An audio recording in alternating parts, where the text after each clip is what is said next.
And here we go. Welcome back, everybody, to the Bloodscale Dynasty. This is episode 13, the final episode for this dynasty. What are we doing here? Well, this is our role-playing dynasty in King of the Castle. What's a role-playing dynasty, you may ask? Well, the way it works is I create a little premise that changes the initial state of the game, writing up some socio-political, economical changes and descriptions of the kingdom that we're in. And then we use those to explore different themes in dynasties that are 10 to 13 episodes long, around 3 to 4 months.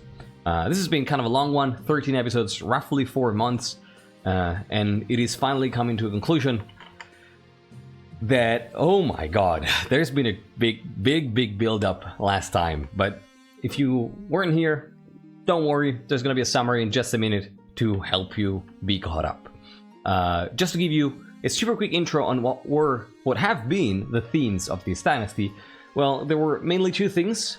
Number one, the idea of class conflict, social conflict within the framework of the kind of medieval society of King of the Castle, and especially the relationship of nobles with peasants, right? How nobles treated commoners, and the regional differences in the three regions of how the regional cultures treated peasants in their respect.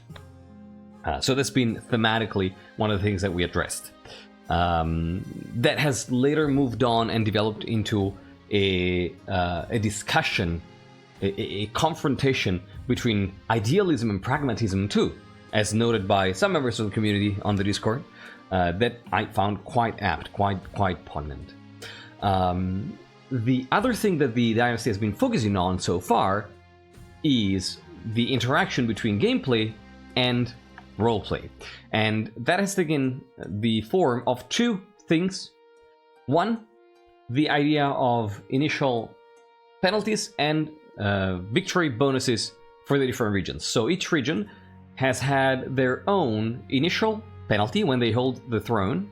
So every time a reign starts, right, and one specific region is holding the throne, they get an initial penalty. So for instance, for the counts, it was that rebellions were easier to start. For the patricians, like it is tonight, the penalty is that they always started with lower stability and authority. So authority is at 3, right? Because a lot of the nobles in the coast have very recent origin and used to be commoners at some point. So their rule is harder to legitimize. Even though, for instance, tonight's monarch actually comes from kind of a wealthy, kind of heavy bloodish house, still the stigma is there.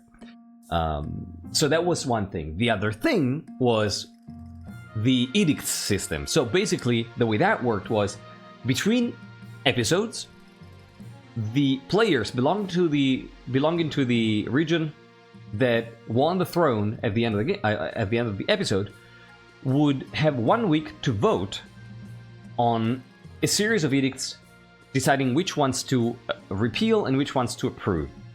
And the edicts were just a list of things that I created that basically changed the rules of the game. So, for instance, preventing me from picking some royal laws, or from picking an ambition, or maybe forcing me to bribe or heavy tax a specific region, and so on and so forth. This week, the edicts have basically... So we've had a bunch of edicts come in play over the course of the dynasty, and this week we've had in the past few weeks, we've had a gradual reduction of the edicts that were in play, and so tonight we only have one edict active, which is financial support to the east, which is, let's be honest, the region that has been suffering the most recently, right? Like the one that which stats have been the lowest, and the one that has been hit by a series of calamities. So it kind of makes sense for that to still be in play. So in the first tax season, I'm gonna have to bribe the east, but there were a variety of other edicts. So these have been the main themes of the dynasty, which have played out in very interesting ways, shaping up the interaction between roleplay and rule changes. So, with that said,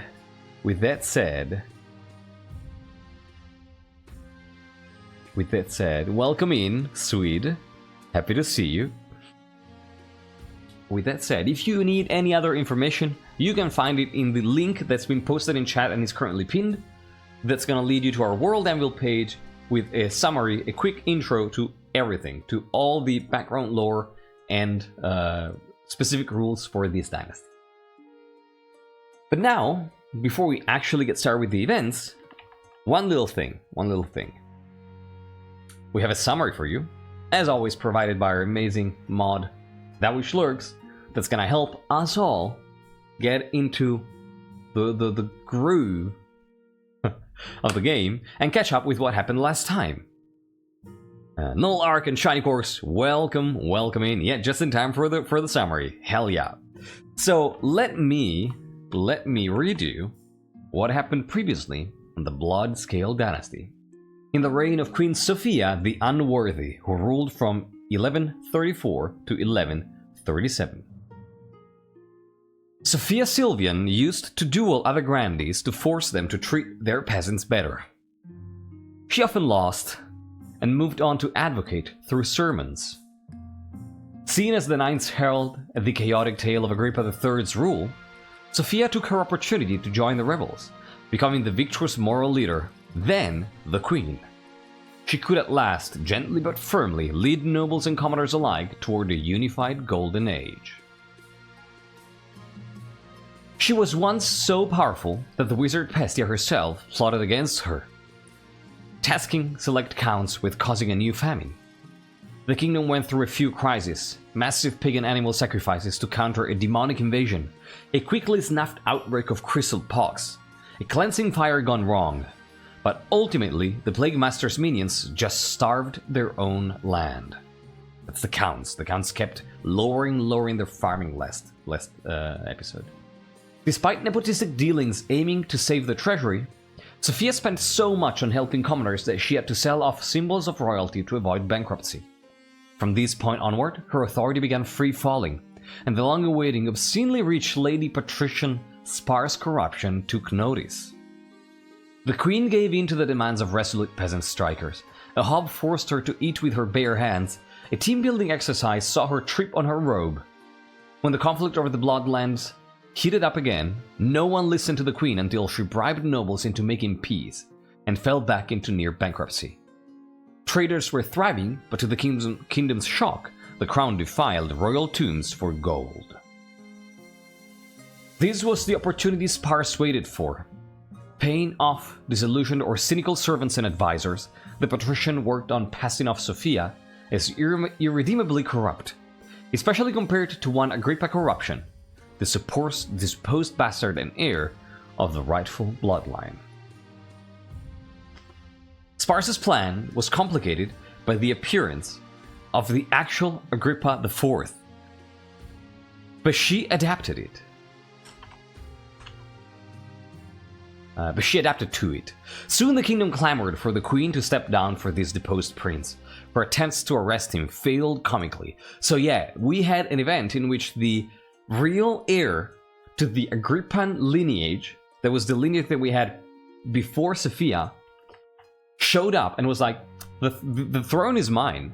And Sophia's authority, which used to be at 9 and had been plummeting, kept going down and down and down, right? Like that was the nail in the coffin to her authority. By this point, Sophia was since long the inept subject of countless jokes and comedies. Even the Ninth seemed to have left her. So, as Agrippa IV took refuge at the Tavalinist court, Sophia had little choice but to make a deal with her counterpart, silence her rival in exchange for munificent trade concessions. She thought the nobles rich enough to not mind. She thought wrong. So, Sophia ended up getting Agrippa IV killed by the Queen of Tavalin in exchange for trade concessions. But that didn't pan out well. Sparse corruption sprung her trap, and her many agents accused the queen of abusing her power. Had she not moved money away from the worthy rich and toward needful would-be supporters? So, heavy taxing the patricians and giving money to the counts and grandees. Gotten rid of nobles threatening her position, like poor Agrippa IV. The council threw her in a cell, where she died poisoned while awaiting trial. Sparse's heir was crowned.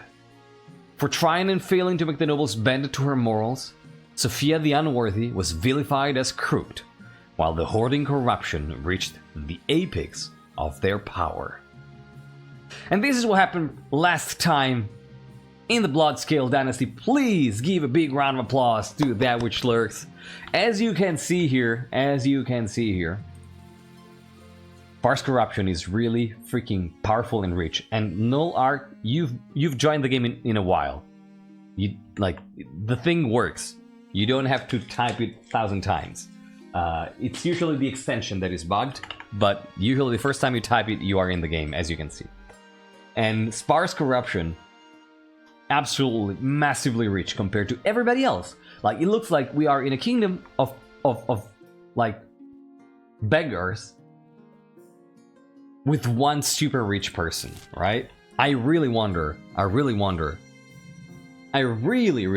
if the other nobles are gonna gang up on sparse corruption here because of the difference in wealth.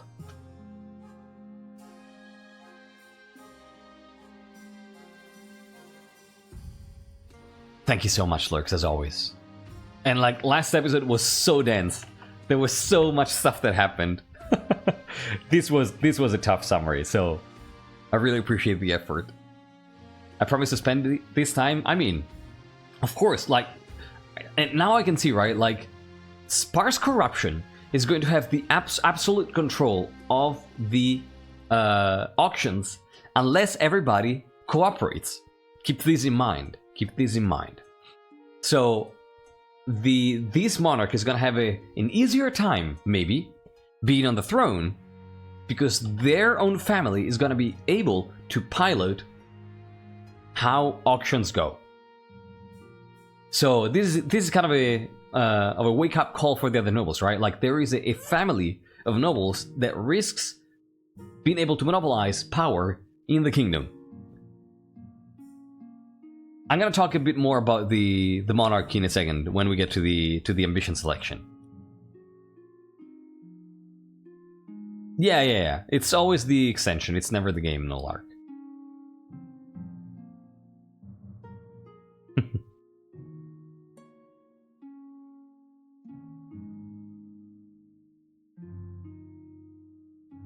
Seriously, thank you for the highlighter message. Oh my god, yeah, if Sparse gets the wizard event, holy shit. Yeah, Sparse cannot buy votes, yeah. Quail University would like to point out that Queen Sophia the Unworthy was not poisoned. She merely ate a combination of harmful chemicals, which accidentally found their way into her food. And the other claim is treason against Agrippa Corruption the Honest. That's a good one. But yeah, I love that detail in your summaries, Kane.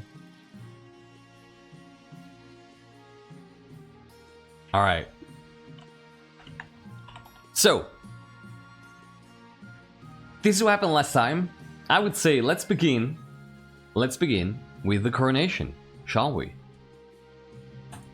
And by the way, Morgrim, I'm going to mention the thing you were asking for when the claimants show up. Well, as you may notice, we have a bunch of customization around here. A wonderful, beautiful, absolutely stunning monarch portrait by Vaspir, and a new Chancellor by Vaspir too. This is Chancellor Nemo for you. Your Majesty, now that you have removed your rivals and established your own legitimacy, you must seek approval from the Council. Yeah, this hat is really good. Agrippa is they/them, by the way, Electri. I think, yeah. Second strike. Third strike, you get a 10-minute timeout.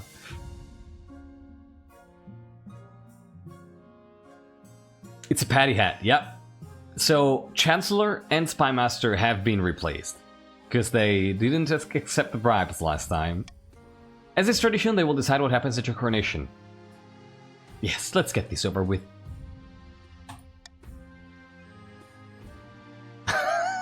That's funny here, RB.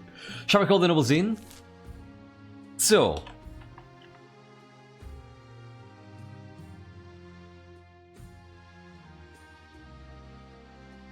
Oh, I'm all for the patricians smoothing over any bad feelings with bribes. I definitely don't want to invite foreign dignitaries to show off our wealth. No, we don't want to go bankrupt right away. We don't want to do that. We have a knack for money. Us corruptions.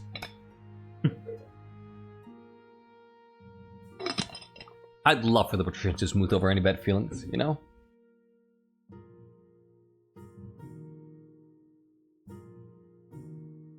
I'm pretty sure that if you vote, it's gonna work now. Null Arc. Just try it.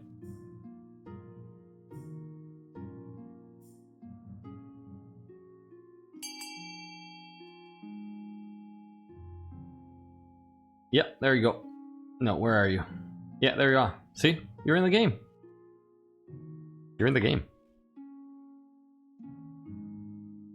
Stop doubting that. So...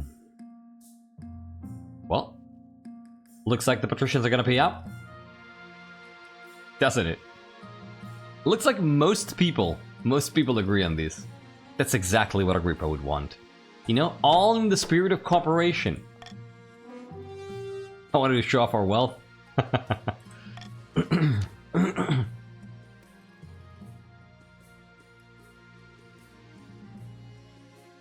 The absolute irony of bribes after canning the last institution for bribes. Yeah. I already see this is in the typical game because Monarch isn't thrown into the river. Oh yeah, we actually have river stats here. You know, a river percentage in our dynasties. Keen to keep their new monarch on the throne, the patricians distribute gifts to the counts and grandees. Meanwhile, the coronation itself is a rather quiet affair.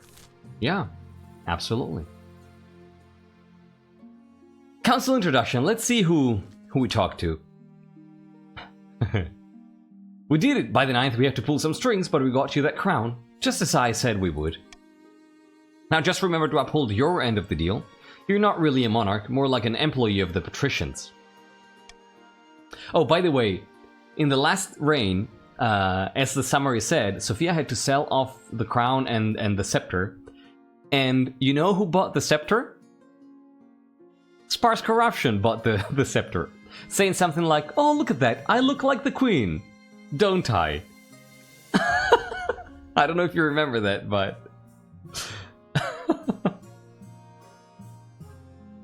Brave Sir Robert, thank you so much. Thank you so much for renewing the sub. I don't know why that didn't give a notification, but thank you so much. I really appreciate it. Welcome back.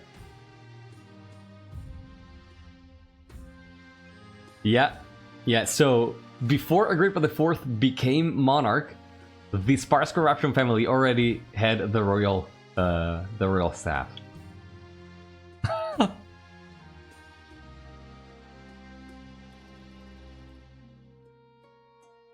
But the coast wants, the coast gets, my friends, of course.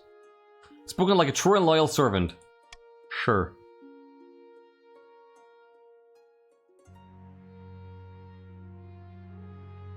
Now introduce yourself to the rest of the council, but don't forget what I told you today, of course. Grandees? At her devastating, may the 9th God bless your reign, your highness. I trust you will conduct yourself with honor and faith. Always. Always. And Astro Projectile, in order to finally make your acquaintance, your highness, may you escape the doom that befell your predecessor. I really hope so. I will. I'm confident that will. What do you think? Will they be a good little monarch and do as they're told? And of course it's Theseus.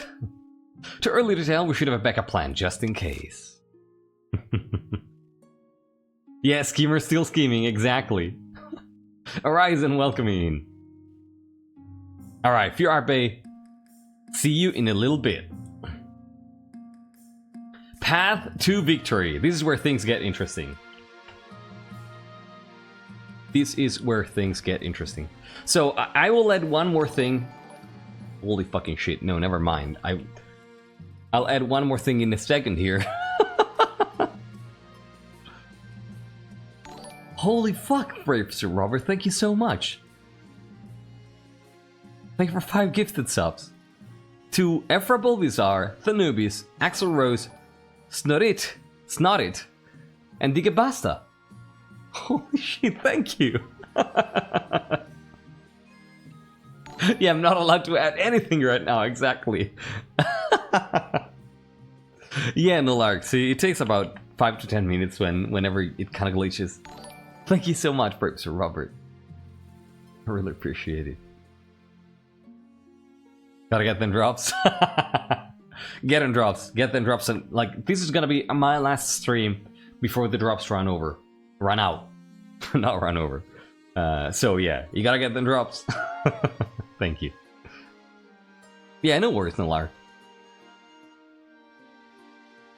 So, yeah, get run over by a car, exactly. So, oh yeah, I want to add one last thing. Morgrim, are you here? So, one more modding thing that we wanted to do that we considered doing for this game was to edit the claimants.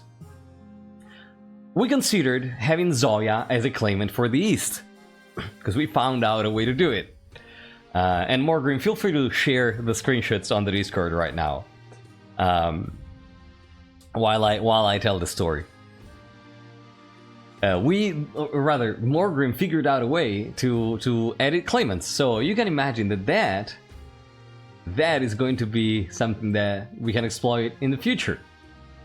And we considered having Zoya as a claimant, but in the end, I decided not to do it. Right, dudes, welcome in. Happy to see you.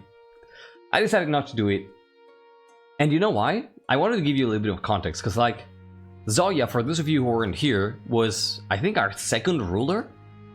Awesome. Screenshots are up on the Discord. You can check it out. Zoya was our second ruler second and third ruler exactly in the dynasty, and was probably the most successful ruler we've had in the dynasty. And the way that her story went was she had a first mandate, and then we experimented with some modding stuff and had Zoya again. So at the end of episode 2, she was like, you know what? I'm not leaving the throne. I'm gonna keep ruling. I don't care. So she just kept going. So we had 2 episodes in a row with Zoya on the throne, and then in the end she became a vampire with a ritual and just retired. She was just like, you know what? Fuck this. You can have the throne. I'm just gonna retire and go drink some peasants in the East. You know? So that's Zoya. Zoya is like a legendary, absolutely legendary ruler. And I like the idea that, like, Zoya to me feels a little bit like the King of the Mountain legend. I don't know if you all are familiar with this.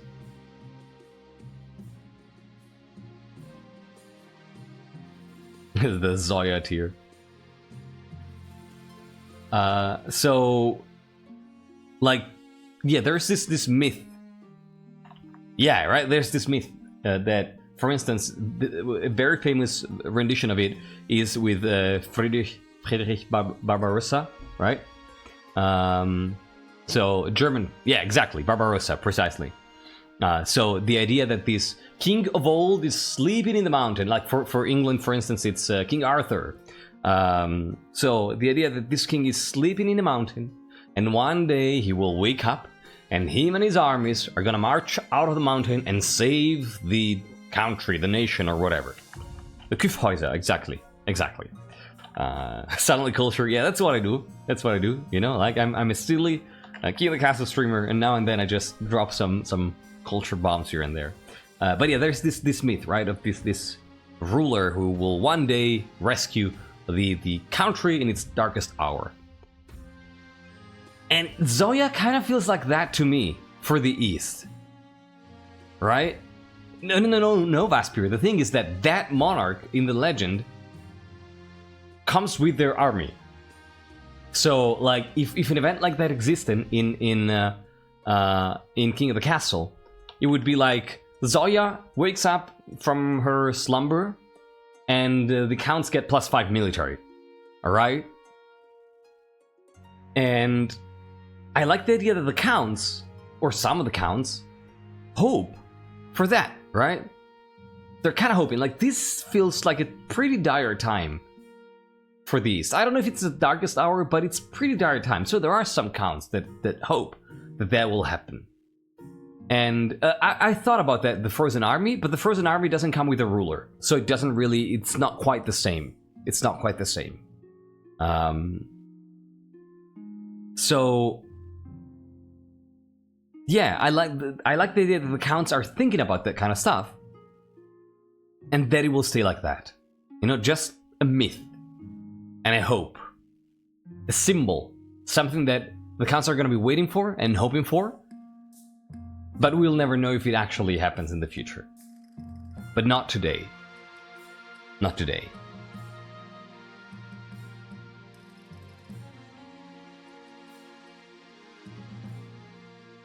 Yeah, exactly. Charlemagne for France, precisely. It's like the Arthurian myth.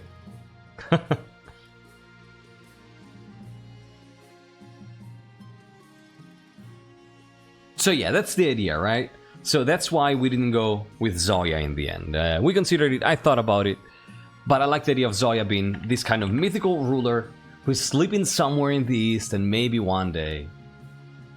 I think Charlemagne was is a variation. Charlemagne is for Germany? I think it's Barbarossa for Germany. I don't know if they have Charlemagne too. But anyway. First, welcome back. So I wanted to tell you about that. It sounds a bit like an endgame crisis from Stellaris or Civ. Just that it's for one of the regions. Yeah, pretty much, right?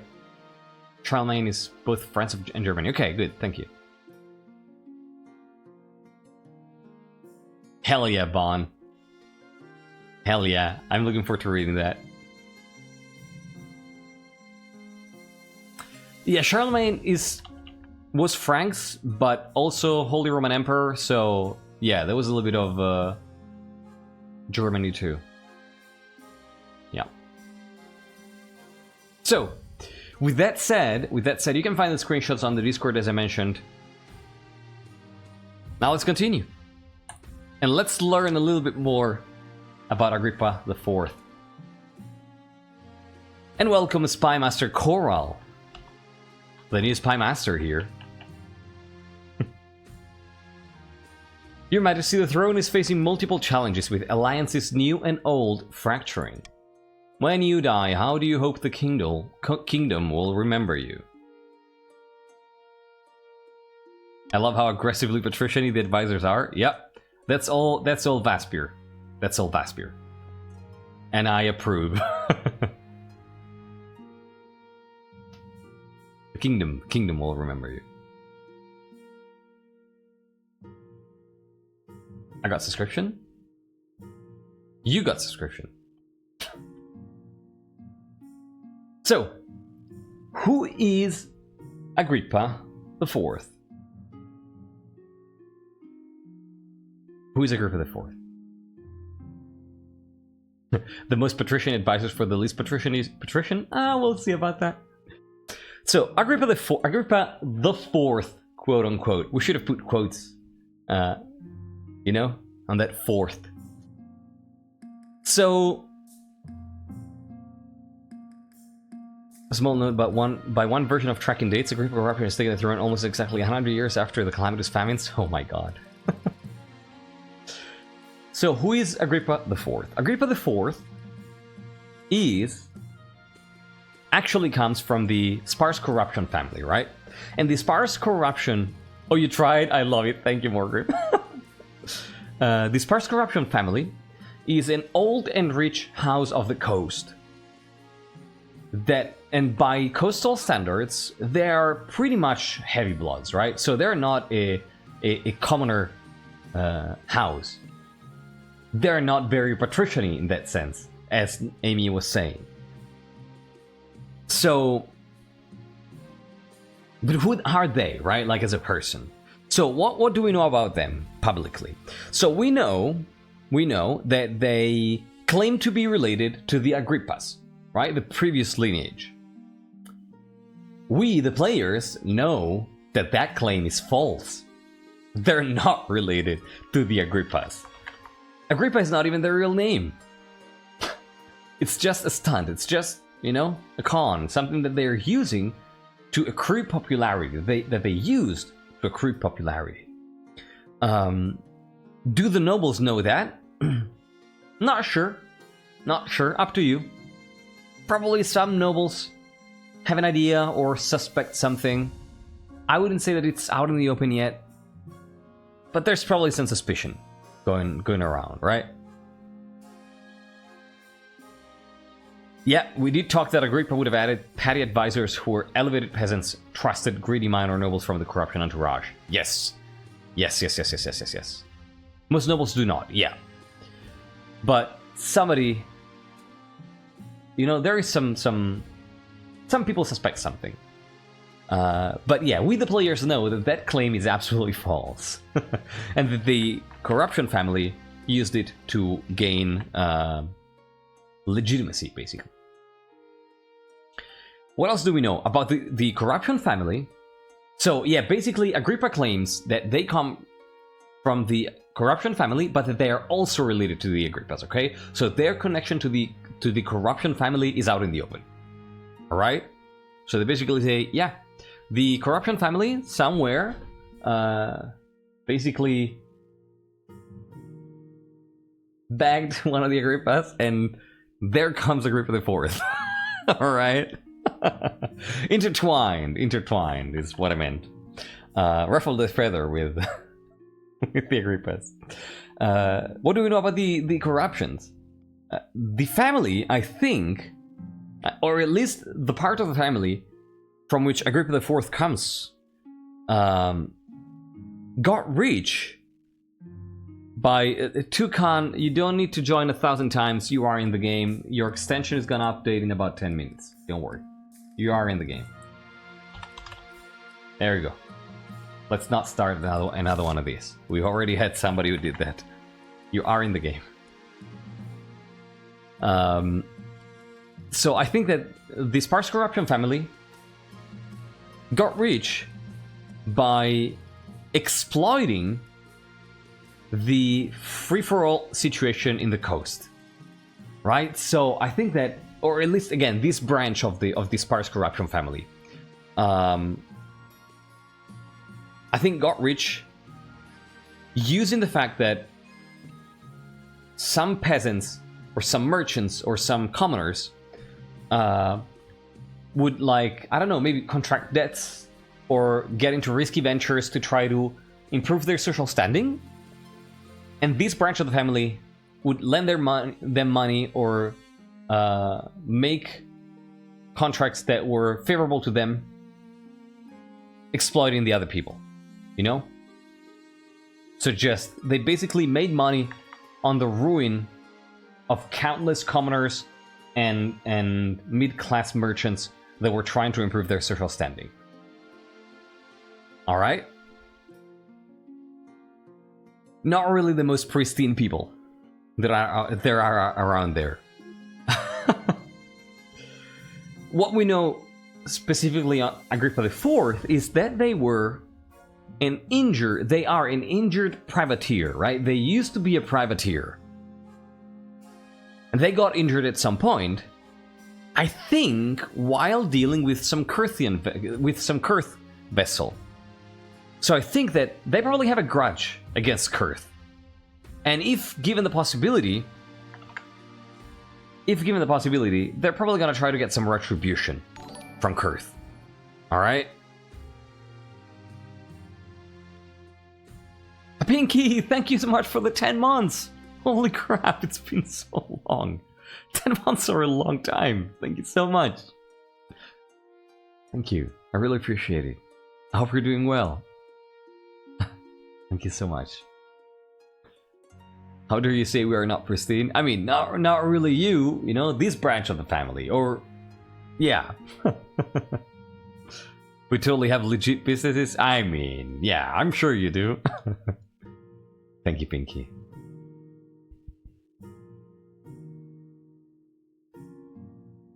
So, yeah, I think that's pretty much what we know about Agrippa IV, right?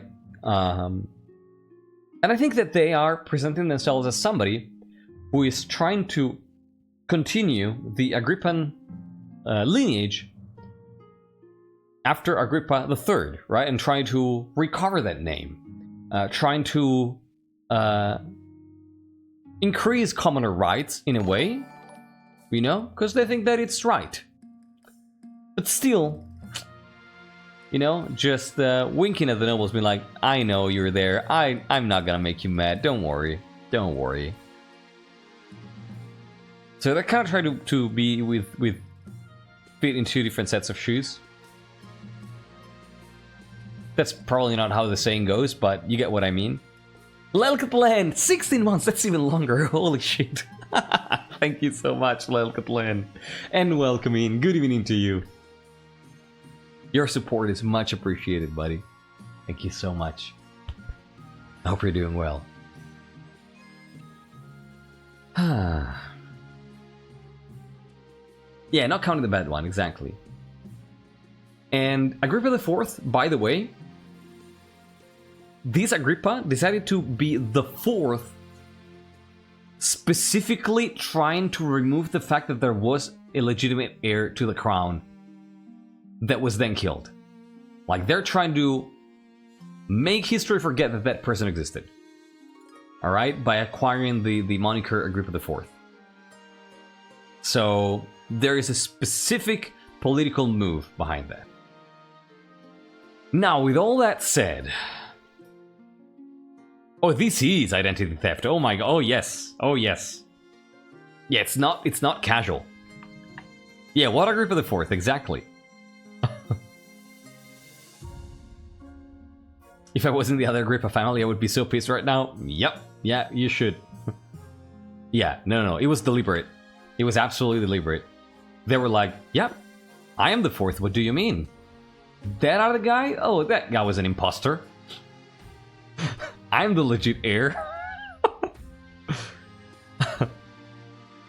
Just wanted to say hello and hope all of you are doing fine and everything goes smoothly. Thank you, Lugatlan. Thank you so much for stopping by and for the kind words. I'm doing fantastic. I'm doing absolutely great. And I hope you are too. Thank you so much. Oh, no. It's not that they're pretending to be that same person. They're saying that person, they were an imposter. They were an imposter. You know, I'm the legit heir.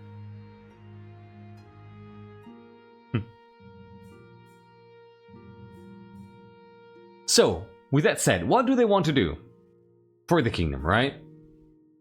What do they want to do? I think...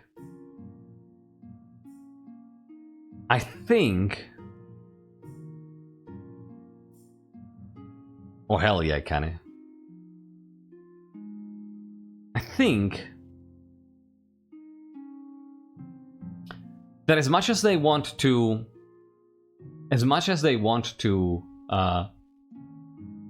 be a friend of the nobles, they want to recover the legacy of who Agrippa I was, meaning somebody who was an upstart commoner and defended the commoners and was beloved by the commoners, and the legacy of Agrippa II, who was even more beloved by the commoners. I think they want to become a paragon of the common folk and be seen as the parent of the nation.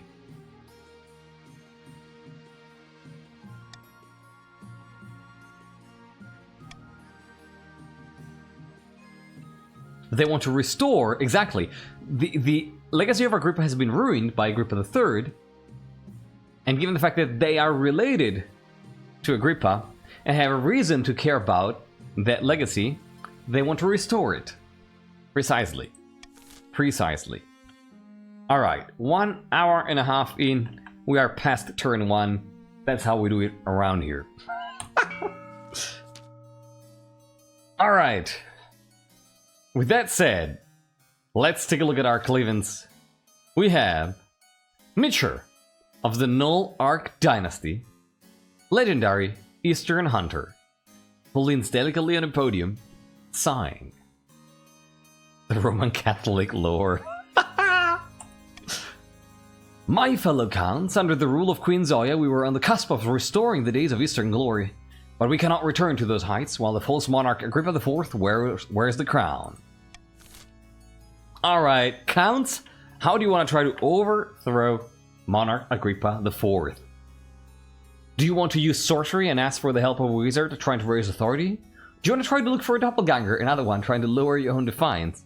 Or do you want to try to intimidate the monarch trying to raise stability? What is your intent here?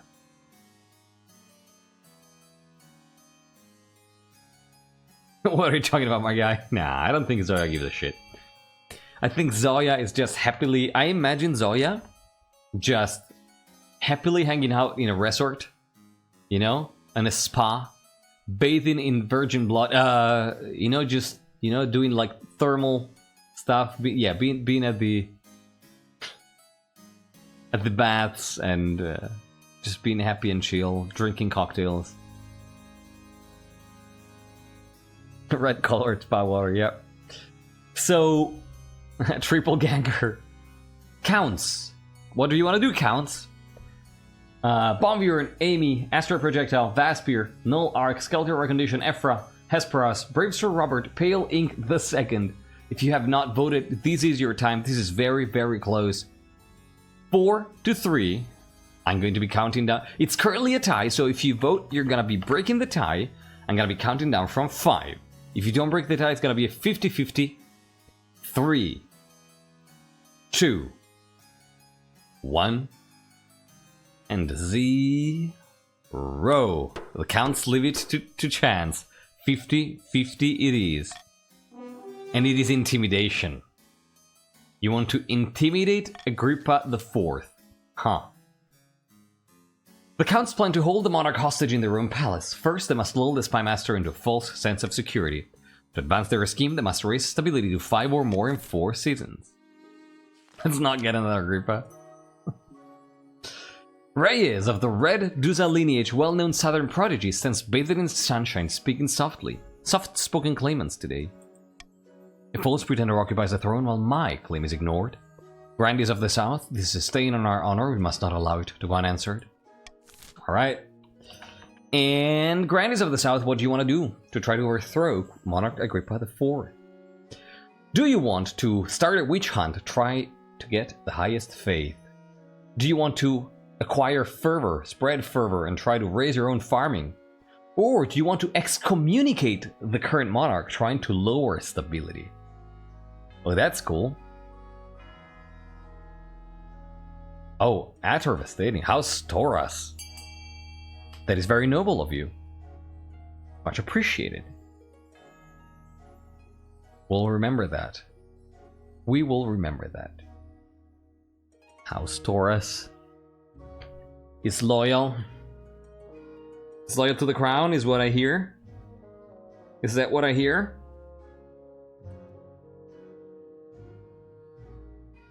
Yeah, look at the... Exactly, look at the Grandees willing to work together with the church. And I was wondering, is the church going to play a role? Is the church going to be a player in this episode? Maybe, maybe. We're starting to see something already. Let's go. Exactly, Maito. The Grandees plan to persuade the Archbishop to excommunicate the monarch. First, they must lower royal credibility. To advance their scheme, the Grandees must lower stability to 4 or less in 2 seasons.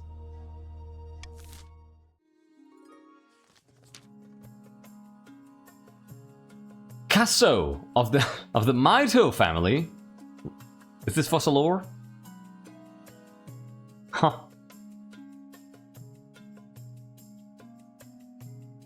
Huh. Yeah, new fossil ore just dropped.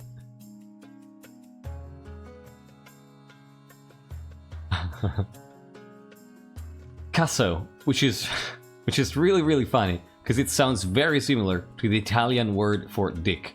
Casso of the Mito of the fossil ore family, sinister former Navy officer, scribbles with a well-used quill on a hardwood desk, muttering in frustration. So this is probably somebody who worked with Agrippa previously, right? I mean, I'm not the one who... I mean, you should have told me that earlier. No? Why? You would have changed it? No. This is perfect. How very cunning of us. Agrippa IV now sits the throne and the patricians are in charge, but the other regions will already be scheming to depose them. Do we stay loyal to the new monarch or cut our losses and put me on the throne instead? So, patricians, what do you want to do here? Dike Basta knows. Do you want to be a loyalist and support Agrippa IV? Do you want to start an uprising, trying to raise the treasury? Or do you want to start a conspiracy trying to lower the treasury? Look at that. There is no corruption, because of course corruption is on the throne right now. You made me change the last name, that was a rude word. Oh wait, what? Did I? I don't remember that. Write me... Do you remember which name was that? Write me that in private.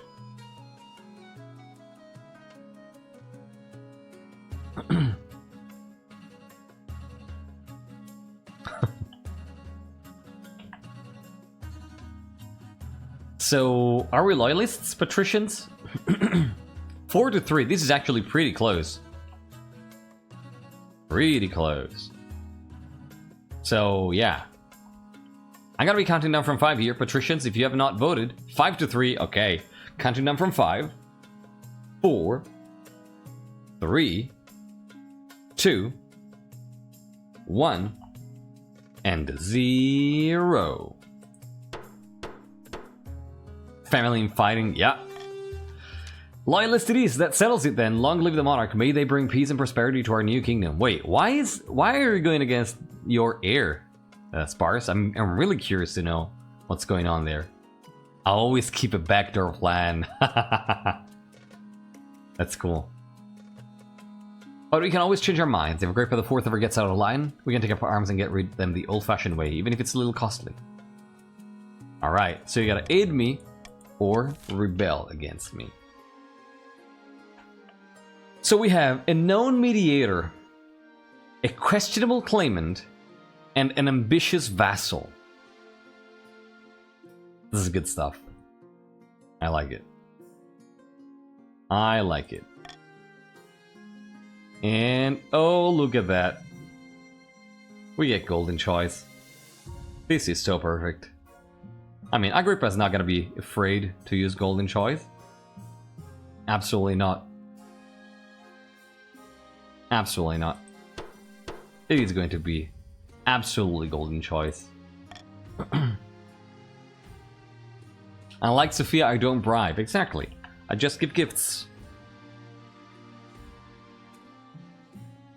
Oh my god, it's a call for apprentices.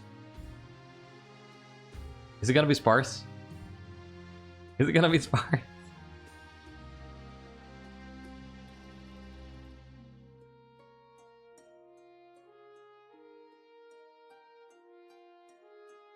Oh, Kane, Agrippa corruption was actually not a pirate, but a privateer, so an approved pirate. So they probably worked together.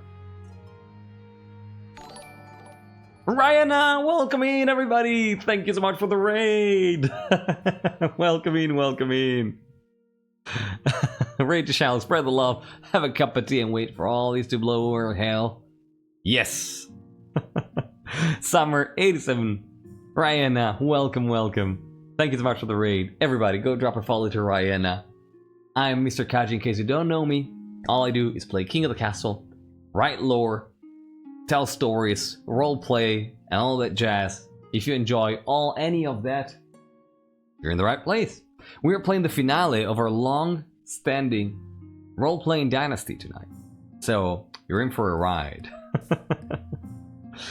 Thank you so much. Yeah, no worries, Rihanna. Yeah, I had to postpone. Like, I was supposed to stream yesterday, but I had to postpone because I was feeling like crap yesterday. I had a very strong headache and I just couldn't stream.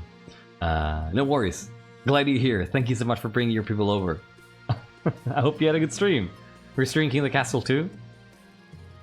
If I try him, welcome and thank you for joining.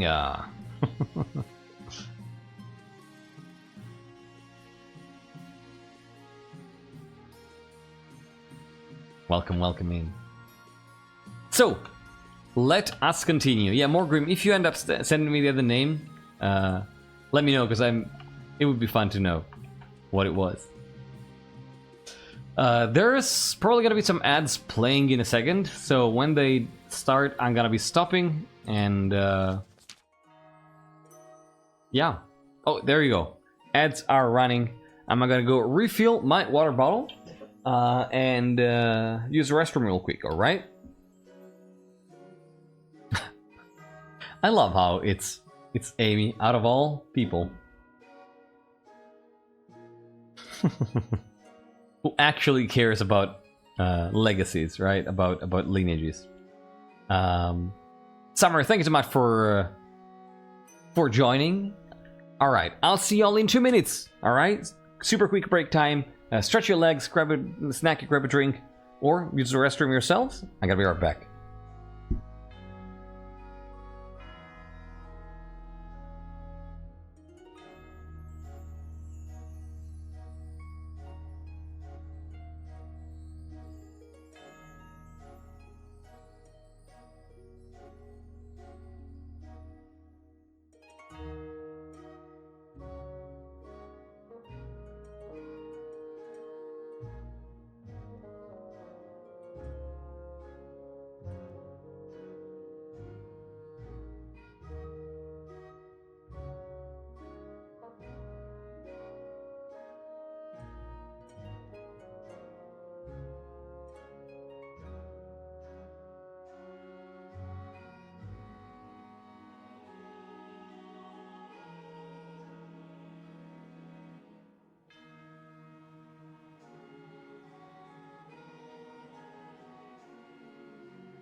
There, here I am. Yeah, Molotov was happily waiting on the other side of the door, and when I stepped out, she was just, "Oh my god, are you here? Can I come? Can I come too? Can I come too?" All right, welcome back, everybody. Thank you so much for sticking around. Let's do this. So, saint or sinner? On Sainies, every grandee claims to have a saint in their ancestry. Your great-great-grandfather was probably a common dullard. And this is Lurks. Pizza Mafia, claiming to have a saint. Saint of pepperoni. Shut your mouth, you head-born puzzleweed. His name was Saint Ochre, and he rescued a dozen children by leading them through the blaze of Ursun, according to my grandmother. If you're so sure, how about a little wager? A bag of gold says your ancestor was no saint. You're on! What's all this? Countess Amy is spreading damnable lies about my great-great-grandfather. Countess Ejetha, should say, probably. Yeah, they say he delivered those children out of the fires in 30 minutes or less, precisely.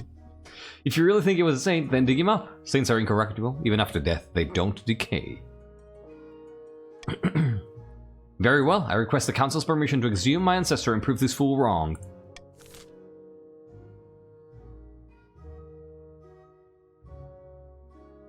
Permission granted.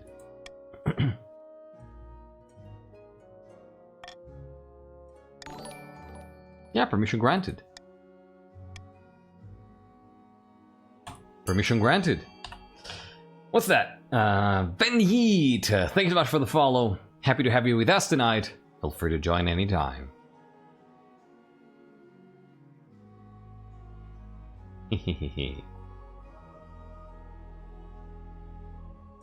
Unboxing time, yeah? We do unbox here. We're not the unfun kind like Sophia.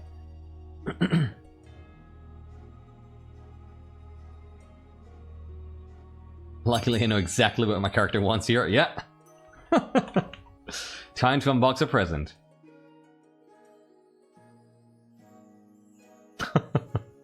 What the fuck? I like Agrippa now? Yeah. That's what we want. Look at the grandies spreading out on the other options. And a little bit here too. Let's go. Let me get a thing to help with my cough, because I'm feeling a little coughy.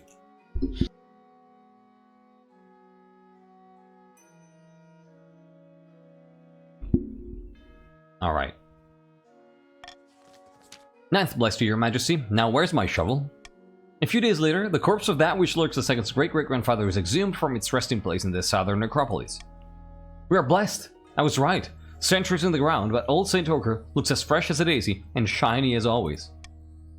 Wow, it really is a miracle. Fine, take your money.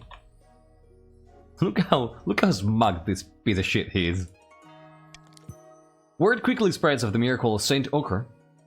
Peasants across the south add another name to their prayers. That's great. That's absolutely great. Alright. I mean, yeah, that's pretty... Like, that was a pact, right? So it makes sense. What else do we have? Simple coffee. Dreadful tidings, your majesty. A meddling wizard has set up shop in Calavan. I believe it is Bruskt, the Lord of the Bells. Why is this a problem? They've put out a call for new apprentices, which is a rare event. This is a once-in-a-lifetime opportunity for many. Droves of unwashed, glory-seeking peasants from all over the south are lining up for their chance. So who's it gonna be now? Not just peasants, I, brave Sir Robert II, have also decided to apply. The competition will be fierce, but those peasants are no match. I'll be the most powerful noble this council has ever seen. You? You couldn't put your clothes on if it wasn't for your servant's help.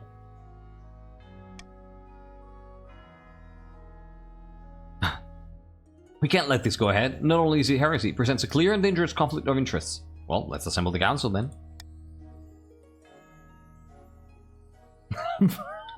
Brave Sir Robert II is a mood. It is a mood indeed.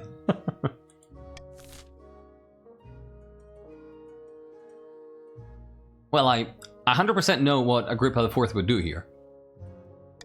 Let's all get some money, shall we? And if brave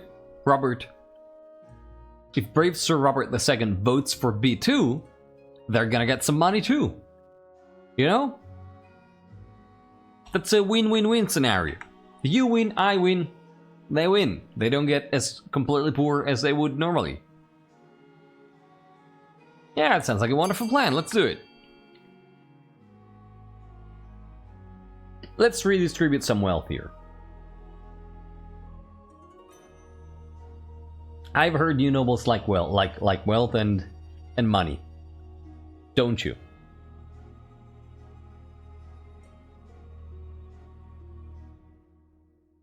Apparently not all of you.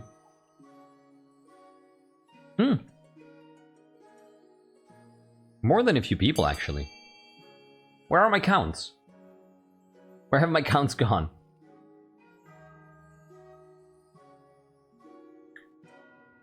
But does the treasury take it all, or does it only take 1,200?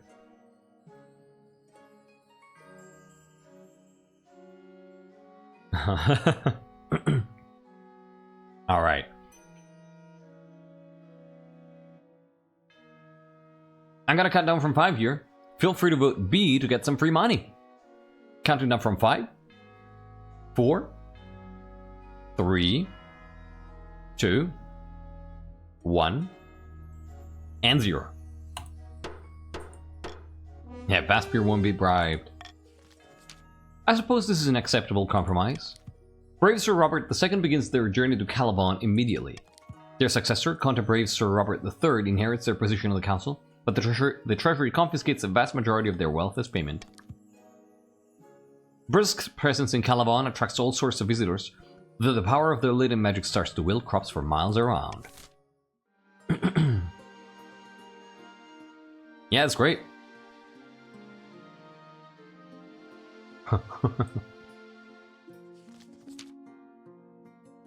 One day, you're walking through the palace gardens when you're confronted by an unusual sight. On your palace watch is standing guard, but instead of a pike, he's holding him up. This is unacceptable. Sorry, Your Majesty, last week a crappy little urchin kicked me in the shins and stole me proper pike. I grabbed the first replacement I could find.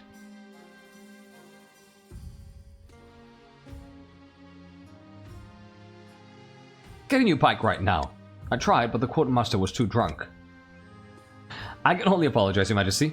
The palace watch have been more incompetent than usual recently. It's obvious you need a proper honor guard to protect you.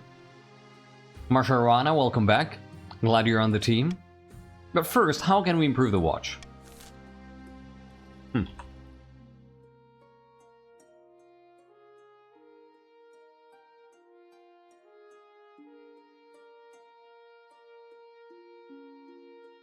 We will do something about this. I would say invite coastal soldiers to revive training. Right? Right?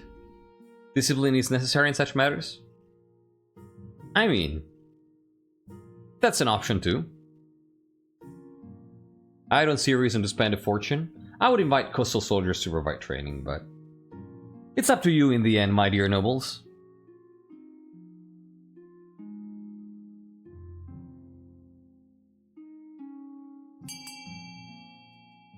I see bully peasants, I take bully peasants. I love it.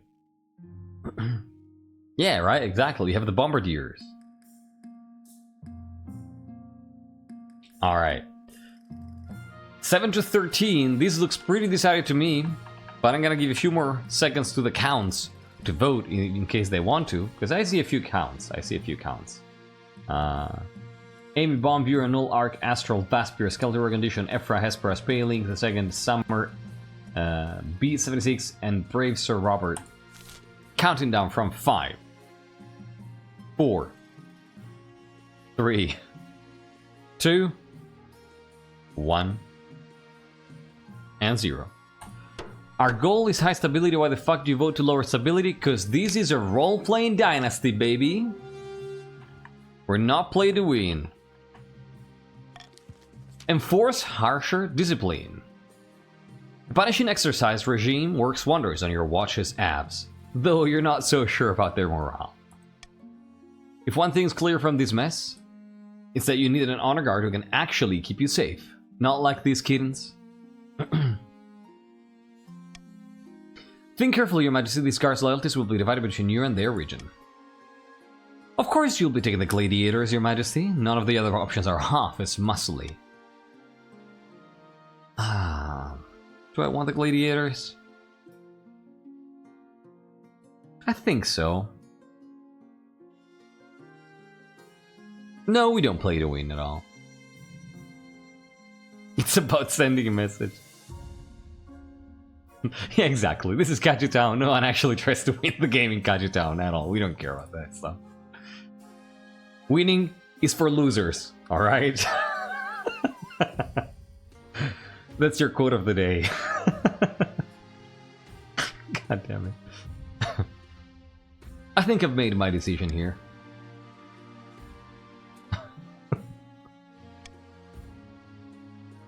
I'm pretty sure it's gonna be the Coastal Gladiators, but let me think about it for a second.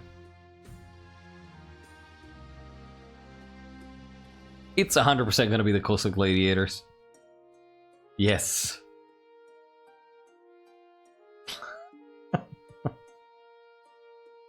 Thank you, Lurks. Thank you, Lurks. I mean, the quote of the day could just be, winning is for losers. But I'm glad you personalized that. The gladiators arrive a few weeks later. The men are bare-chested and the women underdressed, eager to show off their bodies as much as their weaponry. They gather behind your throne and begin oiling themselves up. That's great. That is great. Oh, auction time. Time for Sparse Corruption to use their money if they want. Well, that's gonna be interesting. I have a feeling we might get a library. I don't know. No, not a library. Well, anyway, let's start the auction. Yeah, Agrippa likes some muscly boy. Yeah. Let's do this. Exclamation mark fund followed by the letter of the building you want to fund, followed by the amount of money you want to spend. Your options are raising trade for the counts with A, raising stability with B, raising farming for the grandees with C, lowering stability with D, lowering military for the coast for the patricians with E, and lowering trade for the patricians with F. Well, those are interesting. E looks pretty interesting. I'm gonna let you know when there's 20 seconds left, which is gonna be in just a few seconds. Spend your money. This is the last episode, so don't hang on to that money. What are you gonna do with it? Nothing. It's gonna reset. 20 seconds left. Spend all of it. Don't hold on to that money. Spend the money. 10 seconds left. Come on, spend it. Spend it all. 5 seconds left. If you spend your money, I cannot take it away from you. Death Reaper, thank you so much for the follow and welcome in. And thank you for joining. And what happened? Absolutely nothing is what happened. Death Reaper, you are a count. Welcome in. Wow. Wow. So we got a library, Null Arc and other people, and Mark, welcome in and other people, making a prison. So absolutely nothing changes. It's great. That is great. A library and a prison. Reasonable. Happy to be new to the stream? Hell yeah, Death Reaper. So, since you're new, you are joining us in our very final episode of a 13 episode long dynasty that we've played for 4 months. This is a role-playing dynasty, so I encourage you to roleplay. I roleplay my Monarch. We don't play to win here, we play to tell a good story. If you want to have fun with that, there's a link that people are going to be posting in chat in a second to, I think it's !info, to get some background lore on this dynasty. But you don't have to do that, right? Like, I encourage you to do it because I think it's more fun, but you can just engage however you wish. Thank you, Shiny.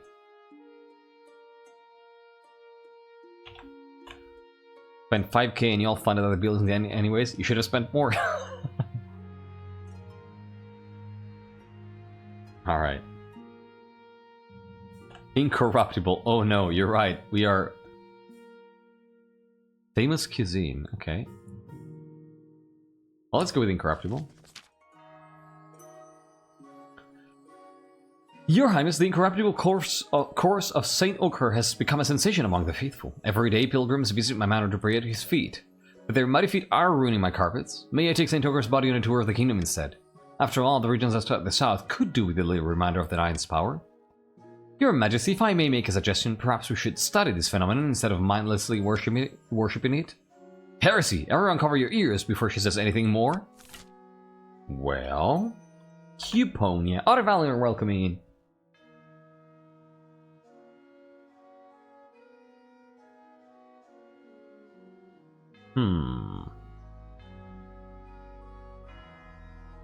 What do we want to do here?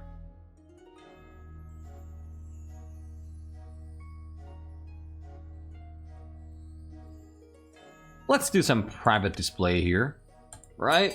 That sounds like a good idea.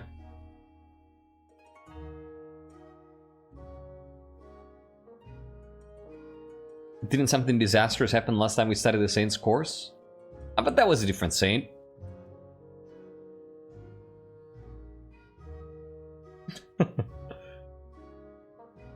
Wow.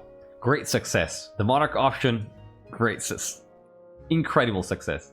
Thank you, Simple Coffee. At least somebody gives a fuck about what I say. Thank you.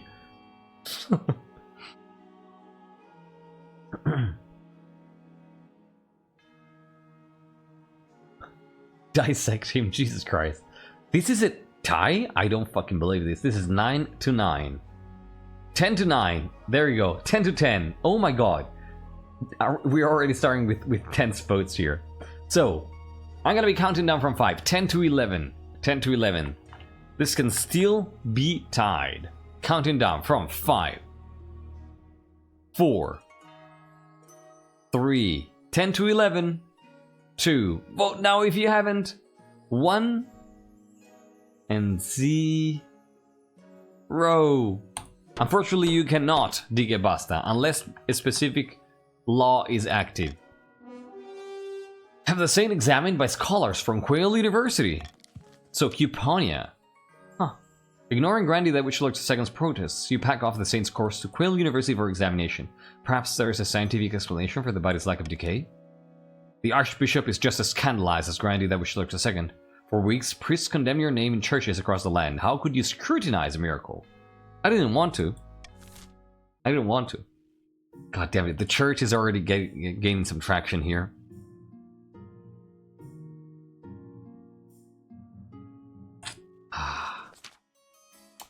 Count Skeleton Recognition III comes to you bearing a covered tray. He uncovers it with a flourish. The chef discovered an ancient recipe for baklava in the library and has started selling it at the entrance. Everyone loves the stuff. Your Grace, would you care to try some? Absolutely. The layers of pastry are soaked in floral honey. It's so sweet that it makes your eyes water.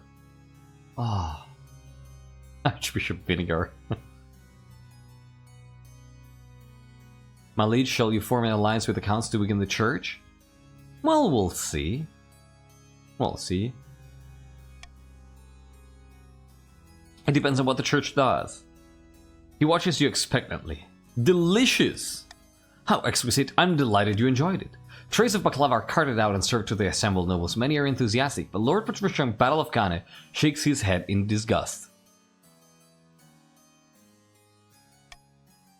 Dreadful! How can you bring this to us? It tastes like a muscatone. How dare you! You insult the pride of the counts.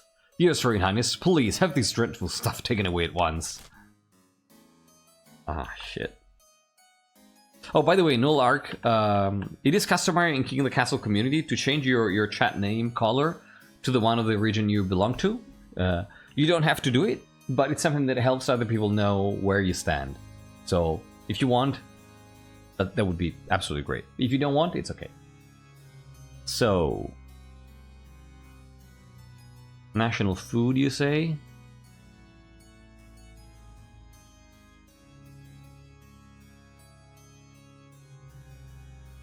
I mean, I'm gonna hire the guy.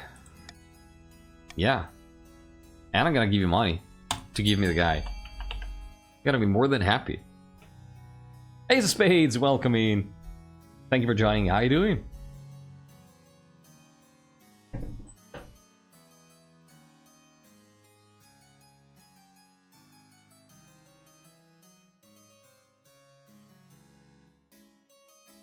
Hehehe.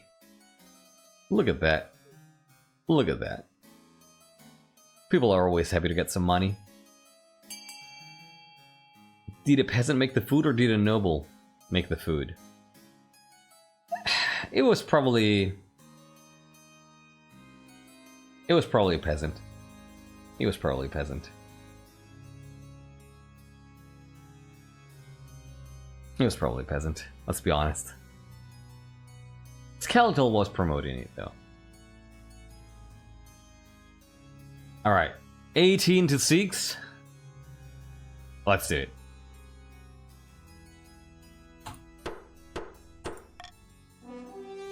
Hire the original chef. The nervous chef makes his way from the library to become an official member of the palace staff. You throw banquet after banquet, and nobles hurry to attend. You serve baklava at breakfast, lunch, afternoon, dinner, supper, and even the occasional midnight snack. The Eastern Library becomes a culinary landmark, with chefs and critics making pilgrimages to visit. Some of the court starts to grow tired of it, but you ignore them. More and more and more. Hell yeah. Yep, officially a peasant.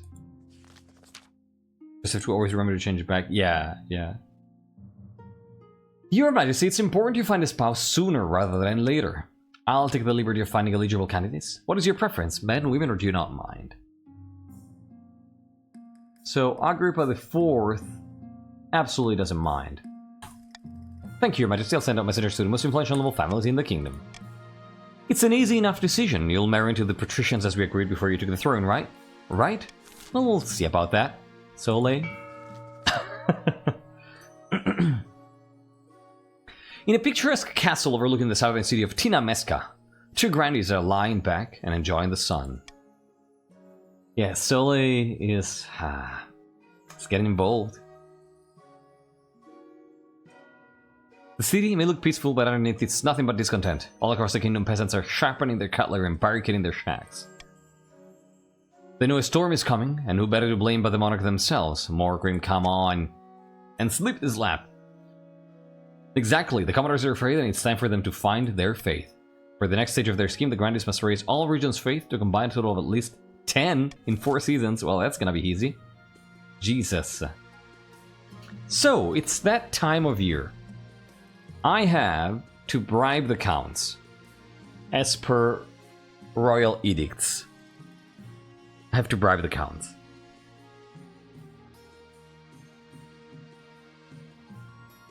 I have to bribe the counts.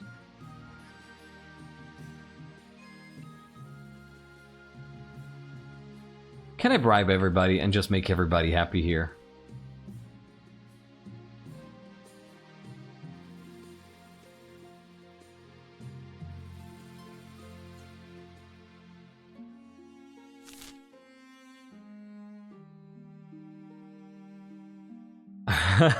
Spars is no.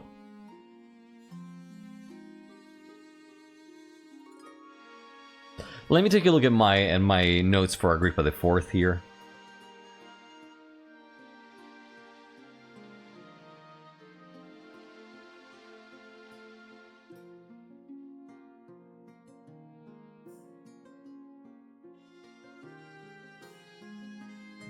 So...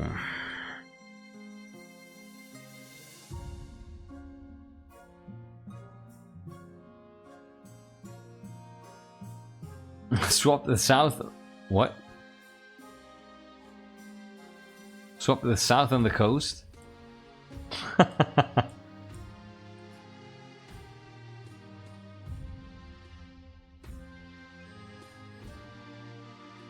have no idea, Digabasta. I think it's random.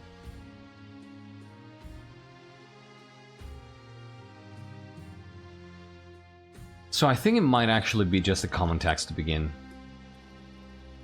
And then we see from there.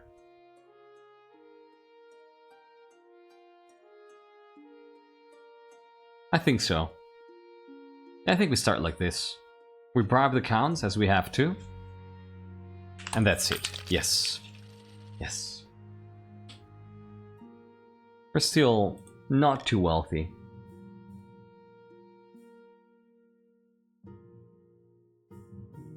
Or at the university.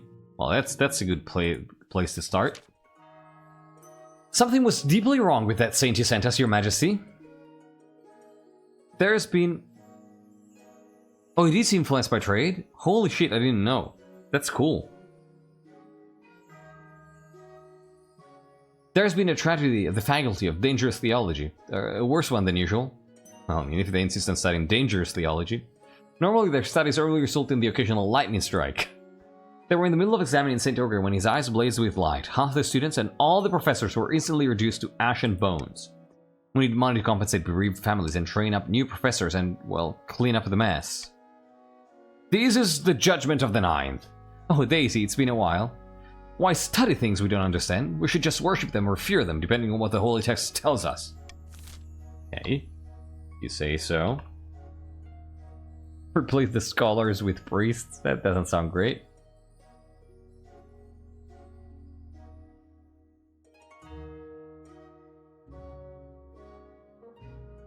Hire new professors from Tamerlane. Again.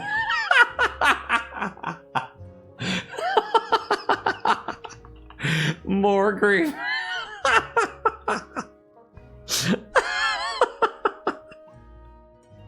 That's pretty funny.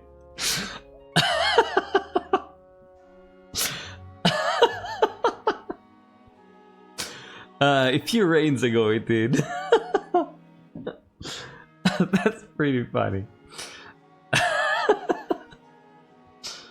Oh god. You gotta do that one now? I don't think so. I don't think so. I'd be more than happy to, you know, just oh god, what's that in English? Wait, let me look this up. Insabbiare. Oh my god, what's insabbiare in English? Help me, basta. Cover up, right? Yeah, cover up. There you go. There you go. Cover up. Cover up. I'm more than happy to cover this up with some gold. Let's do this. Bribing to bribe. There you go. There you go, exactly.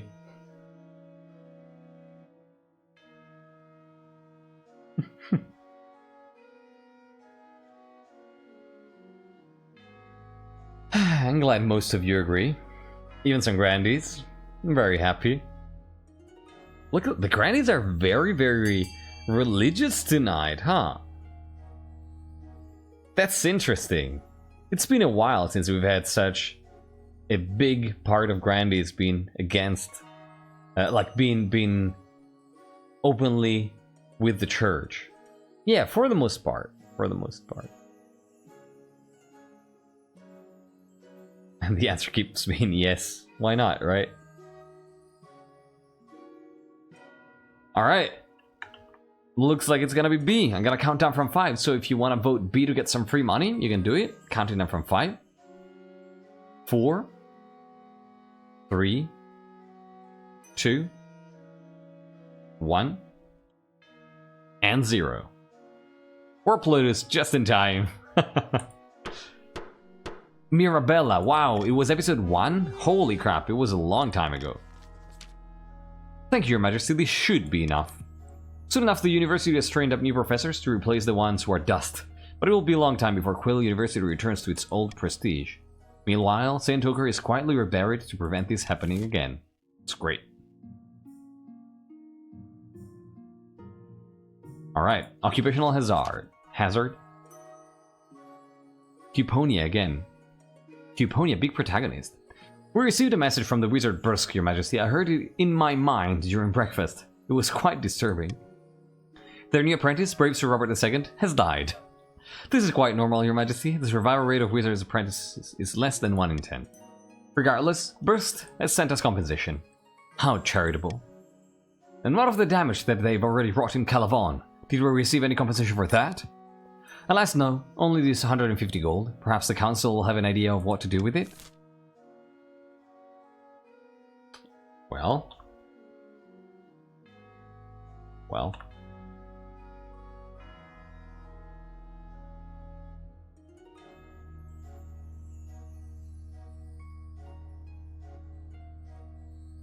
You know what? I'm gonna say let's pay the Grandies for the magical damage in Calavon.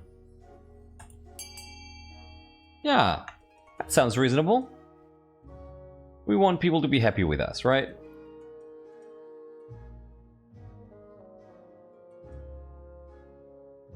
Of course we keep it.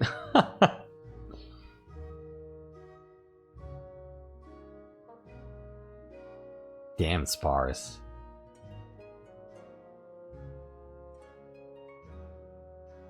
So the council is currently split between paying the Grandies and building a statue celebrating brave Sir Robert II's bravery.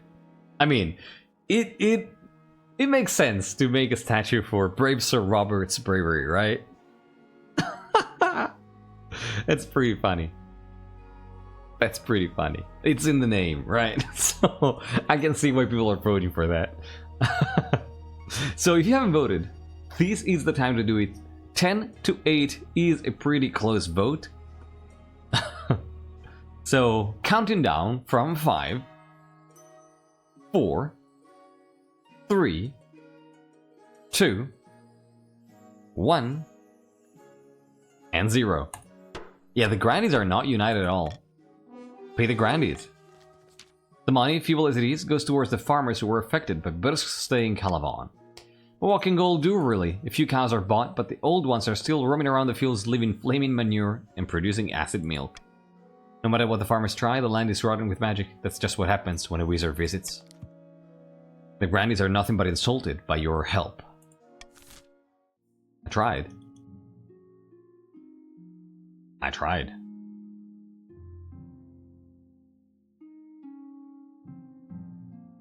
Flaming manure makes me think of the flaming poop relic from Slay the Spire.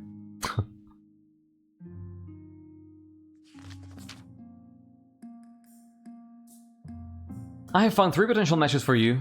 1 eligible young candidate from each of the kingdom's 3 regions. Choose wisely, you'll be securing a powerful alliance. Yes, I know. In Slay the Spire, there is a relic that is literally flaming poop that you can obtain in a specific event, in which basically some spirits, some like fireplace, some bonfire spirits happily dance around you, and you can give them a card that gets destroyed from your deck. And if you give them a very, they give you a reward based on the quality of the card. And if you give them a really shitty card, they give you some flaming poop. That does absolutely nothing. Taco Bell. Alright, let's see the candidates. Let's see who you sent me. This is Valentina, the eldest heir of the Eastern Vaspir dynasty. Of course, pissed off. Apparently they had a hell of a time getting them to smile for this portrait. See that beautiful fur coat they're wearing in the portrait? Wolf pelt. Hunted it themselves. They did have to suppress a peasant revolt on their land recently. I wonder why. I don't see all the fuss about it, personally.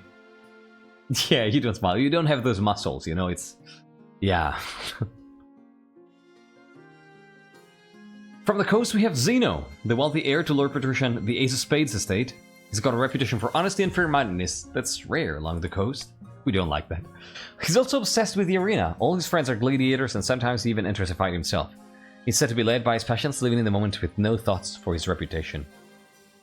Could be a lot better, could be corrupt. And finally from the south, Casilda, the eldest daughter of the Digabasta lineage. She's reputed to have an ego the size of the sun, but there's nothing wrong with confidence, right? Like many in the south, she claims to put her faith in the ninth god above all worldly concerns. And she's got grand plans by all accounts. She wants to change the world. Oh.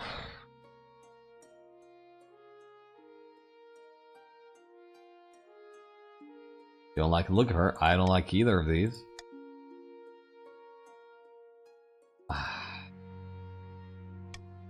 Let's look at them all again in reverse order. So, Casilda. Casilda is confidence. Ninth, grand plans, wants to change the world. Zeno is honest and fair-minded. Arena, led by his passion.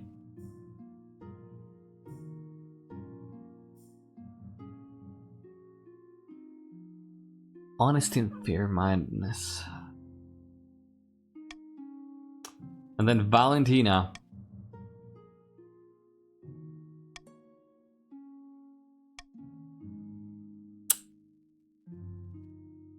Oh my god. I think definitely not Zeno. It's either Valentina or Casilda. Either Valentina or Casilda.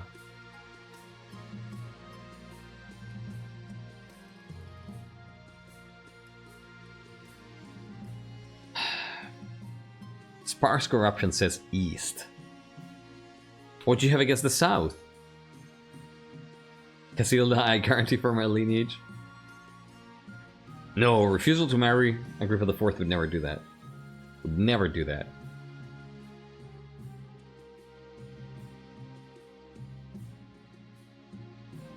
Marry Casilda to rally the loyalist grandees in the south. You know, that is a consideration.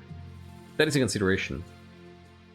So the idea here is either marrying Casilda for precisely that idea, you know, getting closer to the church and to the few loyalist grandees in the south, or Valentina to get on the side of the nobles, right? Do they exist? A few of them. Like House Taurus, for instance, claims to be loyalist. Yeah, exactly, Bunkle, yeah. The East has rebelled less than the South. That's a good point.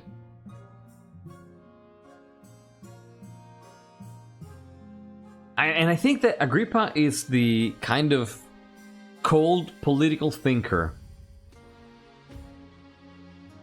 that would do something like that.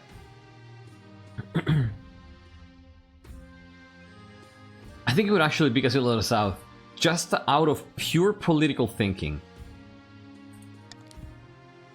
Yeah. Yeah. That's all there is about it. Oh, look who it is. It's Gary. Gary and Dragon Pete. Sparks disapproves. I know. I know. I know. The Monarch has finally found a match, even if it isn't who we had hoped. Now they just need to get on with the wedding. Indeed, and then on to producing an heir. The kingdom is increasingly unstable and it's just playing into the Grandee's hands. I've heard they're meeting with the Archbishop in secret now. God only knows what for. Then we got to keep up our efforts. Monarch Agrippa IV isn't going anywhere on our watch. Patricians must continue to aid the Monarch by countering the other region's schemes. Agrippa accidentally playing to win by trying to appease regions politically. Yeah. What do we have here? Oh my god. I mean...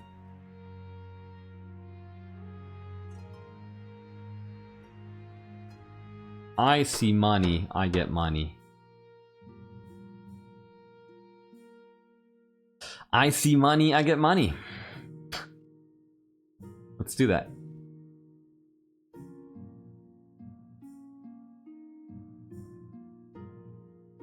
Let's do that. Let's start with the royal wedding. Your wedding to Casilda is naturally the talk of the kingdom. Nobles and peasants alike travel from across the realm to attend. For a week and a day, the capital is one giant party. It feels like you're the only one taking part. Instead, you're getting ready for the ceremony. Soon enough, you're standing in St. Bertrand's Cathedral with Casilda at your side. Do you take this woman as your lawfully wedded wife? Of course I do. Then I'll pronounce you married in the eyes of the kingdom. After the wedding, of course, there is a feast, and after the feast, a dance. At the feast, your new wife Casilda delivers a long, rambling speech that puts everyone to sleep. By the time you find yourself alone with Casilda, it's past midnight, and you've never felt more tired. What a wonderful occasion that was. A shame that tradition demanded we marry in St. Bertrand's Cathedral. I can assure you the temples down in the south are much grander. I hope you're not feeling homesick already. Of course not. I never get homesick, actually. I can't abide people who waste time dwelling on the past.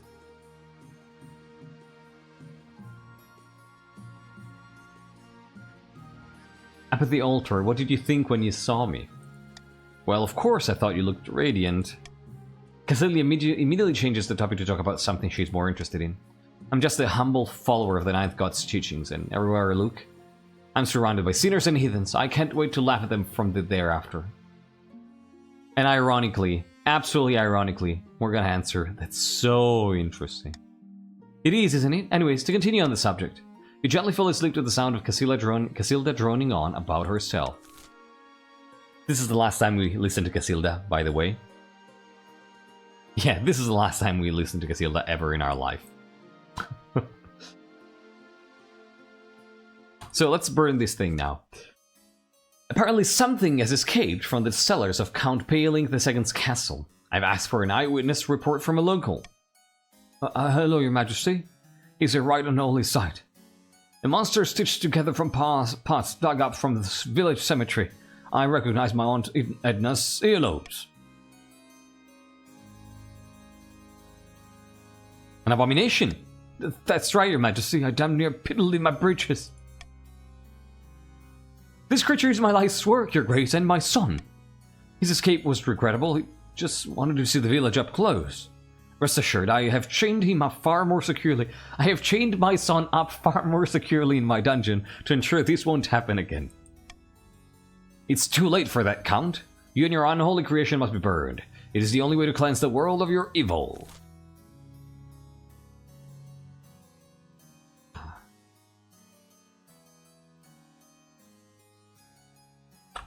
Well... Fighting 1v1.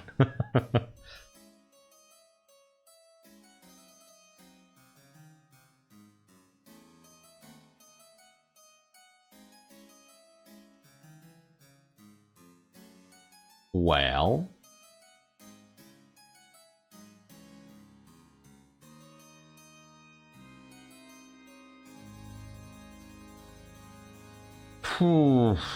I'm going to say burn the monster.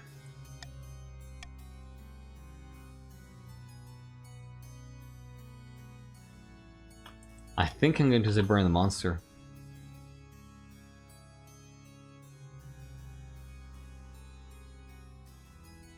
Yeah, I'm going to say burn the monster. We gotta burn that monster. It's Royal Gamble, by the way, it's not Golden Choice.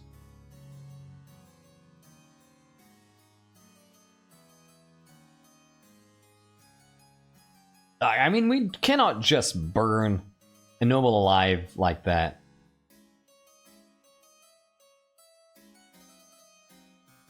This is so close. 6 to 6 to 5 to 6. No fucking way. 6 to 6 to 5 to 7. Oh my god. 7 to 7 to 6 to 6. Every vote matters. Every vote matters. 7 to 8 to 6 to 6.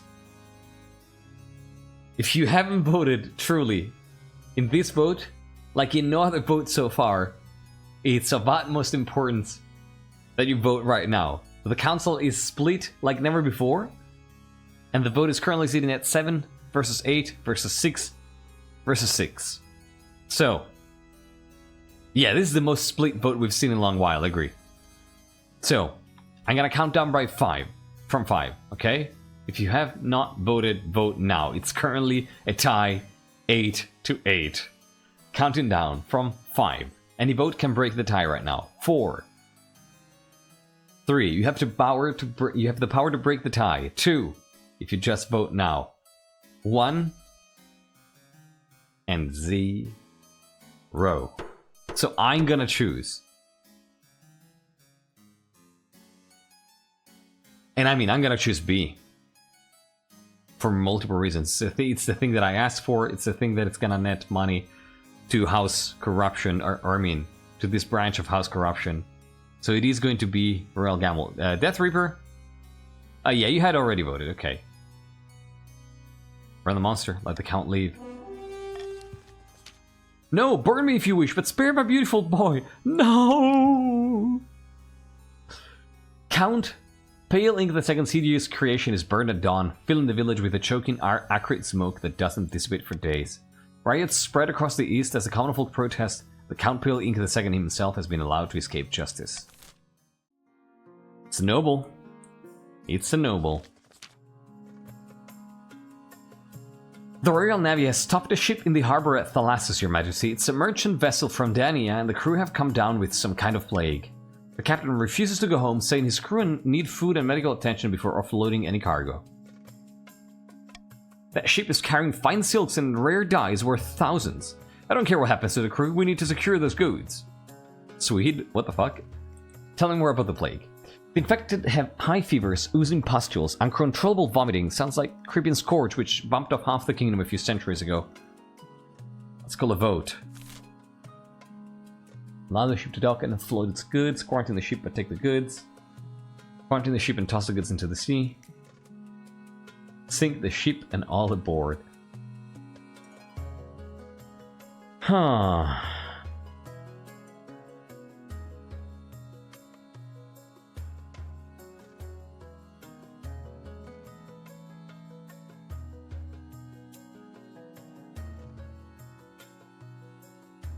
I mean, sink it.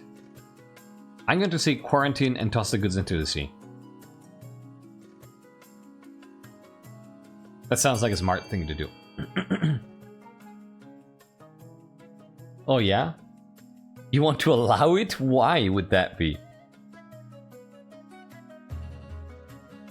Sparse corruption is absolutely flabbergasted here at what's going on.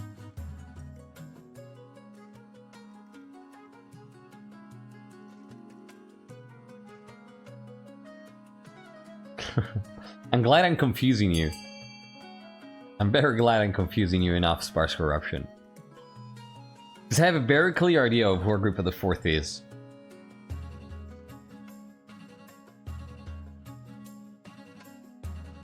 Alright. We're gonna quarantine the ship and toss the goods to the sea, hell yeah.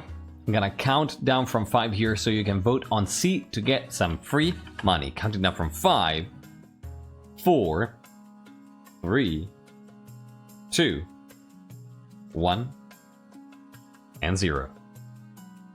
Alright.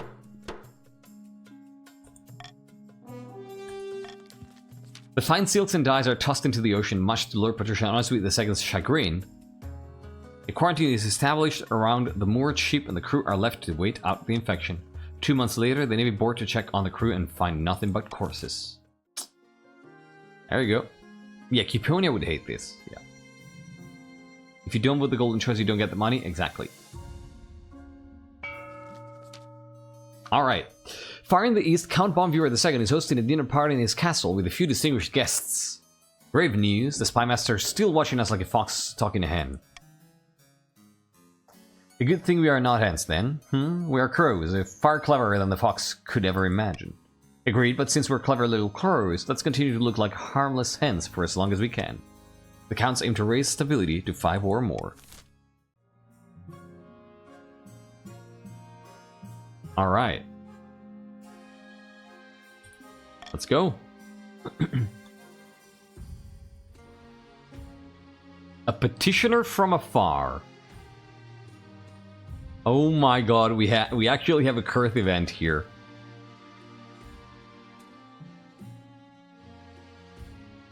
That's interesting.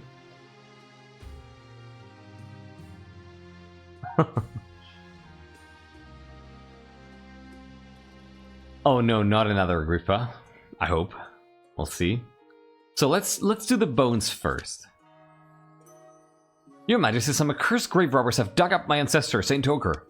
They've boiled him down to his bones and are selling them as holy relics. The gullible peasants believe each bone brings good fortune and keeps away vermin. We must put a stop to it. I cannot marry Orid for a number of reasons. Some of these lucky bones. Buy some of those lucky bones for the palace. Send the Inquisition to track down the grave robbers. Allow the sale of bones to continue.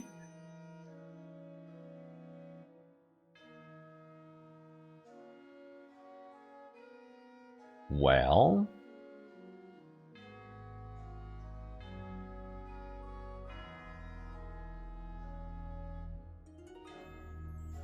what do we want to do here?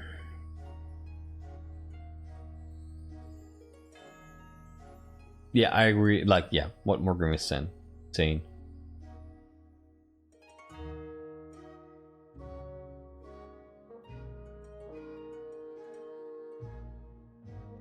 Send the Inquisition to track down the grave robbers. You know what? Just gonna veto this. I'm just gonna veto these and let the nobles choose. It's up to the nobles of the council what they want to do. I think the nobles' voice should be heard here. And the crown shouldn't just meddle with these affairs, trying to buy some lucky bones. You know? What the nobles want, the nobles get.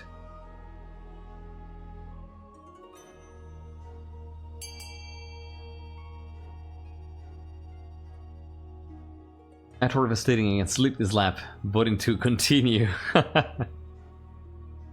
13 to 16. This is actually closer than I thought. than it looked like at first. So I'm gonna continue. I'm gonna count down from 5 here. So if you haven't voted, vote now. Counting down from 5, 4, 3, 2, 1, and 0. 13 to 17. Oh, that makes sense. Atrophy. By the 9th, you'll do nothing. The bones bring good fortune, however. They bring a curse. They don't bring good fortune, however. They bring a curse. Farmers' crops wither. Merchants' wagons throw a wheel. Bad luck settles on the south like a garrote across the throat. Holy shit, that's bad. Enjoy your supper, Death Reaper. Jesus. Let's see who this is. Your Majesty, there is a petitioner here to see you today. We're not exactly sure where she's from. Assuming you have a good reason for letting her in, you'll see soon enough, Your Majesty. Oh, it would. It would definitely, Amy. Oh no, Morgrim. Oh no. Definitely do take care of yourself. Don't worry about it. Hopefully you can... Yeah, we're shoulder buddies, exactly. Hopefully you can catch up to this in the next couple days. Have a good night, and thank you for being here and for everything. Oh, it's okay, Vespier. Greetings, Your Majesty. My name is Orid. I have a proposition for you. Orid, where are you from? Distant shores, Your Majesty. I prefer to keep my exact origins a secret. Where are you exactly? I'm but a humble ship's captain, once of great renown, but that was a different time. Not a pirate, then? No, Your Majesty. Never would I countenance the thought. Tell me more about this proposition. 3 ships are docked in the harbor to the west. Their holds are packed to the gills with muskets and gunpowder, and they each boast a full battery of cannons. They are all yours in return for a small favor. And what is this favor? I only wish to stay in this kingdom with your blessing and protection. I can show your soldiers how to use the weapons, of course, to avoid any accidents. Alright, what did you do? I don't know what you mean, Your Majesty. I simply wish to keep my dealings private. You will forgive me, I hope.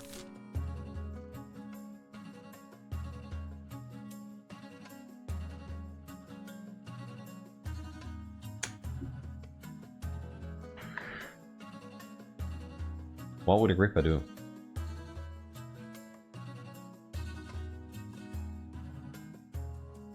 Interesting considering Agrippa IV hates a certain country. Yeah. You know, Morgan, that's what I'm thinking of. So, the thing, I can see 2 ways to go about this. Either Agrippa goes for this because she's clearly going to accept Kurth by trading gunpowder like that, like you said. Or Agrippa, being familiar with Kurthian uniforms, at least a little bit, suspects that this person might be from Kurth and just takes her prisoner. You know?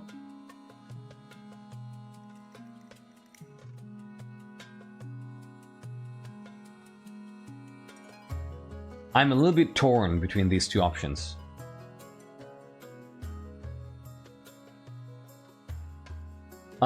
She's announced as coming from afar. She doesn't say where she's from exactly, I think, right?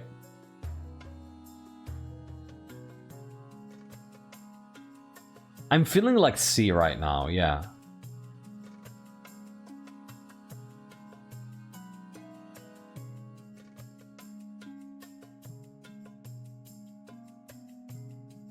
I'm feeling like C.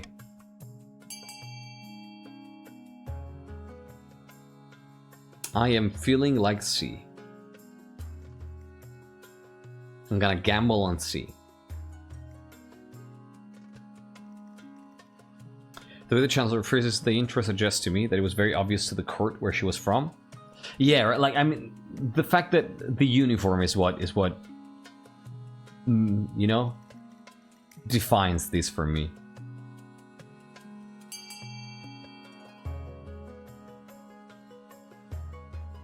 Oh, this is actually... Whoa, what? People are sending her away? What? This is not just for the coast, though. I think, right? This is for everybody.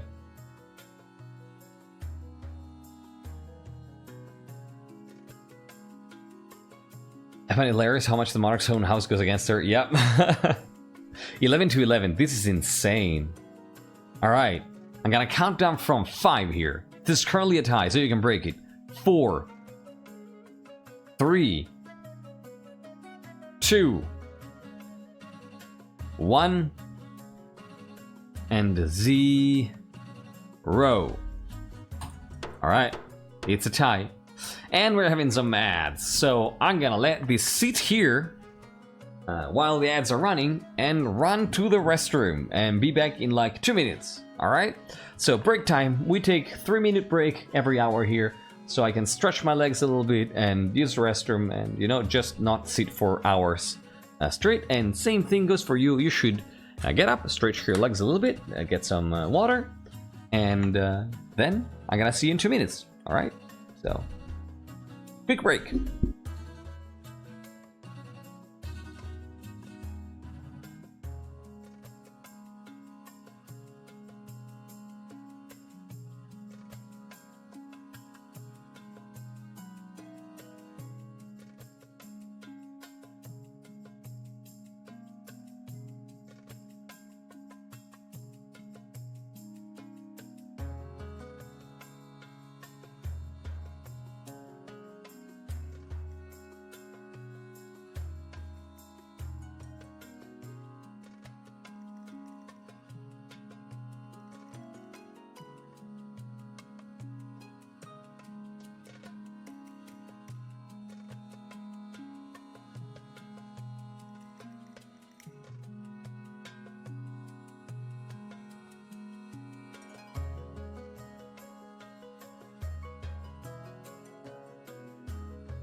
Alright, welcome everybody, and thank you so much for sticking around. Nerdlord, welcome in, thank you for joining. How are you doing? You are a count. What up? So...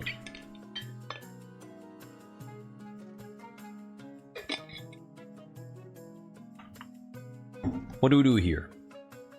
What the Monarch asked has been avoided. I think that Agrippa is still gonna take the offer then. Sparse voted B. Why would you do that? Why would you refuse something?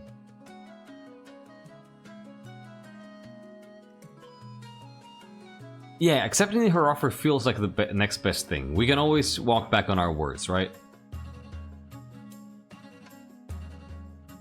Yeah.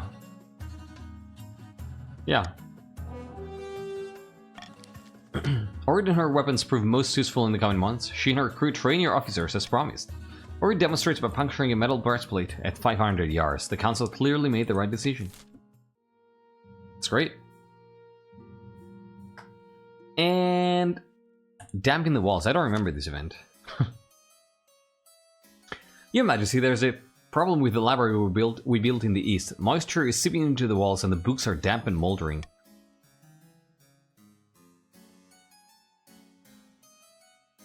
Just move the books somewhere else. The library is the somewhere else, Your Grace. That's why it was built. We can repair some of the library, maybe even save one of the sections if we have help. But we don't have enough resources to rescue the whole thing. Jeez, that's a lot of money.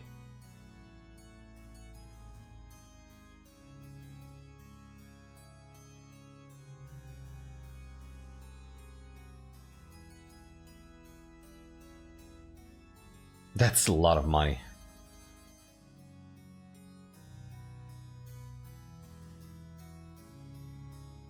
I mean, I know what a corruption would do.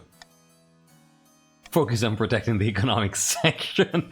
I know what a corruption would do here. Sounds like a count issue. That's the thing. That's the thing. You know, like, that's an idea for someone who doesn't have the crown.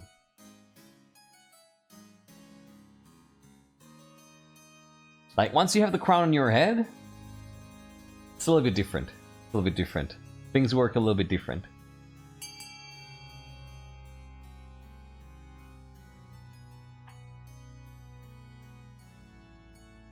So definitely focus on protecting the economic section.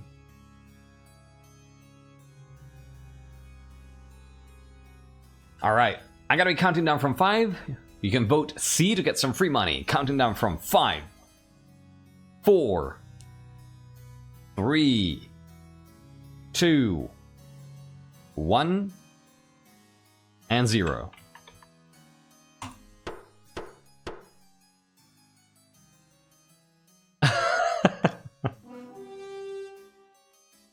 Yeah, that's usually useful, Amy. The treasurer makes the necessary arrangements and repairs get underway. The counts develop a streamlined economic policy based on their rescued books, laying out exactly how many chicken eggs their serfs owe them each year, but other sections molder into obscurity. Okay, that's reasonable to me. Oh, auction time! Time for sparse corruption to spend a lot of money. Time it is. Starting these in 3, 2, 1. Let's go. Exclamation mark fund followed by the letter of the building you want to fund, followed by the amount of money you want to spend. Your options are raising trade for the counts with A, raising stability with B, raising faith for the grandees with C, lowering stability with D, lowering farming for the patricians with E, lowering trade for the patricians with F. No farming option, yeah. Yeah, that's true.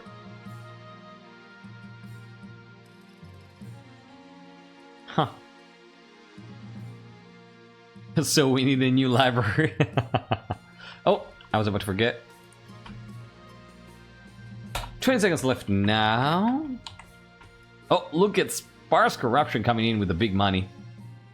Funding B. Damn. 10 seconds left. 5,000 on A. 5 seconds left. Spend it, spend it, spend it. Spend it, spend it, spend it. B and A, in the end, get funded. Increasing trade for the counts, sorry. Thanks to sparse corruption and others. Yeah, last second. Devastating, I think. And Amy. And look at that, sparse corruption, biggest funder to both the library and the trade. That's interesting. Huh. Yeah, Sparse spent a lot of money there. Big investments. So. And you are still the richest, yeah. Not by far, though, anymore. Look at that. The wealth has spread considerably.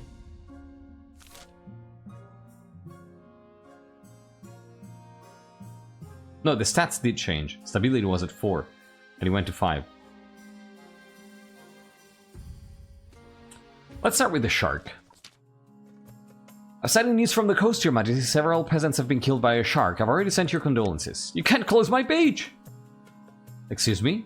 The beach is vital for coastal tourism. You can't close it just because a few people got on the wrong end of a fish.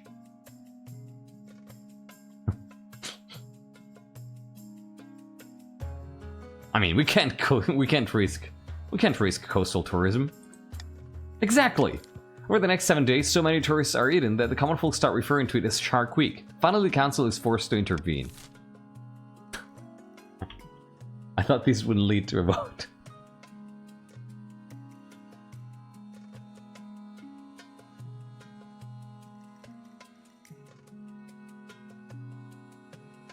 Keep the beach open. Spend money. Shut down the beach. Lose money. I mean, we do the only sensible thing. Monetize the shark. I just bought that stability. Thank you. I appreciate it.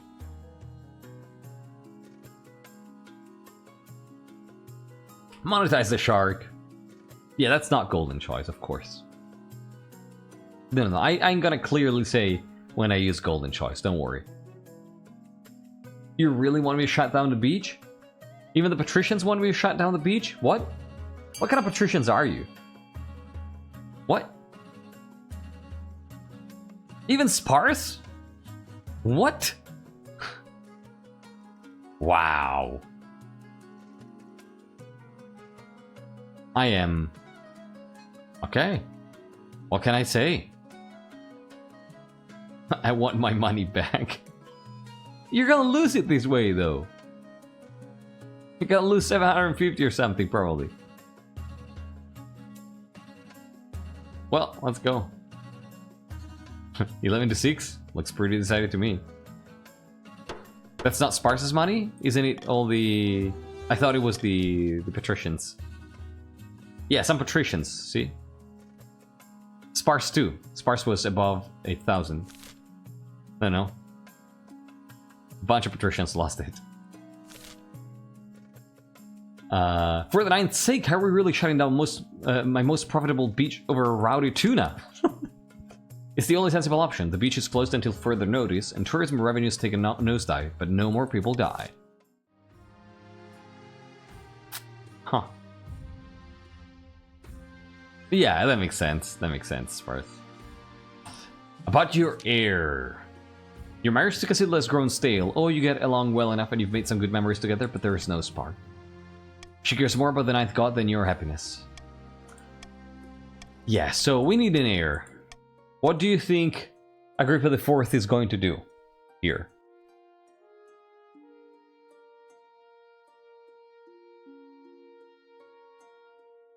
What do you think Agrippa IV is going to do?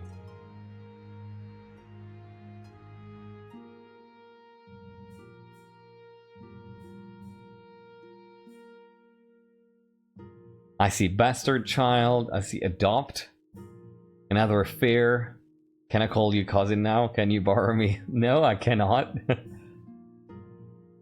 Their cousin who just so happens to be Sparse Corruption's child, you know? I think that might be it. It's definitely not wife. Definitely not wife. It's definitely not wife.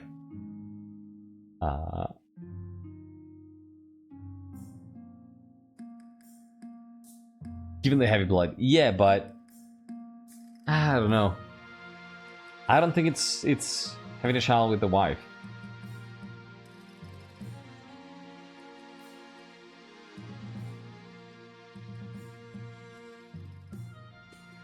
Natural child actually means something different in English, Diga Basta. It actually means a bastard child.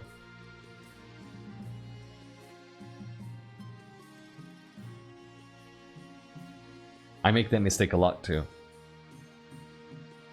Yeah, I'm Italian.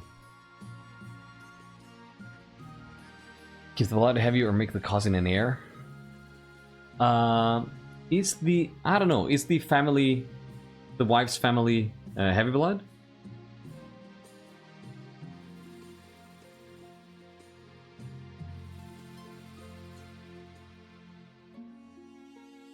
I don't...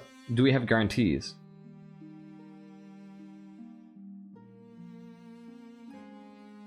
That's funny lyrics. I'd say wife or cousin. I'm leaning toward cousin. I'm leaning towards cousin. Bastard child doesn't sound great. I think that the corruption way here is just to appoint it within the family, you know? Yeah. I'm strongly leaning in towards cousin. It's like, oh yeah, let me choose this person who is absolutely the most competent and just so happens to be a very close relative. Nepotism at its best. I'll make my youngest cousin my heir. Yeah, that's how it goes. That's how it goes in the sparse corruption family. The cursed captain that you allowed to stay in the capital, the one who traded those weapons, she has been the cause of some concern. Nobles have complained that she has been rude and confrontational. She does not know royal etiquette after all. Or some suspect her of being a cursed spy. Very well, I will have a word. I heard you were causing trouble. And where did you hear that? It doesn't matter. I just have a lot to ponder.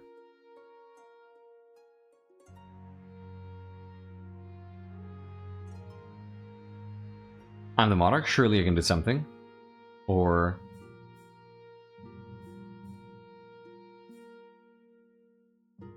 She studies you for a moment, then shakes her head.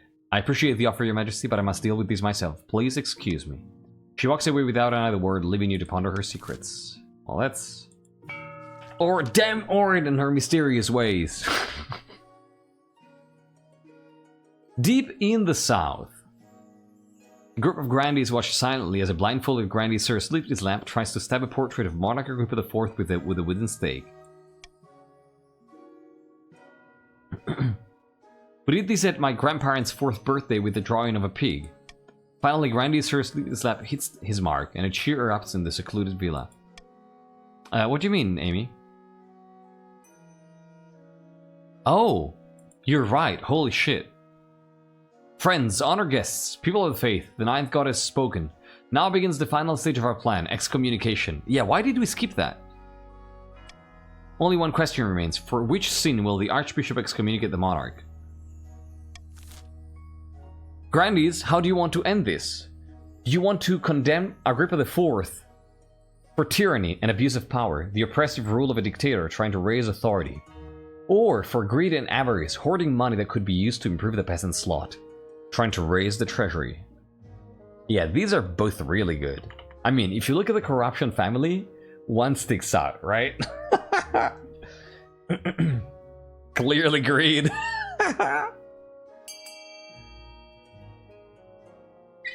Yeah, Sleep Slap, that makes a lot of sense.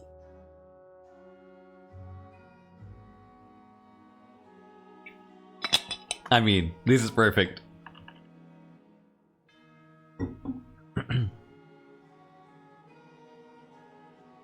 What would I do myself next? I mean, no. You are the good example, right? Like, below 5,000. That's good. Look at these two. These two are next.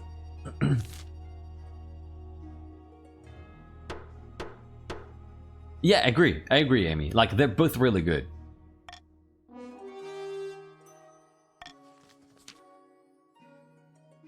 It shall be done. We must now ensure that the monarch is seen as a greedy pig. For the final stage of their scheme, we must raise the treasury to at least 3,350. So that's just 1,000? Well, it so happens. It so happens that I want to do something with this money. So, I actually have some instructions here on what to do for taxing and stuff.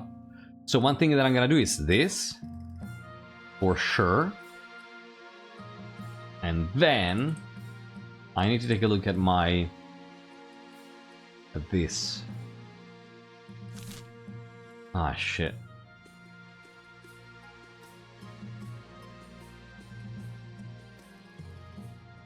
Ah, it might be like this. I don't know.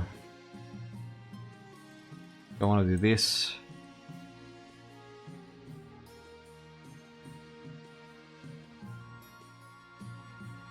What? No, no, no. Instructions on what the character would do here.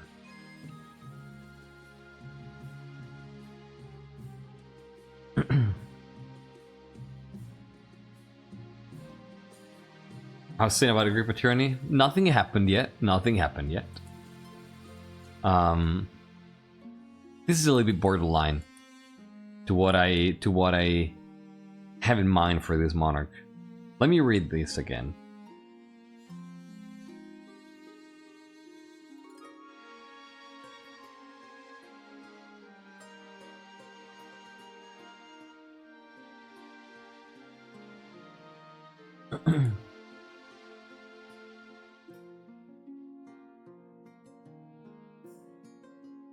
I think this might be it, yeah.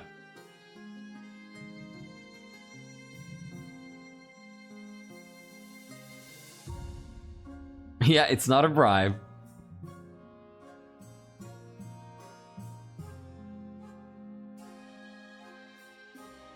I think it might be this. Even though, yeah, the counts are very rich right now, right? But that's not our main concern. You can tax the East to retake the financial support we gave him. That could be an idea. That could be an idea.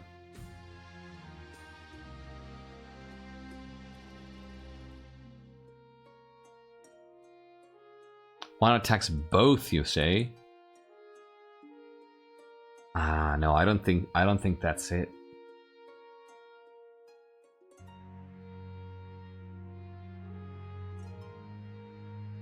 Why would you tax the rich when there are so many more poor people?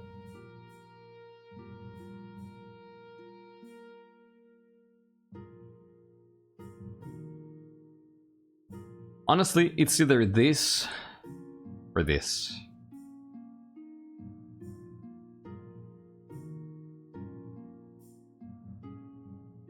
No, either this or this.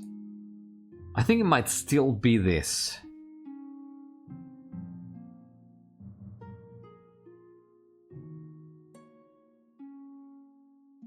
Yeah, I think it's this. I think it's this.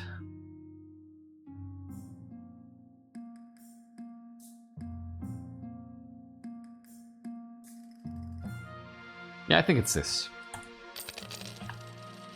I think it's this, yeah. Alright. Holy shit, it's happening. Holy shit, it's happening.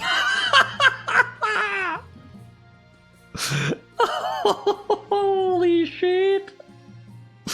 Well, we're in for a ride. Why is Jester welcoming? Give me 1 minute and then you're gonna be more than free to do that. Holy shit. The ending of this dynasty is really gifting us some pearls here, some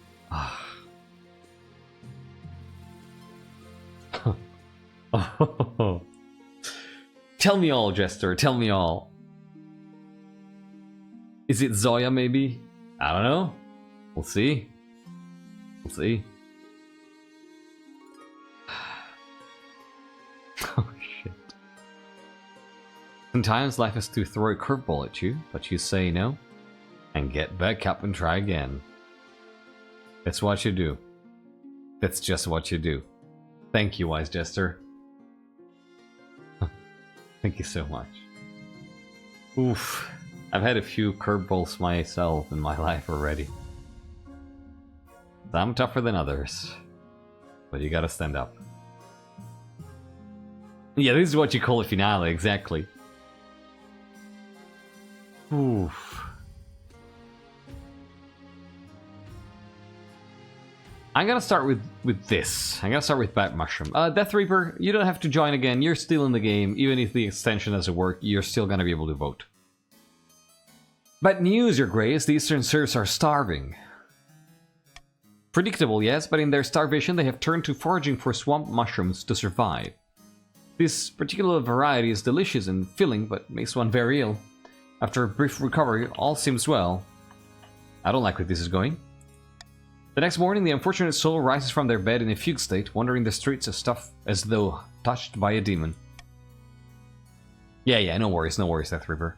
It's just the extension that it's been a little throwing a few tantrums tonight.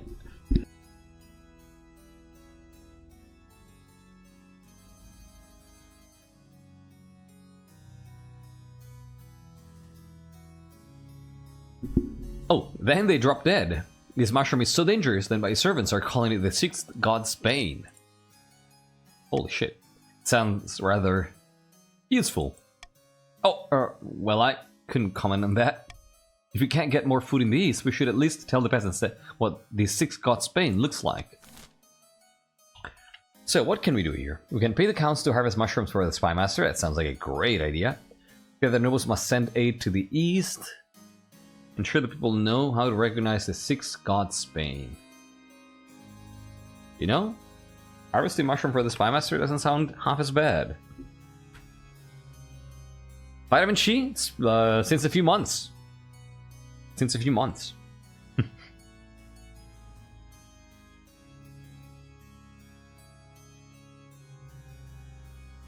Might get out of here. It is indeed a mod.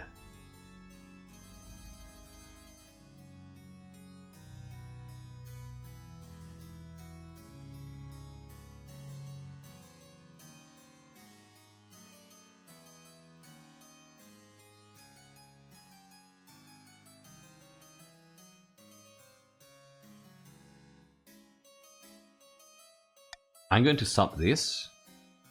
I think Agrippa would say either...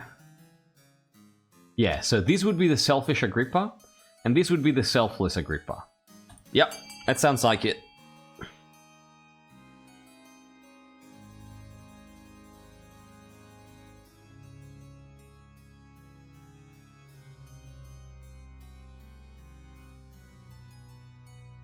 What were you saying here? I mean, B is really good, right? Like, the peasants are gonna be happy, and we want the peasants to be happy. I wonder if they will mysteriously stop using Royal Gamble to get more gold? I don't know. These could use aid, my liege? Yeah, I mean... I would be down to do that.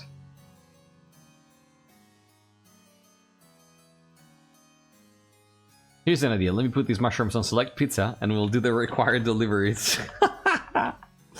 So if you want pizza with mushrooms, vote for B.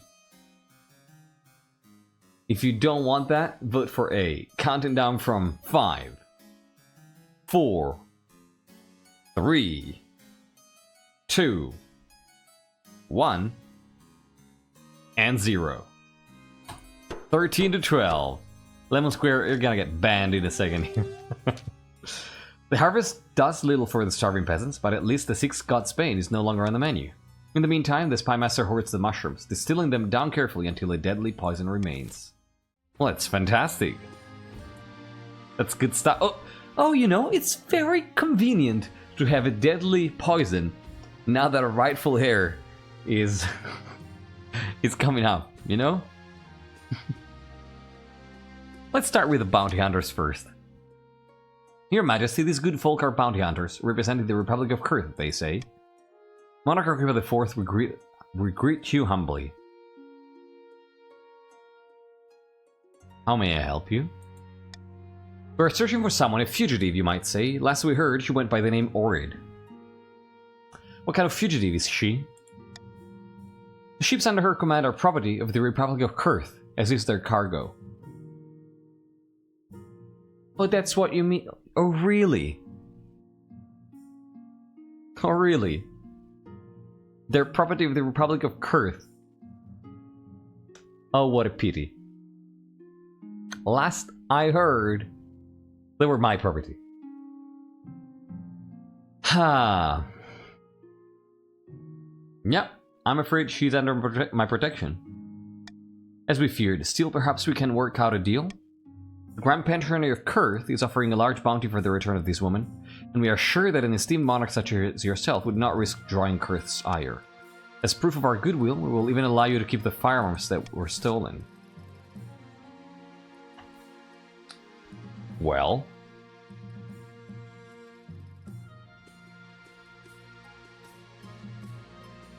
Well, so this is potentially deadly. Oh my god. So if A passes,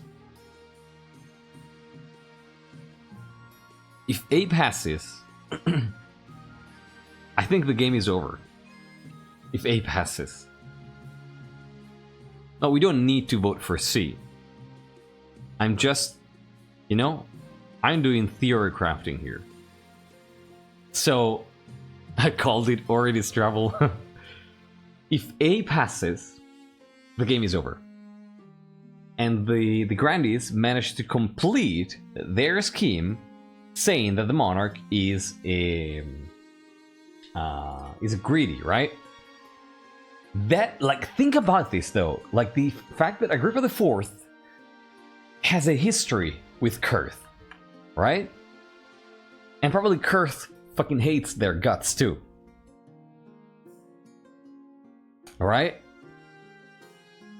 So, if that happens, it's going to mean, I think, that Kurth knew about this and actively tried to sabotage Agrippa IV to get them out, to get them off the throne for fear of retribution, because, look at that, the coast has 10 military, they have the Royal Bombard, and Kurth is fucking... You can bet that Kurth is afraid that the Royal Bombard is going to be used against them.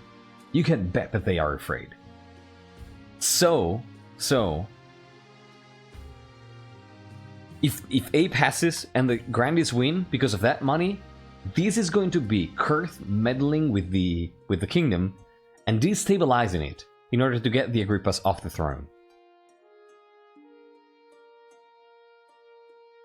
Now, what would Agrippa IV want? 100% to refuse the bounty hunter's offer. 100%. And they're gonna pay for it. Like, they're gonna 100% want to refuse the bounty hunter's offer to spite Kurth. Yeah, no. I'm not saying that that's what the Monarch knows, Fearheart Bay. I'm saying that's how I would interpret what happens in game. As an outside perspective.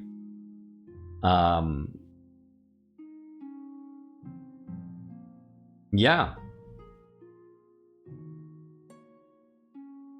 Veto should have been good for Monarch. Yeah, but I tend not to strategize. I tend to do things that make sense narratively. Yeah. Yeah, I think Agrippa IV really wants to spite Kurth.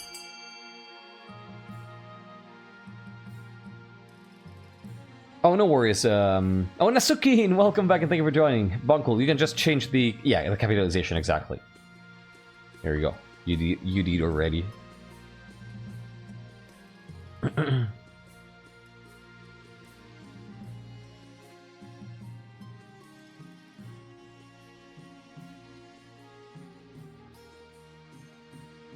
$8 to $13. This is still pretty close. Yeah, look at all those Grandies. 10 to 13. 10 to 14. Soleil. Ain't a big fan of Kurth herself. Well, and you know, yeah.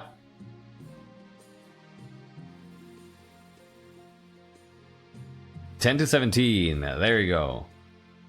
We have a trader. 10 to 17 looks pretty decided to me. I'm gonna be counting down from 5, 4, 3, 2, 1, and 0.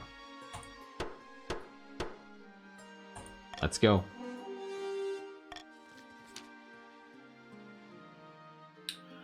Amy, I was thinking the same thing, right? Like the Grandies we're more than okay to just team up with Kurth in order to get... And probably, let's be honest, the Grandies have been scheming this whole time. Right? The whole dynasty, it's been schemes upon schemes from the Grandies. Would you be surprised if I told you, yeah, they're scheming together with Kurth to get a throne off, a monarch off the throne? I wouldn't be surprised. It's just one more conspiracy. Yeah, exactly, Marid.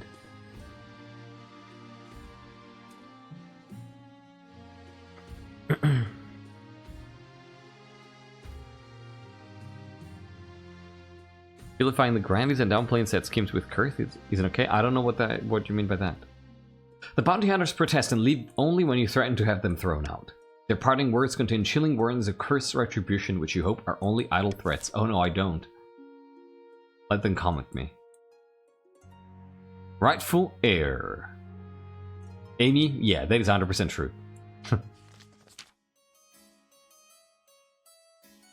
Greetings, Count Nerdlord. Do you recognize me? Oh my god, it's Sophia II. It actually is. Can't say that I do. My name is Sophia II, and I am the rightful heir to the throne. Many years ago, my mother, Queen Sophia, was overthrown and usurped by the wicked monarch Agrippa IV. By the blood of the dead, I have been hiding out in the east ever since, kept safe by those still loyal to my mother. And now I come to beg your aid in reclaiming my throne. Give me a moment, I must discuss this with my peers. Counts, this is up to you. Can't seriously be considering this Popinjay's claim. We agreed that you'd help me take the throne. Worry not, that's still our goal, but having the rightful heir in our pocket may still prove useful. We can use them to sow chaos in the kingdom and undermine the monarch's authority. Or we could just have them killed and forget this ever happened. So, my dear counts, they're probably lying anyway, just some peasant person with a passing resemblance to the previous queen and delusions of grandeur. Counts, what do you want to do about this? Do you want to support their cause? Do you want to have Sophia II quietly killed, thus helping Monarch Agrippa IV? Do you want to turn them over to the monarch as a show of loyalty? Or do you want to investigate their legitimacy? Do you just trust them? Do you want to investigate their legitimacy? Or do you want to dispose of them in one way or another? Huh? I have no idea, Amy. I don't know. Oh, what? The counts are actually gonna get her killed? What the fuck? No way. They're split. Oh my god. Support their cause 4-3. I'm gonna be counting down from 5 here. If you are a count and you have not voted, you can still make this a tie. Sophia the First wanted peasant rights, if I recall correctly. Kind of. Not necessarily peasant rights, but guiding peasants. So I'm gonna be counting down from 5, 4, 3, last opportunity to vote counts, 2, 1, and 0. There you go. Support their cause. Good news, Sophia II. The council will support your cause as long as you do exactly what we say. Oh, hooray! What's the first step? Rebellion? March on the capital? Monarch Agrippa IV's treacherous head on his spike?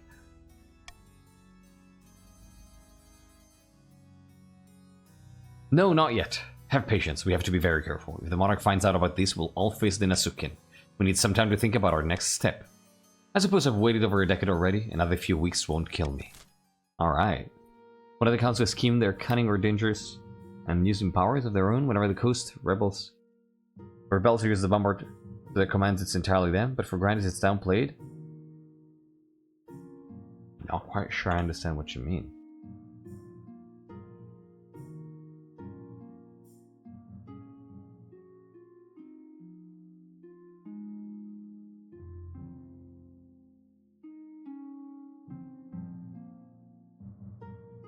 I don't know.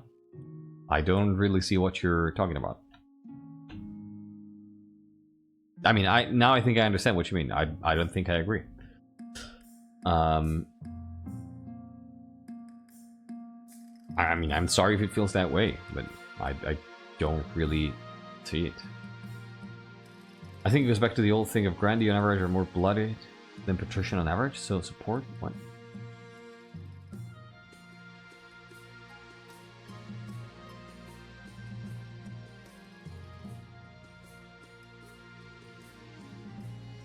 Alright, let's go.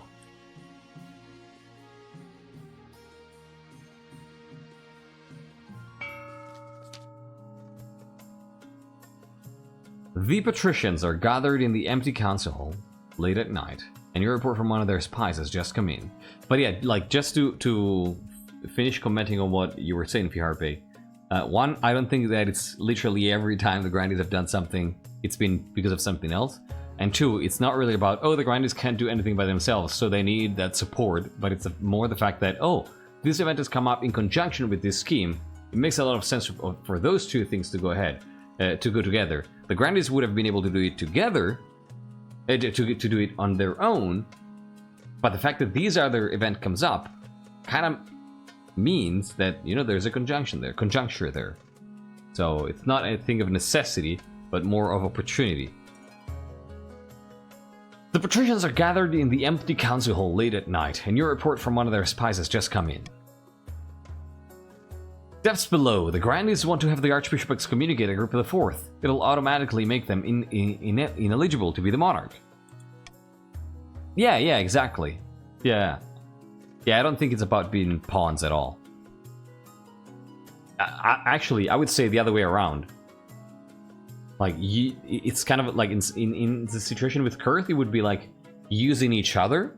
Like, Kurth benefits from an unstable kingdom, and the Grandies benefit from being on the throne, so they help each other. In other situations, like the rebellion, it was actually the Grandies using the patricians to get the throne with Sophia. So, yeah.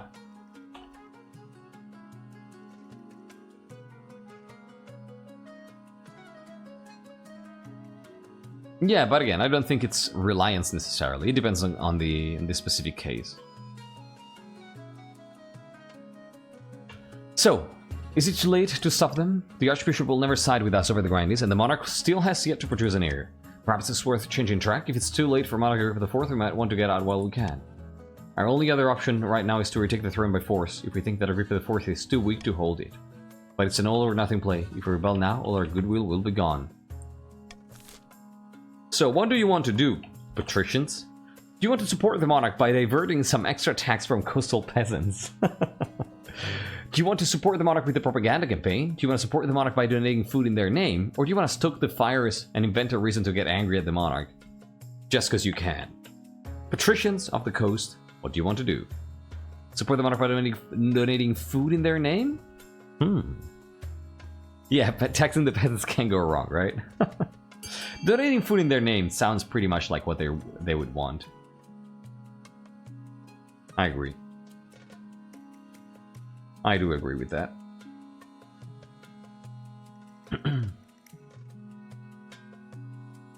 Jesus, our farming is hurting. Alright. Let's go, I guess. 5-2? Yeah, that's 6-2. Yeah, that looks decided to me. Let's go.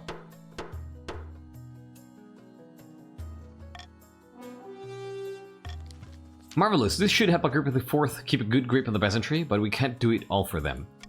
Patricians must continue to aid the monarch by countering the other region's schemes as much as they can. It is interesting, right? Like, how are they are bending their morals to do to deal with the current situation. Call for unity. I don't think we'd go for call for unity. Like, had it been Iron Choice, I would have considered it, but call for unity, really not what Agrippa wants.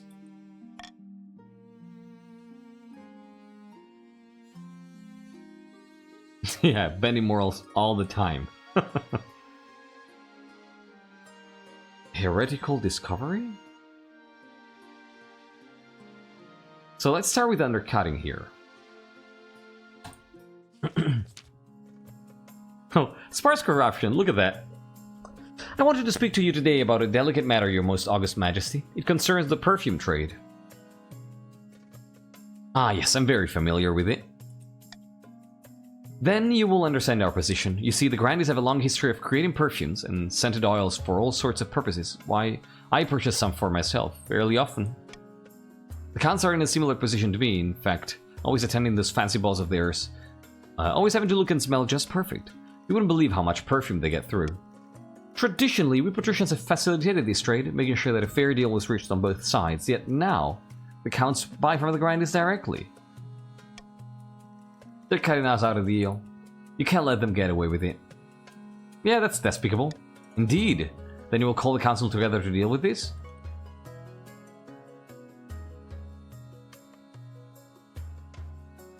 Yes, I will.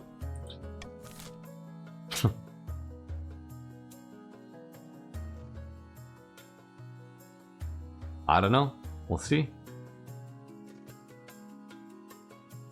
Good point, Otter Valinor. I don't know how long it's supposed to be. Yeah.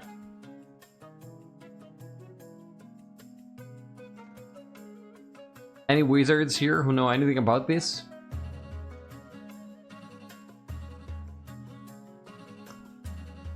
So what do we do here? Force the counts to continue buying perfume through patricians. That's what we want. Allow the free market to sort this out. Bring the perfume trade under the authority of the Monarch. Nah. Ban the sale of perfume altogether. Let me convince you to not change anything. Let me convince you to not change anything. Let me give you some money to keep things as they are.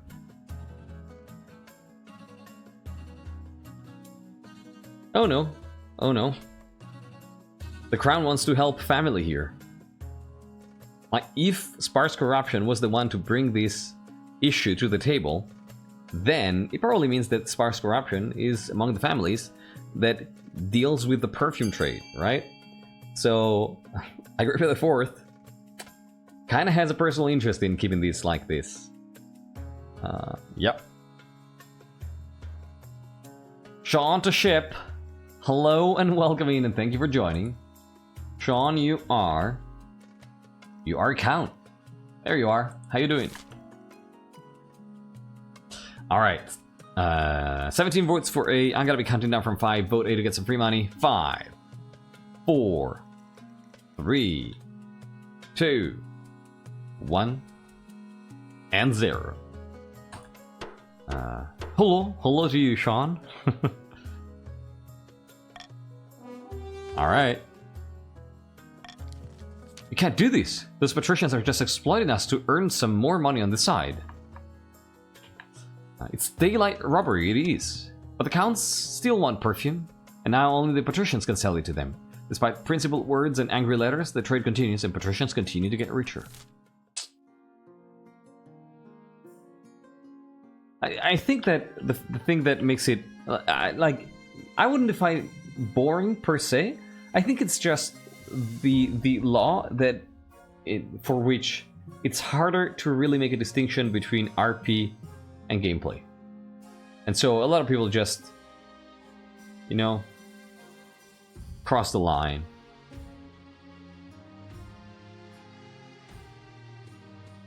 But please do not just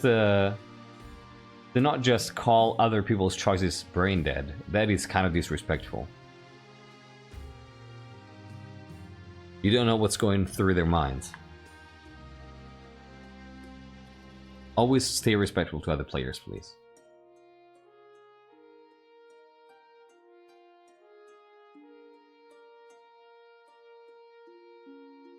I mean, yeah, maybe that's your reasoning, maybe that's everybody's reasoning, but you don't know what's going through their mind, so please, just don't assume. Yeah, again, it is a pretty good internal motivation, but calling it brain dead is a little bit insensitive. So, where were we? Heretical discovery. let's do some. Well, let's deal with some air stuff. I'm tired of waiting around. What are you going to do to help me reclaim my stolen throne?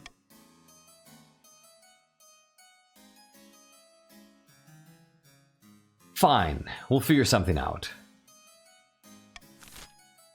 Counts, it is your time to decide what to do with Sophia II.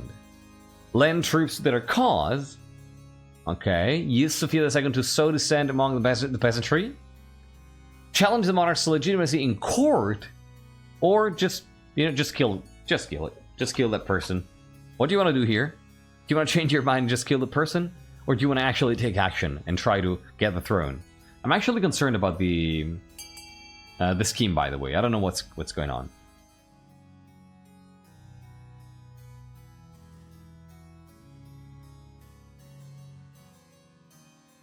Yeah, Ninth, give me patience. Challenge the monarch's legitimacy in court is what's winning? I cannot believe this. Holy moly. Wow. Alright. I'm gonna be counting down from 5 here. If you haven't voted counts, this is as good a time as any. Counting down from 5, 4, 3, 2, 1, and 0. Challenge the monarch's legitimacy in court. I think it's the same courthouse, yeah. That's right, we'll present you as evidence challenging the monarch's claim and sue them right off their throne. Ooh, but won't the courts just side with the monarch? But don't you worry, you silly little head about it. Leave the politics to the grown-ups and just practice your royal smile. Oh, it might be. You're right, Bonkel. Yeah. I'm really curious to see how that goes. An heretical discovery. Your esteemed highness, I bring troubling news. Someone took the Ninth's name in vain again? Not quite, your highness. A group of individuals in the coast are meeting in secret to preach heretical teachings and engage in rituals. They are believers of some ancient folkloric tradition. It's tied to some primordial spirit. They say it lives in the trees. Silly stories for children. Regrettably, I require the council's permission to launch a proper investigation. Otherwise, my inquisitors would have destroyed the cult before it had the chance to spread. Well, let's hold a vote.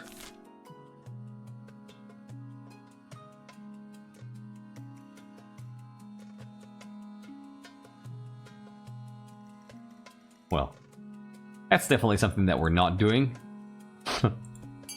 Feel free. We're definitely not repealing a law that prevents the High Inquisitor from investigating at will. Nope, that's not what we are doing at all. We don't need the church to get more powerful. We don't need the church to get more powerful at all.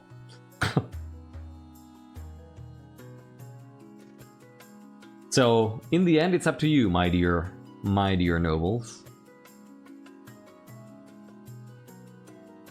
Oh, I didn't make sparse corruption for a faithful one, you know, for a religious individual.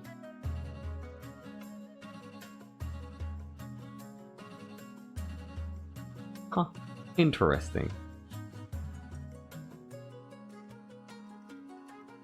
All right, I gotta be 11 to 12. This is actually super close. One vote apart. So if y'all haven't voted, this is the time to make this a tie or revert the outcome.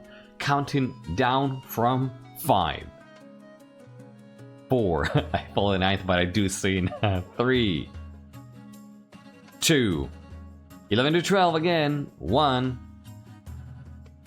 and 0. Oh my god, it's a tie. No fucking way. I wanted you to decide. Unfortunately, there is not a way to customize portrait without owning the game, Death Reaper. That's the only way that the developers can monetize, so... So... Fuck, I really wanted y'all to choose.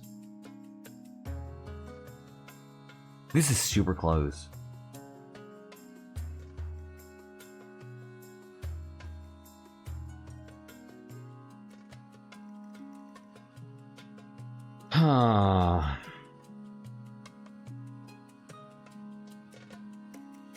Go with me. I don't know.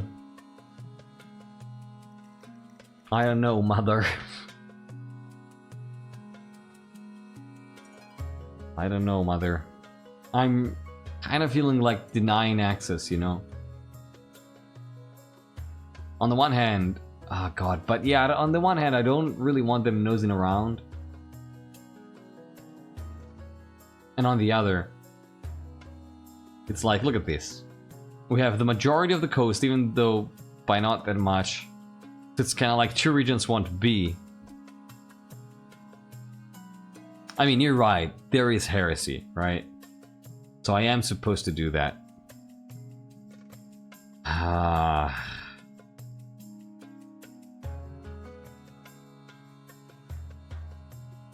mean, you're right. It is heresy. I don't want to alienate the church.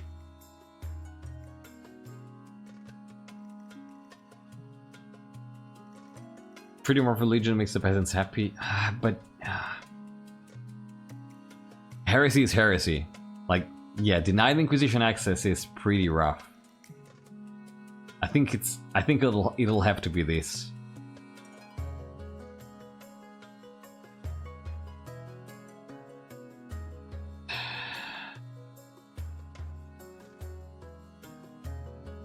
Yeah, this pains me, but I think this is really telling. Sparks who teach Agrippa the Fourth for most of her life and thesis who advise her for a time have opposing view on the matter. Yep.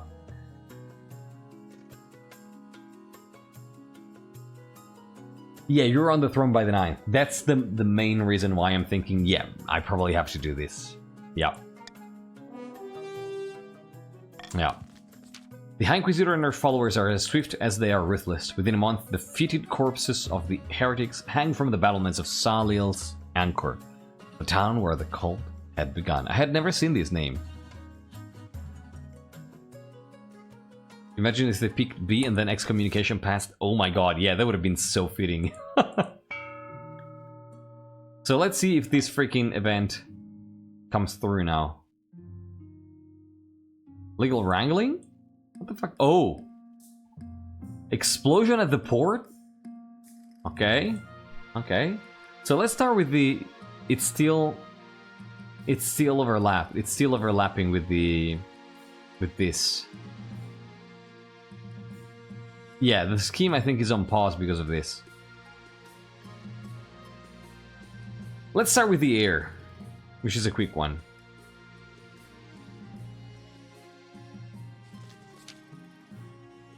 Your quest for an heir is finally complete. You stand before the council holding a small child in your arms. Should I die, I say my crown be passed down to my cousin and adopted son. The assembled nobles break out into polite applause. By designating an heir, you've cemented the stability of the king. Your Majesty, may I be the first to congratulate you on adopting an heir. What is his name? Thank you, Vitamin Chi. Agrippa the Fifth. No cursed name. See? Praise be, Your Majesty. I'm sure little Agrippa the Fifth will grow up to be a chip of the old block. Do you want to take a screenshot and post it on the Discord so that Morgreen can be happy tomorrow when she wakes up? We did it. We beat the Agrippa the Fourth second allegations. Agrippa the Fifth indeed. Alright. So, I'm going to say explosion at the port first and then legal wrangling. Let's do that. Your Majesty, a ship exploded at the port. The water swelled like a tidal wave and my whole town was devastated. Oh my god, House Gilder, I am so sorry. Oh my god. How could this happen? I have no idea, Your Esteemed Highness. Oh, this is fucking Kurth! This is fucking Kurth! All I know is that the ship arrived from Kurth just yesterday. And now my docks have been destroyed. Oh, depths below. Fucking hate them. If I may, this may be promised retribution from Kurth. Retribution? Then this was an attack. You cannot let this stand, Your Majesty.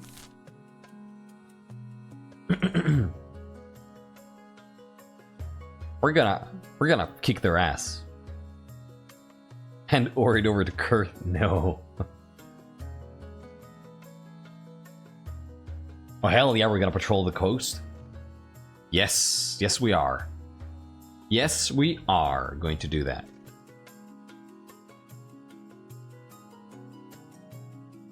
Yes, we are. Yeah, exactly. Remember how we have that big finger that we've been waving around?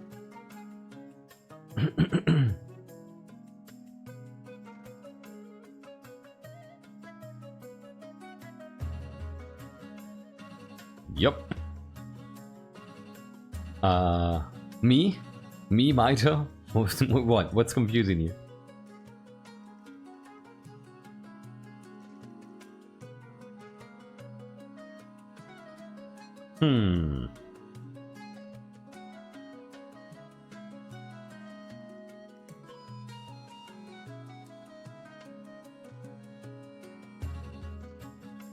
Ah, God. I think Agrippa is kind of running. Oh, to slip Islam. Okay.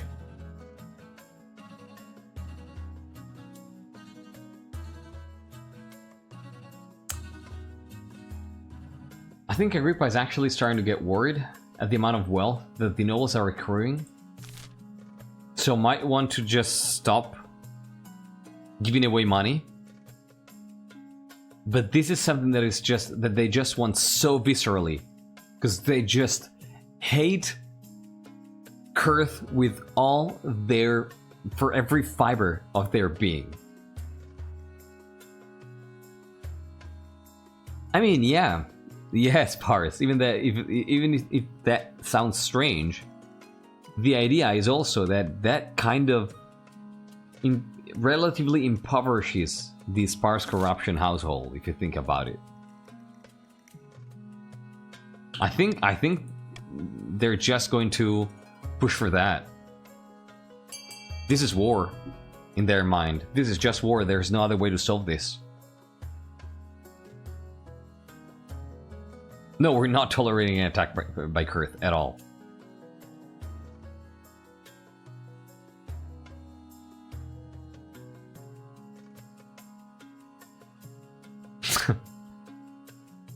This explains some things. What does? Tell me.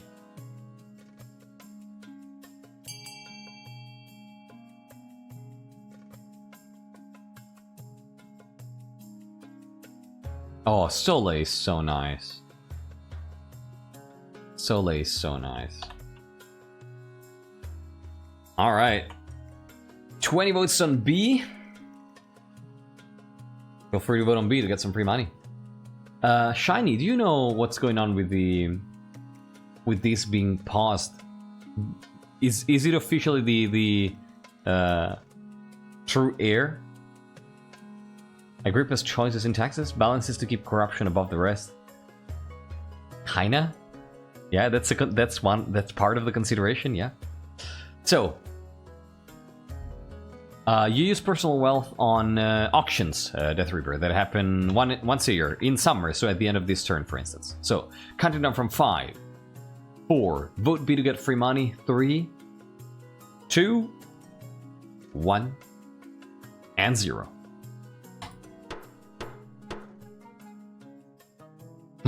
That's nice. That's nice, my dude. Okay. Orid is summoned from her quarters post-haste. When you tell her your plan, she is more than willing to accept and immediately sets sail. In between patrols, she even trains your other captains how to fight against Kurth's cannons. Over the coming months, trade ships from both sides come under attack. Skirmishes on the open sea between the Kingdom and Republican navies become commonplace. I would have expected military to go down in a war, but okay. With no one willing to give in, the conflict will continue for the foreseeable future. At least you have Orid on your side. We're gonna fuck him up. We're going to fuck him up. We're not gonna tolerate anything from Kurth. You see? You see these? Look at this. This little tiny sliver of land. Who do you think they are? Who do you think they are? This little boat? Boom. Exploded. Look at them sending ships our way. People.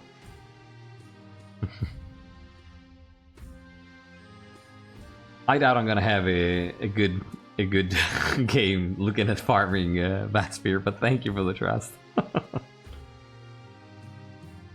Oh, ads are about to run, so when they are, I'm gonna go refill my water bottle and take a 3-minute break as we do at the end of every hour, so that I can stretch my legs a little bit, because I'm starting to feel a little bit, you know, I need to. This is actually really good. I love this rhythm that I've taken with the 3-minute break every hour. So yeah, when that starts, we're gonna take a 3-minute break, so you can also stretch your legs a little bit, walk around, use the restroom, get some drinks, get something to eat, you know. And then we're gonna resume and see what happens in this event that I've never seen with the true heir of the royal lineage. I'm really curious to see how this goes. I've literally never seen this event. And alright, ads have started, so I will see you back in 3 minutes.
Alright, welcome back everybody. Thank you so much for sticking around. Oh wait, no, ads are still running.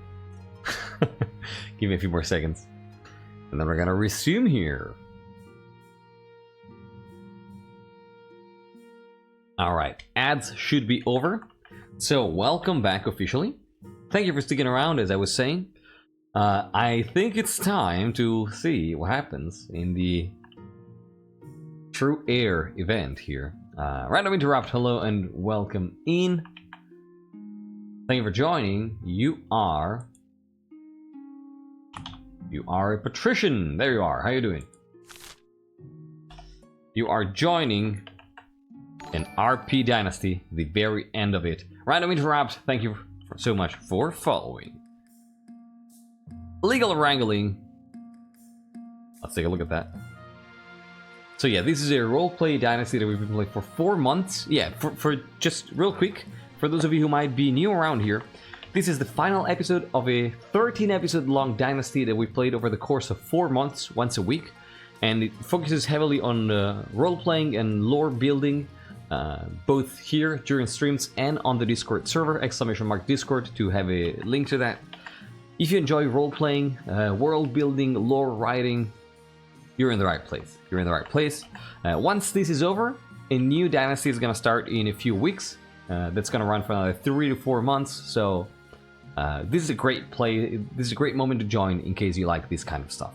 And I encourage you all to do a little bit of role-playing, because I think that's more fun, but you don't have to. You can engage the way you like. You can play it as a normal game of King of the Castle if you want. Neat? Awesome. Yeah, if you like that kind of stuff, definitely the right place to be. We are super dedicated. We mod the game. We have a few people in the community who have found a way to slightly mod the game, and we're always looking to improve things. Everything we do is highly experimental. It requires a lot of work to make it work, and sometimes it bugs out. So all the mods that we're using are not publicly released yet, but we're always improving. Month by month, you're gonna see that things get better and better and better. So for instance, now we have custom advisors, names for advisors. If the Monarch shows up in an event, probably yes, in this event you're gonna see that we have a custom portrait for the Monarch that is super cool. So yeah, this is a super active and creative community, and I personally feel absolutely grateful and honored to be at the head of it. So with that said, let us continue and see how I die. Your Majesty, yeah, this is it. Look at this. Like, this screen really tells you a lot, right? Like, custom Chancellor, name for the Chancellor, and most important, look at this beautiful custom Monarch portrait. I love it. Your Majesty, do you recall Sophia II, the child and heir of Queen Sophia? Wait, didn't we kill them? No, they escaped the palace after you usurped the throne. It seems they've resurfaced, and they're suing you on the basis of gross usurpation and wrongful dismissal from the line of succession. Oh shit. Apparently Count Nerdlord will be serving as their advocate. That's right, I assure you, Your Grace, I'm only doing this because I want justice to be done. How perfect is this? That this is happening to Agrippa the Fourth.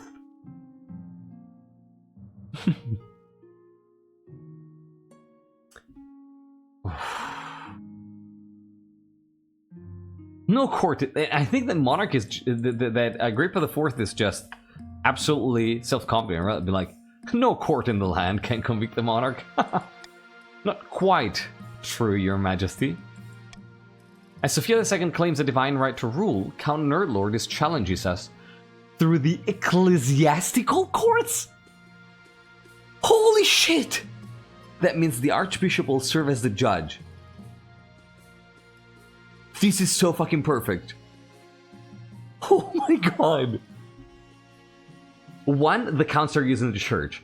2, the church, who in this dynasty, more than any other dynasty that we've had, has been a player, an independent player from the regions, right? Is now having a decisive role in deciding how this goes. Oh my god. This is insane. This is insane. And I must remind you, Your Majesty, that your power is subordinate to the power of the Ninth himself. Prepare your case well, your throne is at stake. We only have a few weeks before the trial, Your Majesty. The nobles will witness the evidence and then vote on the verdict. The nobles will witness the evidence?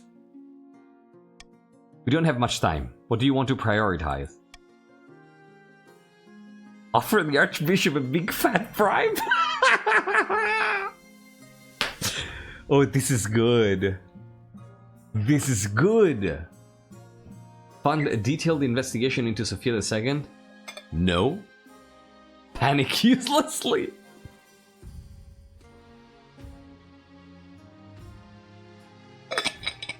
So. Panic uselessly is a little funny, yeah. But Agrippa the Fourth wouldn't do that. Wouldn't do that. We wouldn't find an investigation into Sophia II because we know that whatever we found is not going to be as bad as what they will find about us. Because we are illegitimate as fuck. So, I think it's either offer the Archbishop a big fat bribe or assassinate the so-called rightful heir, right? But... assassinating... it would be too suspect, right? I think bribe is the corruption way, exactly. I think it's going to be the bribe. Yeah. Thank you, Your Majesty, for this donation that's totally unconnected to your upcoming trial. I can assure you that the Church will not forget your generosity. Soon the trial's date is imminent. You can only hope you're ready.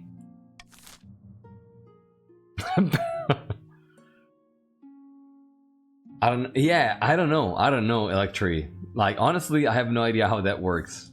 Like, I don't know how this event works. Oof.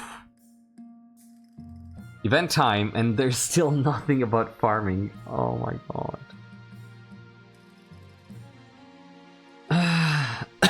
This is gonna be something. So I think next turn there is a risk that next turn the 3 events are trial, bankruptcy, and ambition. Oh my god. Oh my god. And we also have Kurth. Jesus. Well, we'll see what happens. Let's start the auction in 3, 2, 1. Go. Exclamation mark. Fund followed by the letter of the building you want to fund, followed by the amount of money you want to spend. This is how you spend your money, Death. Your options are raising stability with A, lowering authority with B, raising military for the grandees with C, lowering stability with D, raising faith for the patricians with E, raising trade for the patricians with F. Lovely. Lovely. Spend your money, y'all. Yeah, this might be the last auction of the dynasty, so spend that money. 20 seconds left. I'm gonna let you know in chat when there's 10 seconds left. Spend that money. Spend that money. 10 seconds left. Oh, Death Reaper, too late. 5 seconds left. 5 seconds left. Spend it, spend it, spend it, spend it. What happened? I didn't see it. What happened? A fortress and another library. Oh my god. Skeletal recognition. And sleep this lap. Spending everything but 1 gold. Became destitute to build that fortress. Preparing for dire times here. That's good. That's good. Your ambition, bankruptcy, and trade war. So there is no trial. Oh my god. So I'm gonna do the ambition first, because it's the non-decisive one. I think. Whew. Yeah, too many events. This is too crowded.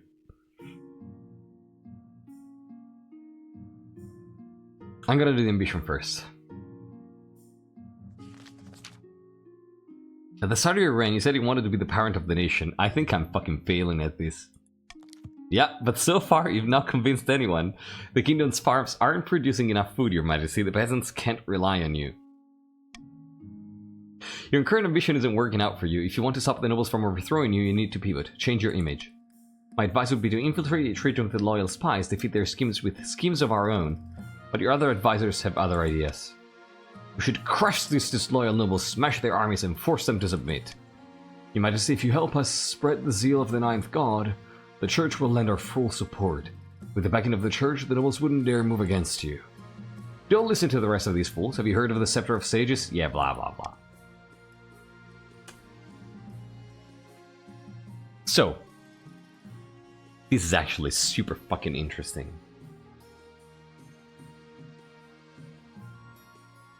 This is so fucking interesting. And you know why?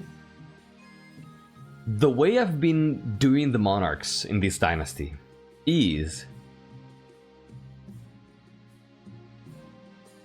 I usually decide what they do before the stream. And I also decide a backup plan, right? I'm like, okay, so this is how they present themselves at first. And this is what they want to do. But if they fail, this is the second thing that they're going to try to do. All right? And the plan for Agrippa IV is farming. So try to get the people to love you. Try to have that Agrippan reputation with you. And if that doesn't work, take control of the royal bombard and just threaten the nobles with it. Alright, that was the initial plan. Like, take things with force. But this is the first time that I make a plan, and I think I'm changing it. Because given the current circumstances, we have a trial awaiting us where Archbishop Wine is going to be the judge. We have given him a bribe, but now Wine comes to us and is like, hey, if you support us, we'll support you. What do you think Agrippa would do? Agrippa is going to pivot. Agrippa is going to 100% try to reinforce their image as the real, royal, anointed, blessed by the ninth monarch of the kingdom. Once again, the church is going to play an incredibly important role in deciding who keeps the throne. Saint of sinners. This is insane. I would have never thought. Like, when I was thinking about ambitions, faith is the first one that I excluded. The first one that I was like, no, they would never do that. Don't spoil events for me, please. Don't spoil event for me, please. So I think that Agrippa is just going to accept Archbishop Wine's offer and move to that side. I love how the Archbishop is not immune to the bullshit of the kingdom. Not just in this dynasty, but in the presentation of the king of the castle itself. He knows how to play the game of kings, exactly. And this is just the perfect demonstration that he knows what he's doing, right? He's choosing a side here. Like, Wine, Archbishop Wine, coming to Agrippa IV and being like, hey, if you support me, I'm gonna support you, is proof that Wine is trying to secure his position as Archbishop. 100%. He's picking a side and betting on the fact that Agrippa is going to be the one who wins. Wine is the only advisor and similar who has been here since the very start of the dynasty. The only character in the whole, in the capital that's been here since the very start of the dynasty. Everybody else has changed. Yeah, Wine is playing the true Game of Thrones, yes. Yeah, Wine knows what the fuck he's doing. He's the only one who's never been replaced. And if you think about it, we've had a schism. Almost schism in the church. We've had orthodoxy. And he's still here. He's still here. The church has gone up and down and up and down and up and down. And now he's back on the rise. Because it's Wine. Because Wine is there and is leading them. This is insane. I love it. I fucking love it. And Agrippa's gonna go for it. Get elevated by the church to the status of a living saint. Absolutely. A wise decision, Your Majesty. I'll send word to my priests. I think the real lesson of the Bloodscale Dynasty is don't fuck with the Archbishop. No monarch that did lived. Yeah. Yeah, absolutely. Yeah, I remember this. I remember Amy saying this. And it's true. It's fucking true. But of course you need to be worthy. Your priority is to raise your authority in the kingdoms of all faith. Wine is the true power, right? Like, huh. And now look at me open freaking... It's a... God. This is gonna be real close here. Now look at me opening freaking tombs. Yeah, P-Link, welcome back.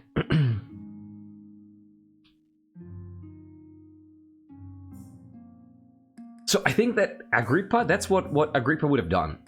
Just open up the tombs, right?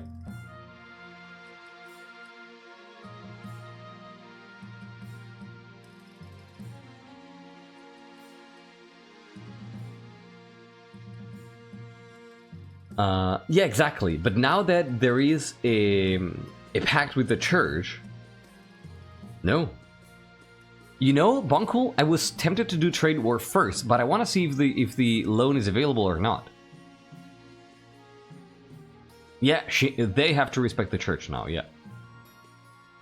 Pretty far through the session, but not in a way that it's gonna end in like 5 minutes. I think.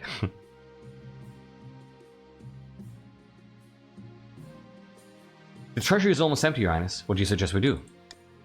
It's they, them, your heartbeat. Apart from raising taxes, we have precious few options. You could get a bank loan or sell off crown jewels. What? We cannot. We cannot. It's not available. This fucking game.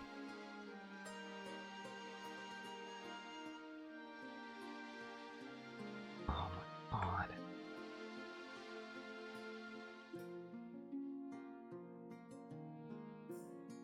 Don't sell the jewels. I bought that scepter for you. Oh my god, you're right.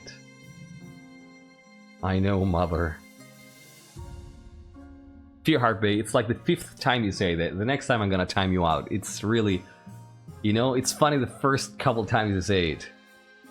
After that, it really becomes a little bit trite.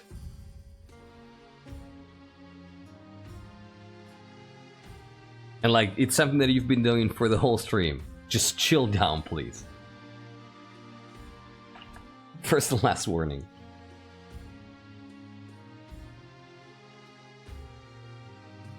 Thing is, the scepter will go back to Sparse most likely. You know, I'm kind of tempted to do it to see if Sparse is gonna fight again.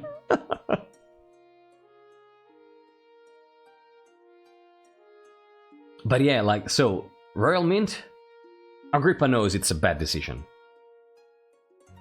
Corruption mother.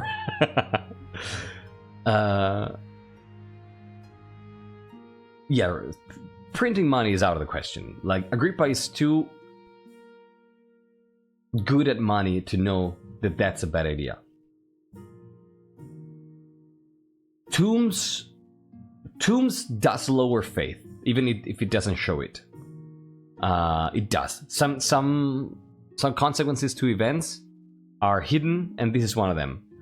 And yeah, it doesn't show. It doesn't show.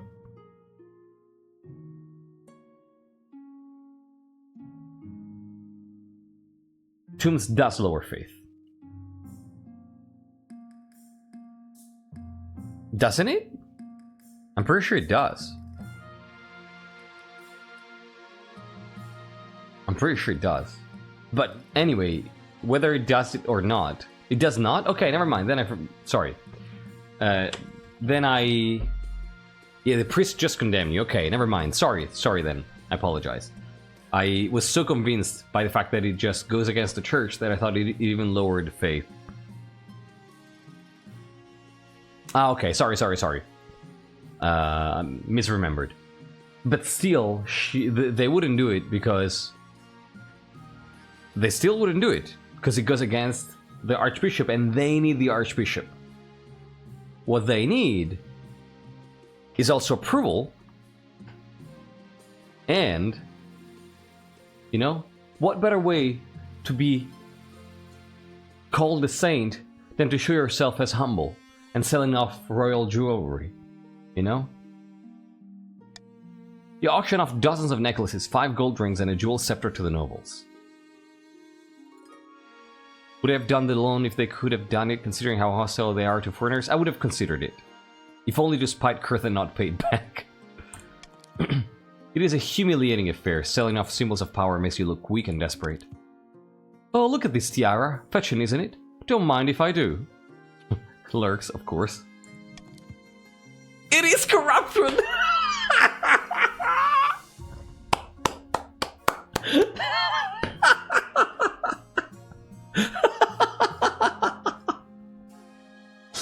Oh my god, this is so good.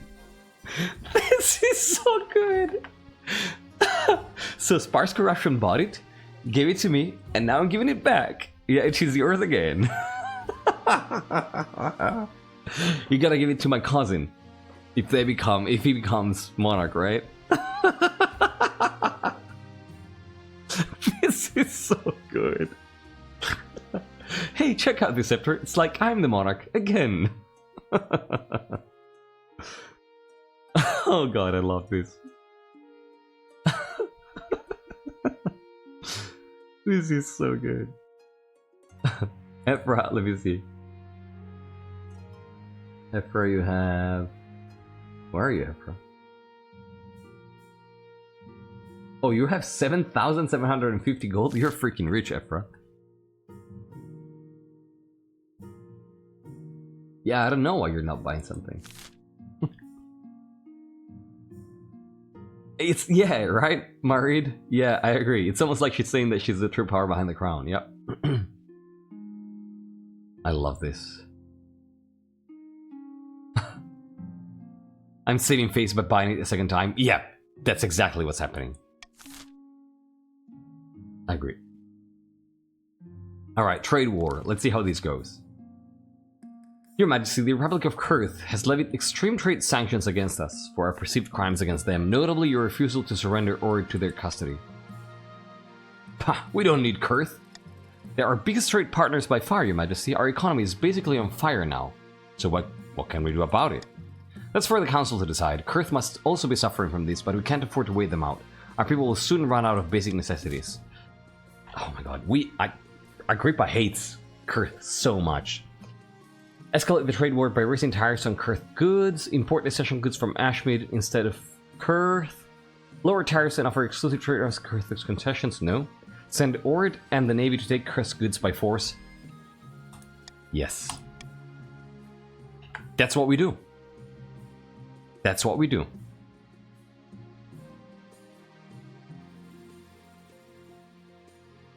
Yep. That's 100% what we do. Tariffs? No, we have a cannon. Let's use that cannon.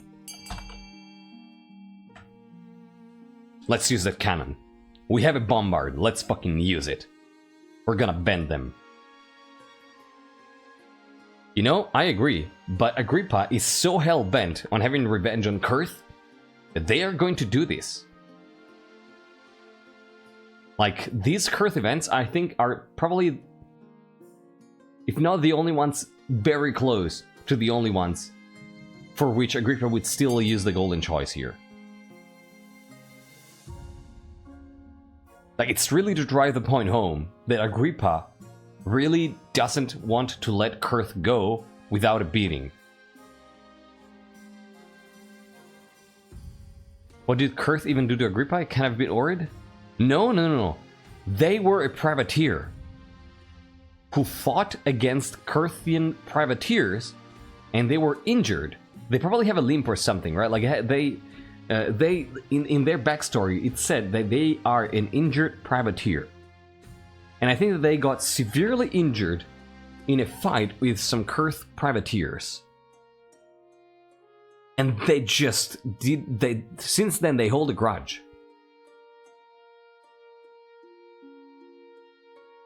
It's they, them, Lurks. Oh, Ishmael, yeah. But yeah, it's something from their background. Kurth physically injured them. Oh, sorry, Lemon. There's plenty of gunships. Oh, we can set the bombard on the coast and shoot at anything that gets close enough, and I'm sure that the range is gonna be massive. Or its navy starts patrolling the Ghost Sea, intercepting Kurth vessels and taking plunder wherever they can find it. Of course, Kurth is quick to respond in kind. The trade war heats up, flaring into open battles on the high seas. That's what we want to see. Fuck these people. Oh! Scheme! Oh my god, we got a scheme. Our plans are going better than expected. The Spymaster thinks that all is well in the kingdom, and while the cat's away, the mice shall play. And when the cat returns, it will find the mice have poisoned its kibble. The analogy is a little tortured now, but I like the enthusiasm. Our next step is to replace the Palace Watch with our own agents. Indeed, the Honor Guard are incorruptible, but the Watch are another story. If the Monarchs can't pay them, they will look for money elsewhere. For the next stage of their scheme, the Council must lower the treasury to 1,500 or less in 2 seasons. Huh. Good stuff. So what do we do here?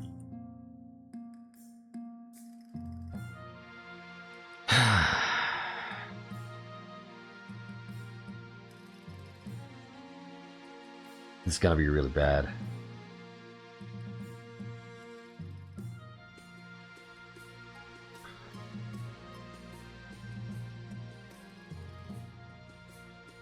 This is going to be really bad.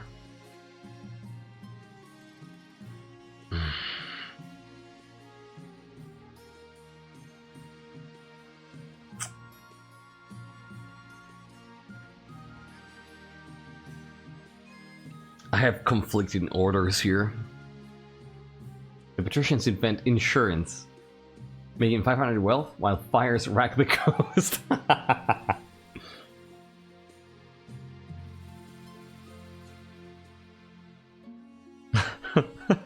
That's pretty funny.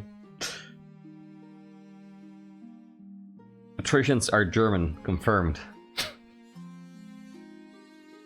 In case you didn't know, Germans get insurance on everything.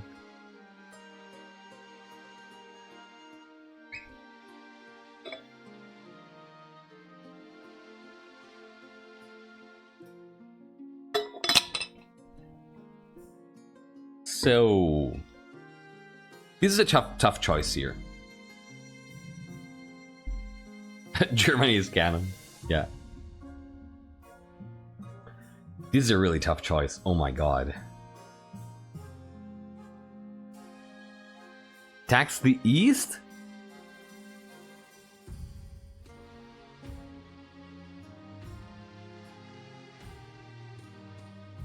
Let's take a look at this.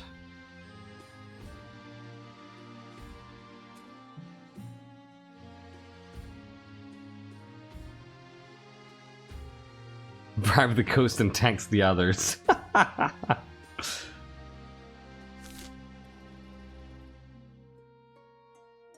Thing is that the fines is pretty high. And Agrippa is aware. Agrippa didn't go to court yet.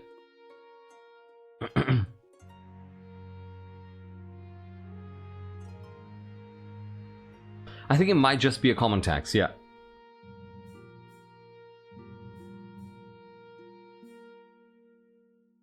I think it might be common, yeah.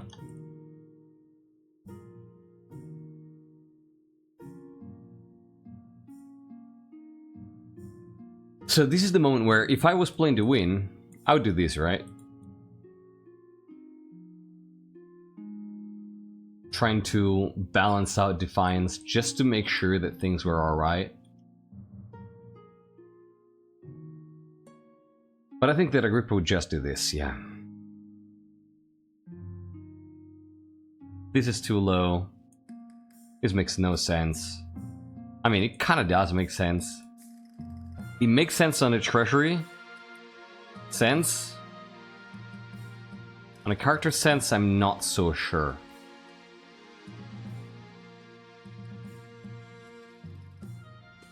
Yeah. Like, I'm thinking, would Agrippa prioritize maintaining, preserving the family's money? Or would they preserve, or would they prioritize getting money in the treasury to be able to spend it if needed? That is my question. That is my question.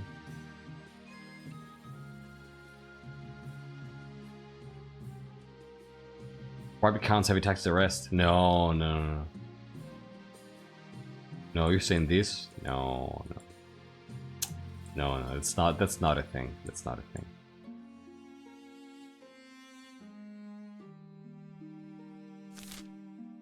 Yeah, you're still technically above everyone, yeah. I'm seriously considering this.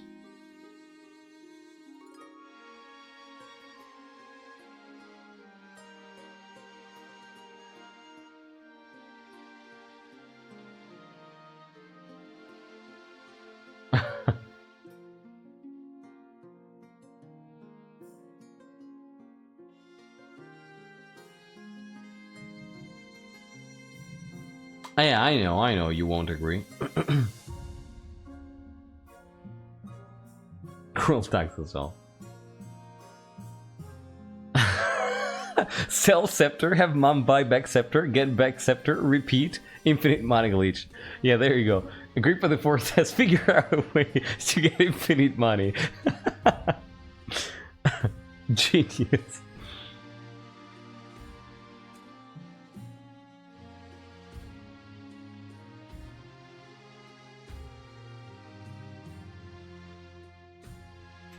I think Agrippa would actually do this, you know? I have limited funds. I know.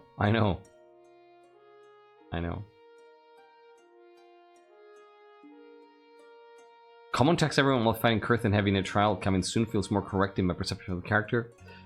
It's very close. It's very close. It's very close. Good point, Amy. Yeah.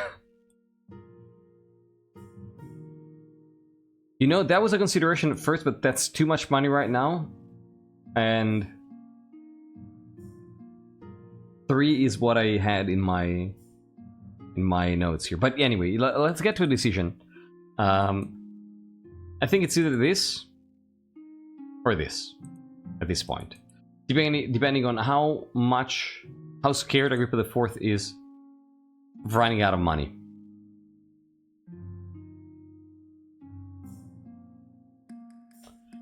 $1,750, $2,000. I don't think it makes that big of a difference for the treasury, to be honest. I can only think of a few events that have like 2,000 gold that needs to be paid. So I honestly think that they would still probably prioritize house money. 2,000 is a good buffer zone, to be fair. Yeah, that's what I was considering. But I also have gamble, right? So I think they would just keep it at this.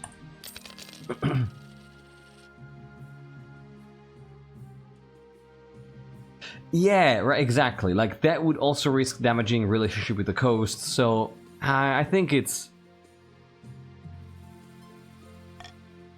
this. Oh my god, look at this. Look at this fucking turn. Look at this fucking turn. War with Kurth, or whatever this is called. The war on Kurth. Trial of the Century and Ambition Sainthood. This is the most stacked turn that we've ever had. Only on Kaji streams do we deliberate over taxes and their lore implication for like 10 minutes. I'm glad you enjoy it. I love this. That's what we do around here. We discuss lore implications for everything. Yeah, this is perfect for a finale, right? This is a game-ending turn if I ever saw one. I agree. Whew. So, we are going to go through this in this order. The War on Kurth, Trial of the Century, and then Ambition Sainthood. Alright, this is the order.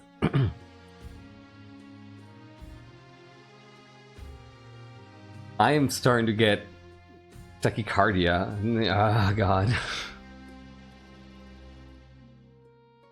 This final turn is insane. Okay, let's go. The War on Kurth. Let me just zoom in so that I am sure to click on the right thing. Yeah, war is the least impactful, which says a lot. This is it, Kurth against the kingdom. We've moved past the trade war. Now we're on regular old people war, as if our profits hadn't suffered enough. I hope the council has a plan. They have cannons on their ships, you know? We do too.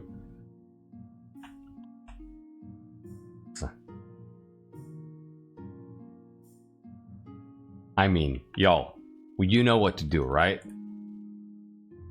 You know what to do here.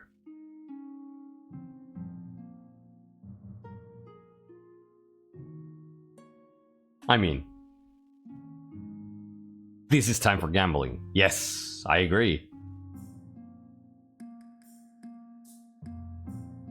Veto, you say?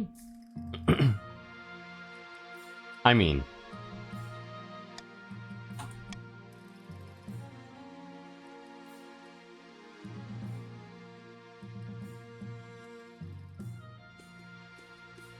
let's just fucking destroy them.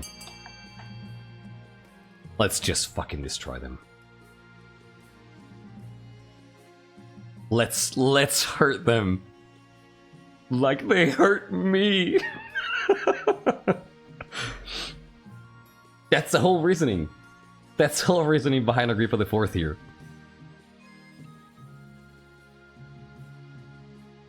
I want to make them hurt like they hurt me.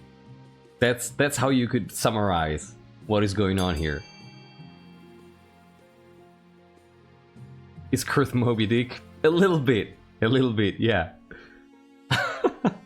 Alright, this looks pretty clear to me. I know the first would potentially be more beneficial for us. We don't care for beneficial here.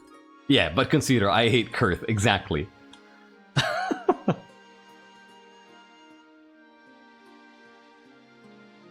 Let's go. Raise an armada to destroy Kurth's ships and force them to surrender. You pour funds into shoring up the Royal Navy, hiring freebooters and enlisting new sailors. We hit up all our old contacts. The armada meets the Kurth fleet on a stormy night. Guns thunder and fires light up the sky. As Orid leads her to... Oh my god, this event, 95% chance. If we fucking lose this... If we fucking lose this, this is gonna be insane. The Armada meets the Kurth fleet on a stormy... I am so excited I cannot read. I cannot read. I don't know how to read anymore. The Armada... God, I cannot read. I can't read anymore. The Armada meets the Kurth fleet on a stormy night. I'm so excited. Guns thunder and fires light up the sky as Orid leads her defectors straight into the firing line of the enemy. For victory! 95% chance, please. Fuck yes! Fuck you, Kurth! By the time dawn breaks over the Ghost Sea, the Republican Navy has been routed. You are victorious. A Kurth diplomat is hastily dispatched to parley. Fuck yeah. My neighbors are gonna hate me. I don't give a shit. Nice clothing you have. And this will be awkward. Your Majesty, the Republic is willing to forgive your past transgressions. This war is not worth the blood that has been spilled. We offer a truce.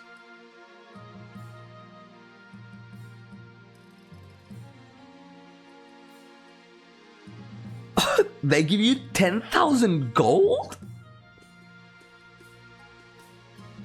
I haven't even read the other things, and I don't know if that's actually what Agrippa would take. I mean, it's very... We offer a truce and a return to the status quo. So let's take a look at the options. I agree to your terms, we'll have peace. Nope. We'll also be taking over a portion of your trade routes. That is very interesting. Truce, only once we have commandeered the remainder of your navy. Oh.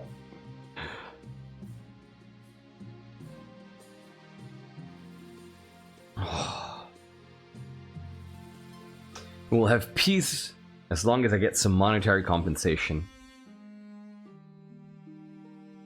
Oh my god. Yeah, these are all so tempting. So, the money is like... Listen, King Israel, hello and welcome. Let me show you, where are you? Yeah, there you are. A little bit sad, hope you're doing well.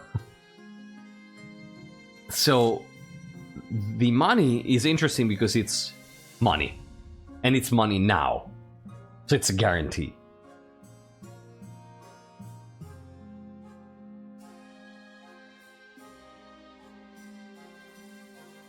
The trade routes are interesting because they are money in the future, right?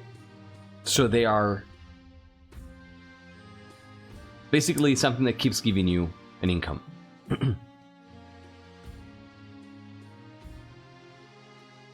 Commandeering the remainder of the navy is probably the most hurt, like Lurks was saying.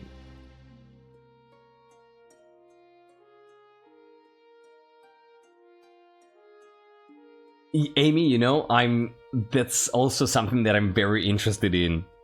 Like, I'm like the fact that if we take the money, it's either we win the ambition roll or we are considered a sinner and we lose the game.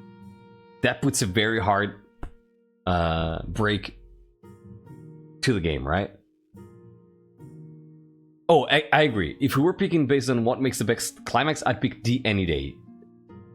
But you know me, and I want to be honest to the roleplay. You know?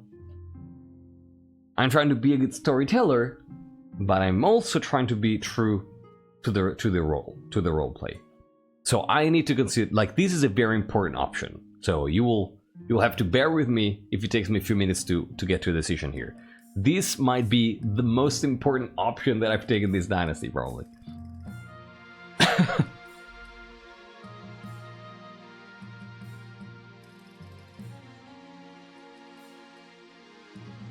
If you take the money, Grinders win. Unless I win.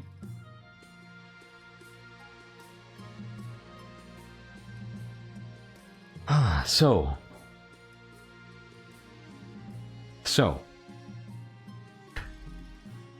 Phew.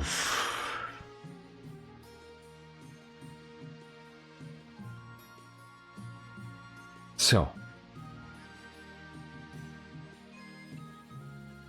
Agrippa the Fourth.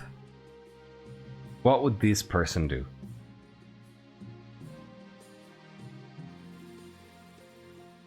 Let me think about it. So trade routes are very inviting.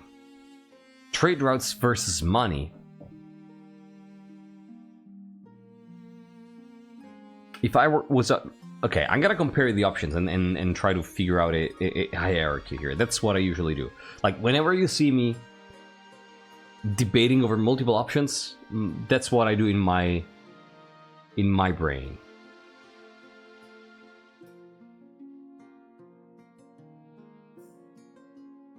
Yeah, I'm not saying that I don't give a shit about storytelling. I preface this by saying I try to tell a good story, but I'm also trying to be true to the characters. So I don't want to pick something following my instinct because it makes for a good story. I also want to consider that a little bit, and then I'm gonna make a decision. But I need to be honest with this. But it takes a long time with the trade routes, so yeah. Let me think about it. So, trade routes versus monetary compensation. What would we pick?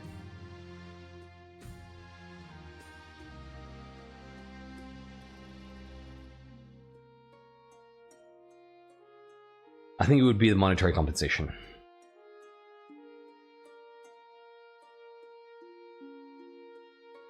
I think it would be the monetary compensation. We're still a corruption. It took 12 reigns to get a corruption on the throne. We're a patient family. Indeed. Indeed. But, I don't know. 10,000 is a lot. think money beats trade routes for narrative reasons, but the commandeering option is good RP-wise, as to make a good contender for the money. So I think that between trade routes and immediate benefit, I think that this person here would go for the immediate benefit.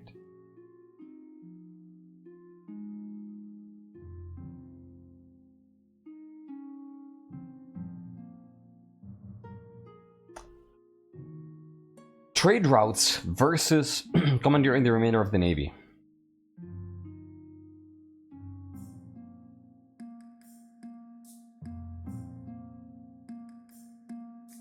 I think they'd want to hurt them. So I think that trade routes is actually the least... Exactly, my duo. Like, we can decide how to spend that money, right? But it's useful now. I think that trade routes are actually the least desirable thing. Especially since Agrippa knows that their situation is pretty precarious. So having a boost right now in resources, pretty valuable. So now, like, this is a very character-defining choice.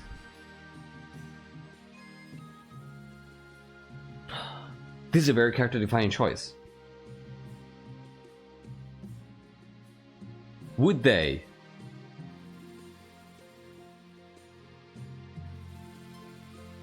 Oh, it's not about what they have to offer. It's about how much we can hurt them. So, would Agrippa IV be happy to have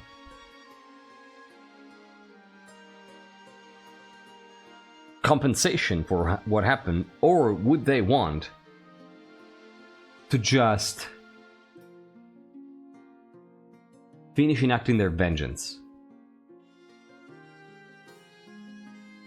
Oh no, it's not for a lot for Kurth, it's a lot for us.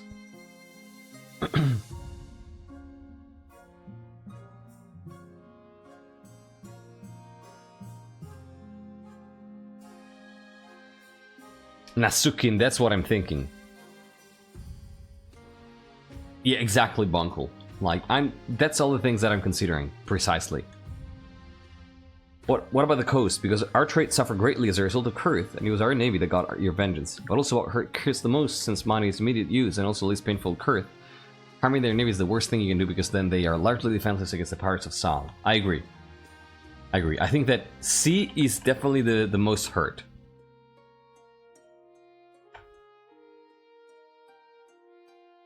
Oh, shit.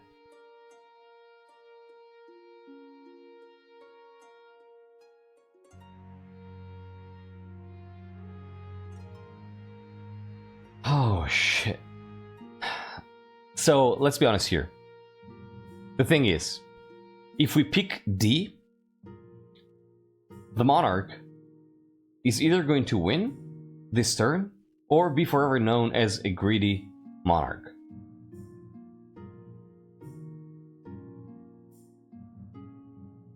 But if I didn't want to pick D, because it didn't fit the character, it wouldn't really fit. Like, let's be honest here. Like, if in my heart of hearts, I thought of Agrippa IV as someone who was vengeful more than greedy, picking D, because it would make for a spectacular last moment, wouldn't really feel true to the character and to the narrative. It would really be a forced narrative. I'm not sure I like that.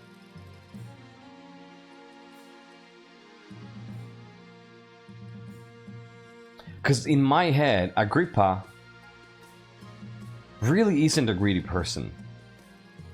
They are a hoarder, but they are not greedy like sparse corruption, for instance.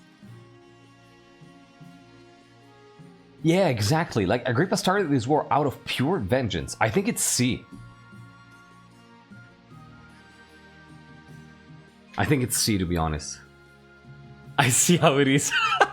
I mean, you gotta say things like the way they are, right? Agrippa has fallen far from her tree? I don't think so. Their tree? I don't think so. But yeah, every decision involving Kurth was purely focusing on revenge. As much as I like the idea of having an explosive last turn, I think it wouldn't be true to the story, to be honest.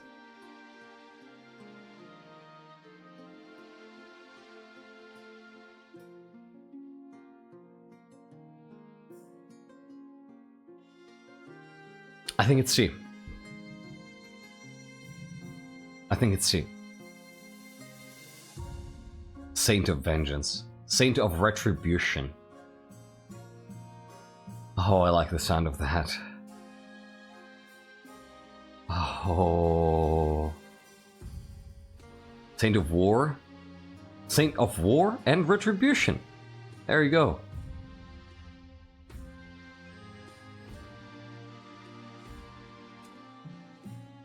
I'm gonna fucking do it. I'm gonna go with Vengeance.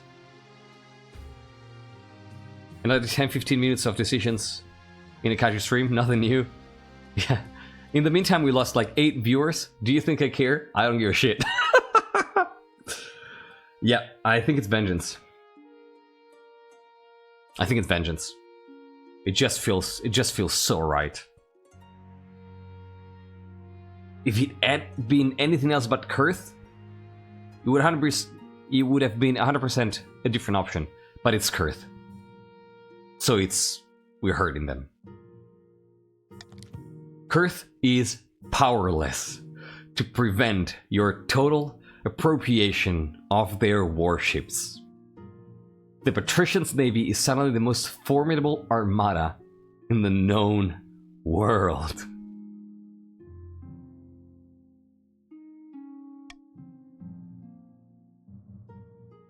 This feels so good.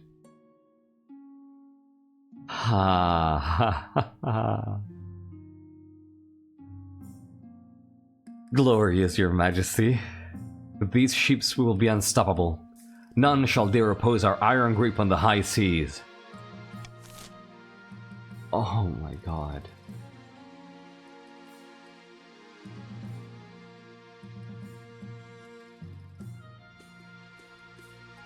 This is scary. This is really scary. And now, let's start the trial.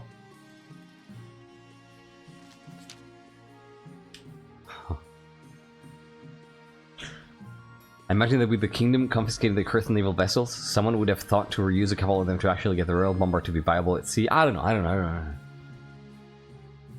You wake up with a feeling of trepidation. Today is the day of your trial. You head down the council hall where the nobles are waiting. Greetings, your grace. I don't think you've met my client yet. You're the monster who overthrew my mother and stole my throne. At last, I can look you in the eyes, tyrant.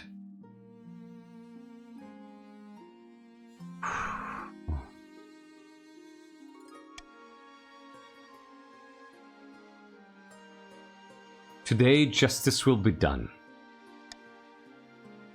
Yes, it will. Order, order! This trial will have ramifications for the entire kingdom. Let's not waste time with idle chit-chat. The matter at hand is the accusation leveled by Sophia II. The monarch Agrippa IV illegally usurped the throne from their predecessor, Queen Sophia. This would make Queen Sophia II the rightful heir to the throne. It's hardly an accusation, everyone knows what happened.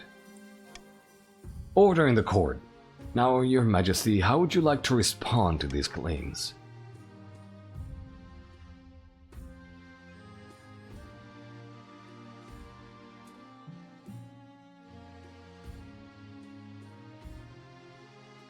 Oh my god. Oh my god. What the fuck do I say here? Oh no, this is gonna be stressful. This is gonna be stressful. This is going to be stressful.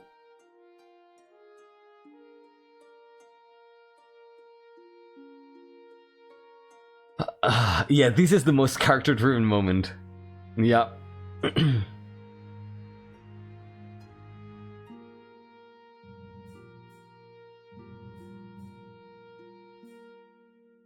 Oh my god. Oh my god. I actually have a stress thing here, but it's gonna make an unpleasant noise.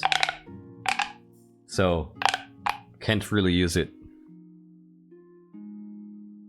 actually have a fidget thing here. It's not unpleasant. I mean, it might be unpleasant to some people, so... Since I'm considerate...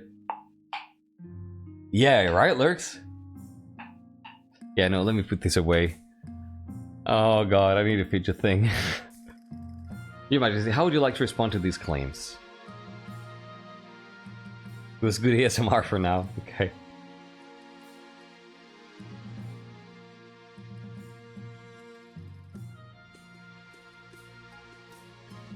So, I'm the monarch and I say that I did nothing wrong? No. No. No. I think it's B. My succession was unconventional, yes. Unconventional, yes, but this was years ago. It's kind of worms that this court is not concerned with reopening. We're here only to determine the legitimacy of Sophia II. Oh my god, they're putting her in question, not me. Objection! Overruled. But the bribe worked. The court has investigated Sophia II's claims and found them utterly without evidence. Frankly, this could be anyone claiming to have royal blood. What? But I swear I'm telling the truth. I don't think the court needs to hear anything further. Members of the jury, what is your verdict? This is your chance, Your Majesty. Your innocence is up to the jury, but thanks to a quirk of law, your royal privileges apply even here. I hope you saved your veto?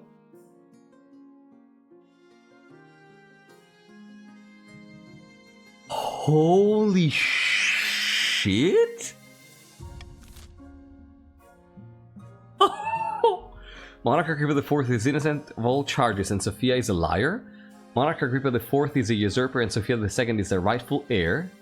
Neither Agrippa IV nor Sophia II have a legitimate claim to the throne. Oh. Oh. Oh. C is absolutely perfect. C is absolutely perfect. I mean,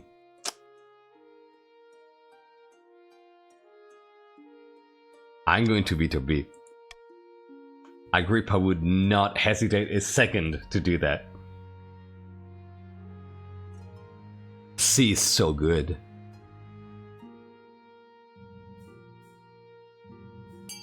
C is so good. I'm really hoping that you vote for C. I'm really hoping that you vote for C because it's just fucking perfect. Oh my god. Oh my god. Yeah, of course not everybody would go for C. But I think that at this point, probably the rumors about Agrippa IV not being the actual heir of the Agrippas would have come up. You know, I actually had a note about this in my notes here that says, claims to be related to the Agrippas, the claim is false. And then, do the nobles know about it? No, but maybe yes if the true heir event comes up. So this is perfect. This just confirms my fucking notes. I specifically wrote a note for this. Spars always knew the truth, but this means that people actually got to know the truth over the course of the reign. Gasps ring out across the gallery. Very well. It seems neither claimant has a true claim to the throne. In the absence of certainty, I will have to use my best judgment. Monarch Agrippa IV has ruled with majesty and grace. They have proven their divine right to rule through deeds, not blood. The day that Monarch Agrippa IV took the throne was a great day for the kingdom. Now we must look forward and embrace the future. My verdict is final.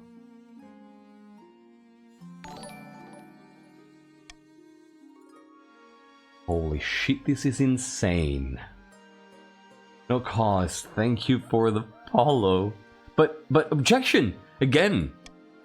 Overruled. As Count Nerdlord and Sophia II trudge out of the courtroom, looking dejected, you can't help but feel a smug thrill of satisfaction. You're legit.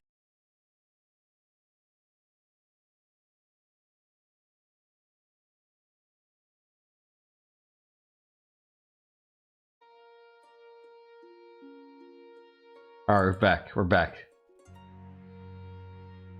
We're back. We're back. We're back. We're back. We're back. We're back.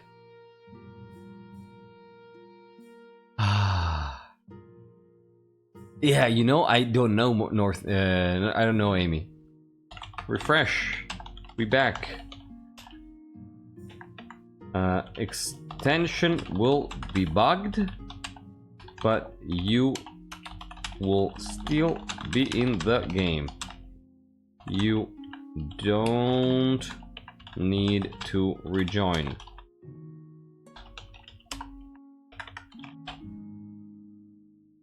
Okay.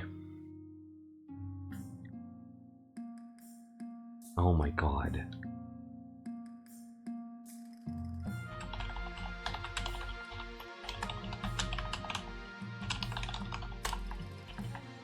I was just saying, before it crashed, I was just saying, this line is just insane. It perfectly encapsulates Agrippa IV's reign, if you think about it. Right? Like, they got the throne with the promise, I'm not going to be giving out bribes like Sophia did. I'm not gonna be as corrupt as Sophia. And what did they do? Just fucking bribe their way through their reign. They just bribe their way through their reign. Absolutely. Right? They pretty much constantly bribe people all the freaking time. All the freaking time. And they managed, when put on trial, they managed to save their own ass by bribery.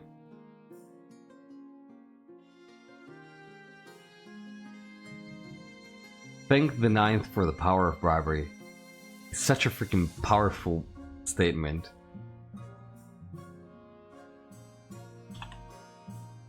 Can we start timing out people for misgendering the freaking Monarch? It's been 3 hours.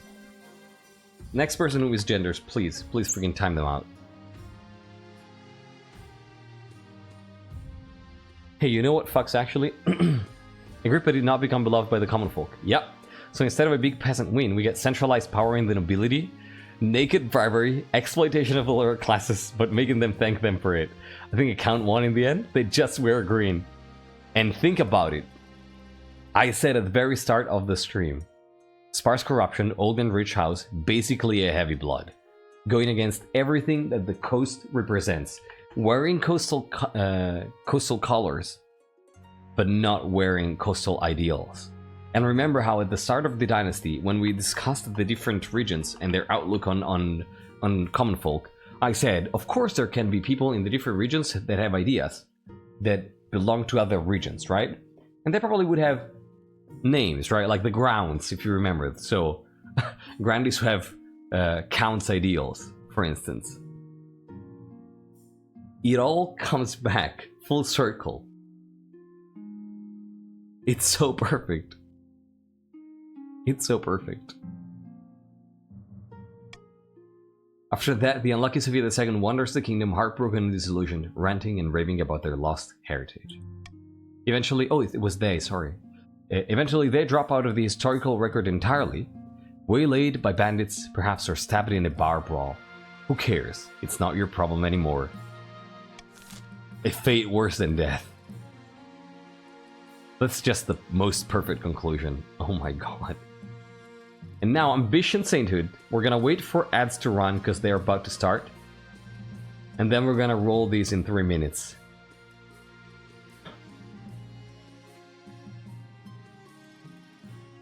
This is Yeah, and there's a high chance that these pass. If they don't pass this, next turn is gonna be really interesting, I think, with the bankruptcy and everything.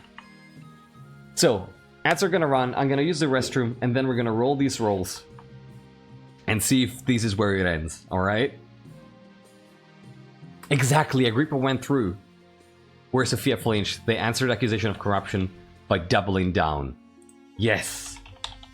Can you pin that, Lurks, so I can read that once I'm back? Alright, ads have started. I'm gonna quickly use the restroom and be right back, alright? See you in like 3 minutes, and then we're gonna see how this ends. I'm so excited. See you in 3 minutes.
Alright, welcome back everybody. This is intense, oh my god.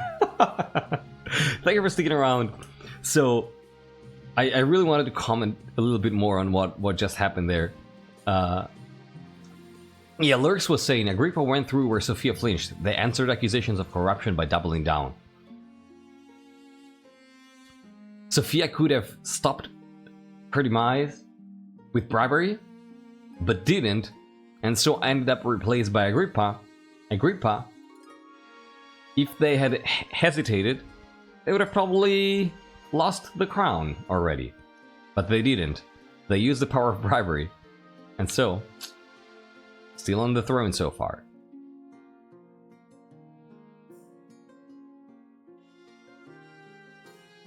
They're full corruption. Yep. Yep.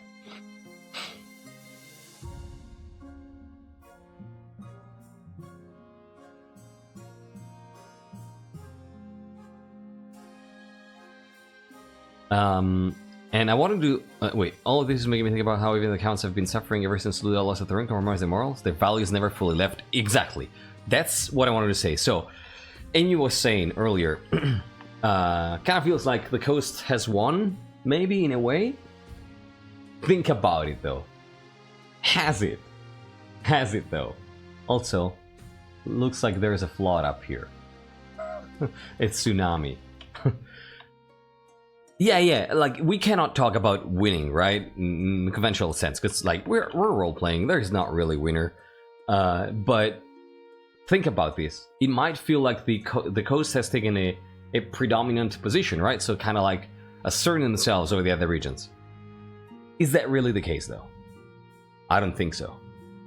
The coastal nobles might have a position of power right now, but the coastal ideals have definitely not won at all. Rather, what happened was that the coastal ideals of freedom and, basically the free-for-all attitude of the coast and their ideals towards the commoners were what allowed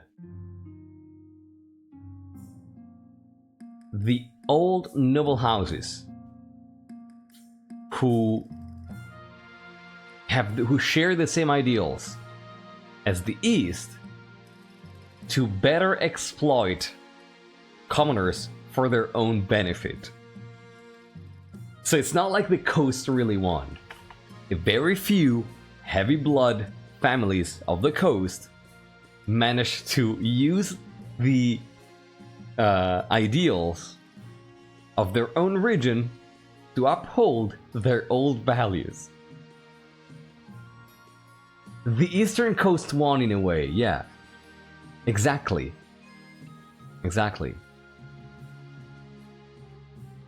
Oh no, the coast is still there. Dun dun dun.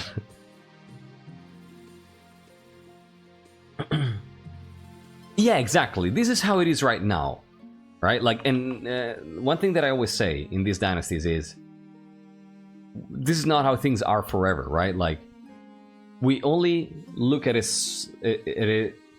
spaccato, at a specific section of the history of a kingdom, and things are gonna change, maybe dramatically in the future. Hey, modest people, a lot happened. You should rewatch this whole episode.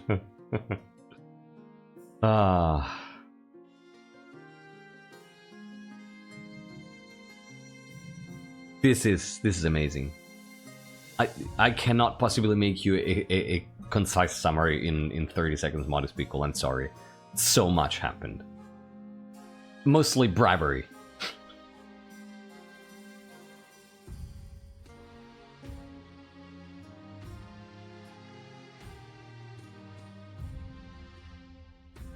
Oh. No, but we just do it out of speculation every time, Fiharpe. Alright. Let's roll for Sainted. And see if this actually ends here. Yeah, Amy, that analysis is pretty good. Yeah. We're always gonna have a summary next week. Let me read these out loud. You know what? The East became more willing to compromise after their region got kicked in the teeth to try and claw their way back into prosperity, even if it means compromising on their ideals. The coast has been, pun fully intended, coasting on the back of highest regional stats for a while, and shed their ideals because they were prospering without them. Right? So it's almost like they gradually become each other over the centuries. Every region turned their backs on their values. The grandees are schemers. The East realized they can't keep ignoring the peasants. The coast has become corrupt.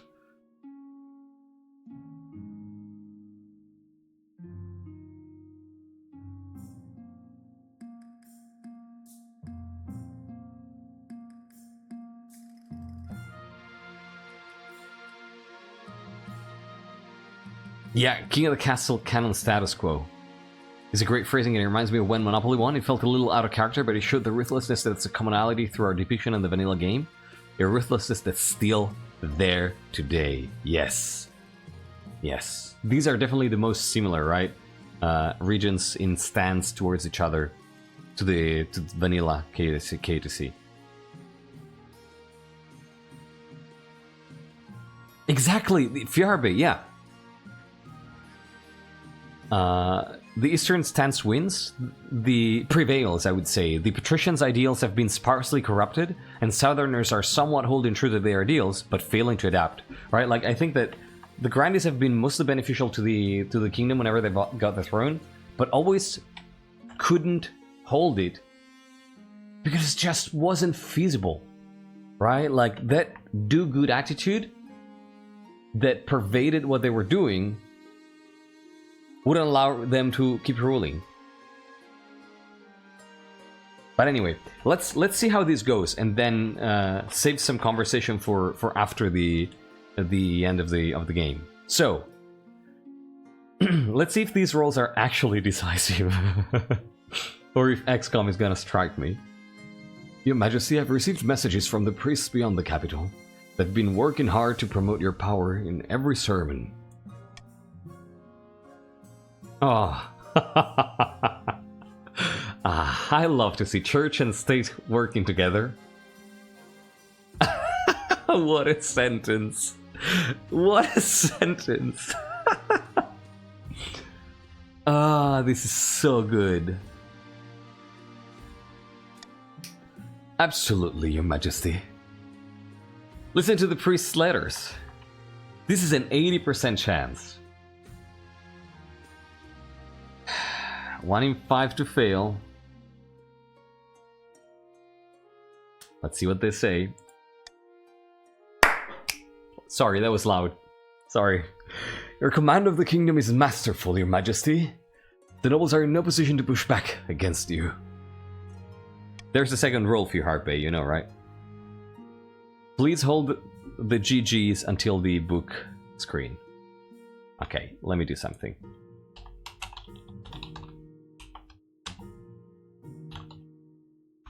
Alright, see you in 10 minutes, for your Heartbeat. See you in 10 minutes. It's not the first time we've told you to chill down tonight. Now the true journey of sainthood begins. We will scour the kingdom for miracles, so that you can show the holiness of your rule. Jesus Christ. Yeah, I'm just excited for this. So, the priests are happy of my bribes. This is great. Please thank your priests for me. Oh, they need no thanks. More than ever, they serve the crown and the ninth as one. This is so perfect. I shall write to my priests directly. They will investigate any potential miracles and send word once they find something. Yeah, this might be the last roll of the entire dynasty. If the 70% roll succeeds, what we've been talking so far, what we've been saying so far, is pretty much gonna be confirmed. If not, it's all up in the air. It's all up in the air. So the question is it true that the Eastern values have prevailed in a coastal shell? Or is there still hope for something else to rise to the occasion and take hold of the kingdom?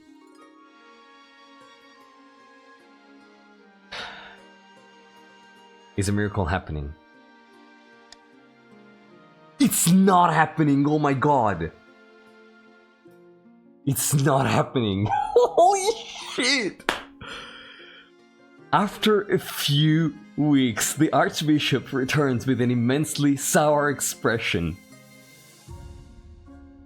Holy shit.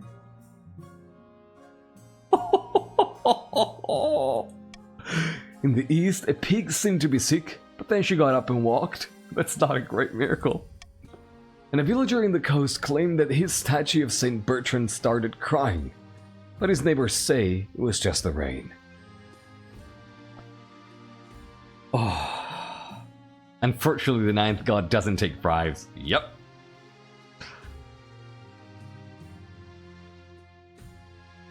I must pray harder. How can we make this work? We must bring the lost sheep back to our flock. Without a faithful kingdom, there's little to be done. You gotta increase the kingdom's faith And this is why you don't GG before the last roll.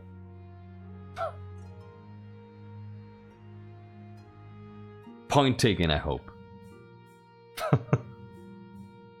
God damn it. How many people am I gonna have to time out before people learn?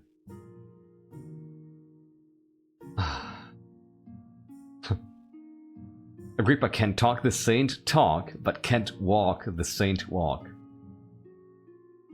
That's true. That's true.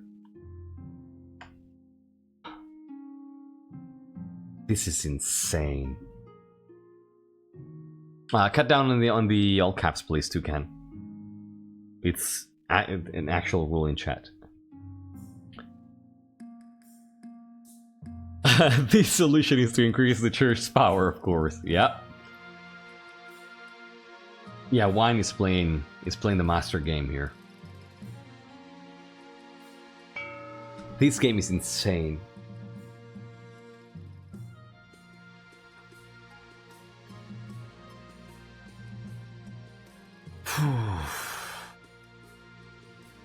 We'll just keep it like this. Rumors of bribery, you don't say. Oh god, you don't say.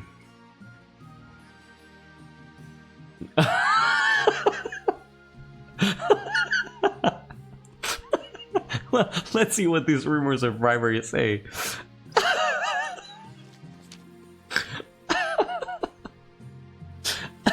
Your Majesty, I've heard some disconcerting whispers about Compound Viewer II on these. He has been discreetly offering coin to your palace watch. Oh, it's not my bribery, thank god. Okay, never mind then. Just gifts, he says. Gifts of enough coin to retire with.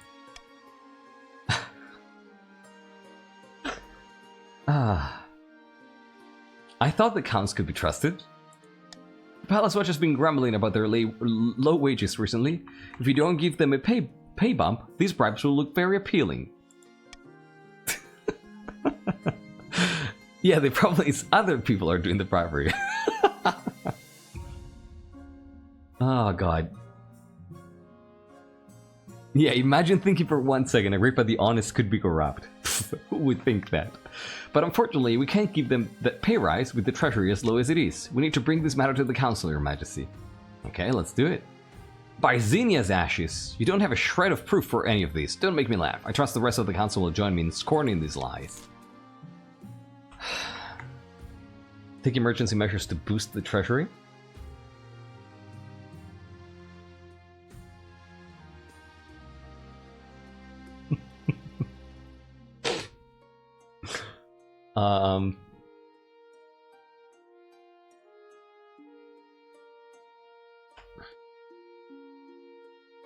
I kind of want to use bribe here. Oh god, I kind of want to use a bribe.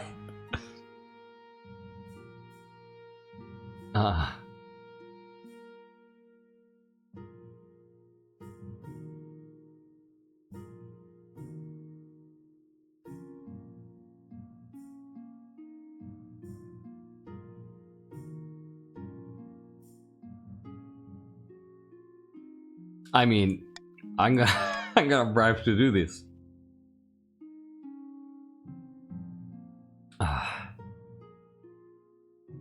I'm just gonna do that, yeah. Yeah. I mean, this is just natural.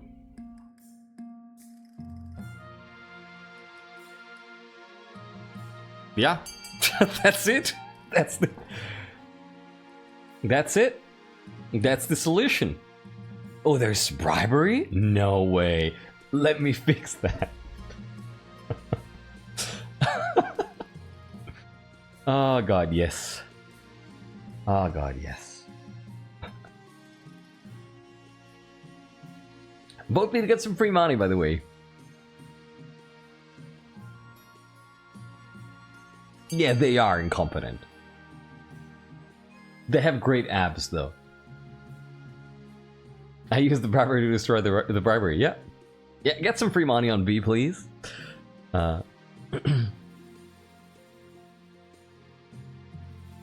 Yeah, that's true, Amy. And the other interesting part is like let's just consider who doesn't like a bribe. The funny part is that I would probably have needed the bribery more on a different vote, but who cares? Who cares, right? This is just, yeah, for the RP. Let's do it. This is an outrageous overreaction. All the potentially compromised watch are fired and you begin the long process of hiring anew. Hopefully these ones are more loyal. You've hampered the count's efforts. Their stat goal will not be valued until the end of next season. Okay. Pushing for change? What is it? After a particularly long session of council, Casilda comes to find you in your chambers. By the 9th, I don't know how you stand all that talking. I like to talk as much as anyone, maybe more. But sometimes you have to stand up and take action. Alas, it's the way things work. I was thinking, what if we did something to make things better? I've been riding to a monastery in the south. They're using a particular herb to treat wounds. Yeah, right, there's a why. But no one's doing it on a wide scale. If I had the this is such a grandy way of thinking. If I had the equipment and reagents, we could do all kinds of research to help people. Casilda is like the perfect grandy. Look at that. Ordinary people too, not just the nobles with the money for doctors.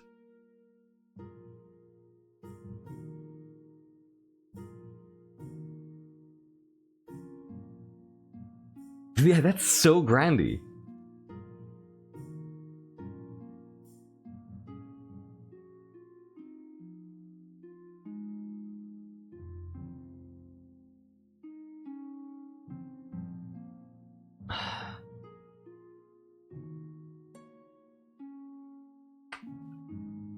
You know, maybe old Agrippa IV, couple years back, when we wanted to be the father of the nation, the parent of the nation. Yeah, this is how Agrippa gets the people on their side, right? Yeah. The thing, though, is at this point, they don't really care anymore for that. They really don't care anymore for that.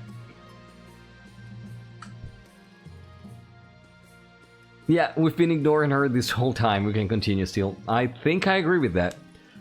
Like, Agrippa used to care for that. Now though, contingencies. Like, that's more than half of our treasury. We can't really spend that kind of money. We can't possibly do that. God above, we can't do anything despite being in the highest office of the kingdom. Huh. She sighs and leaves your chambers. Sorry, Casilda. And this is the demonstration that the grandy way of life just isn't fucking working at all.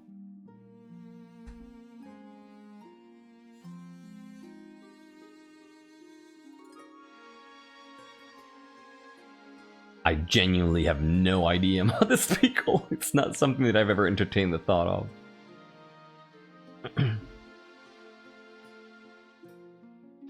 That's actually so sad. Like, the one good thing that is coming out of this reign, it's coming from Grandy, and we just smother it with indifference. Jesus Christ. Let's hear the good word. Oh, it's Casilda again. Oh no. Oh no. Greetings, Agrippa. I've had an idea. As you know, the people of the South are quite pious. As a member of the royal household, and an avid adherent of the church myself, I thought I might go back to my homeland for a time, and take the opportunity to preach in your favor. Well, that sounds more interesting. You mean, make me some kind of saint? Not exactly. I mean, unless they really start to like you. But support from the church can't be a bad thing, can it?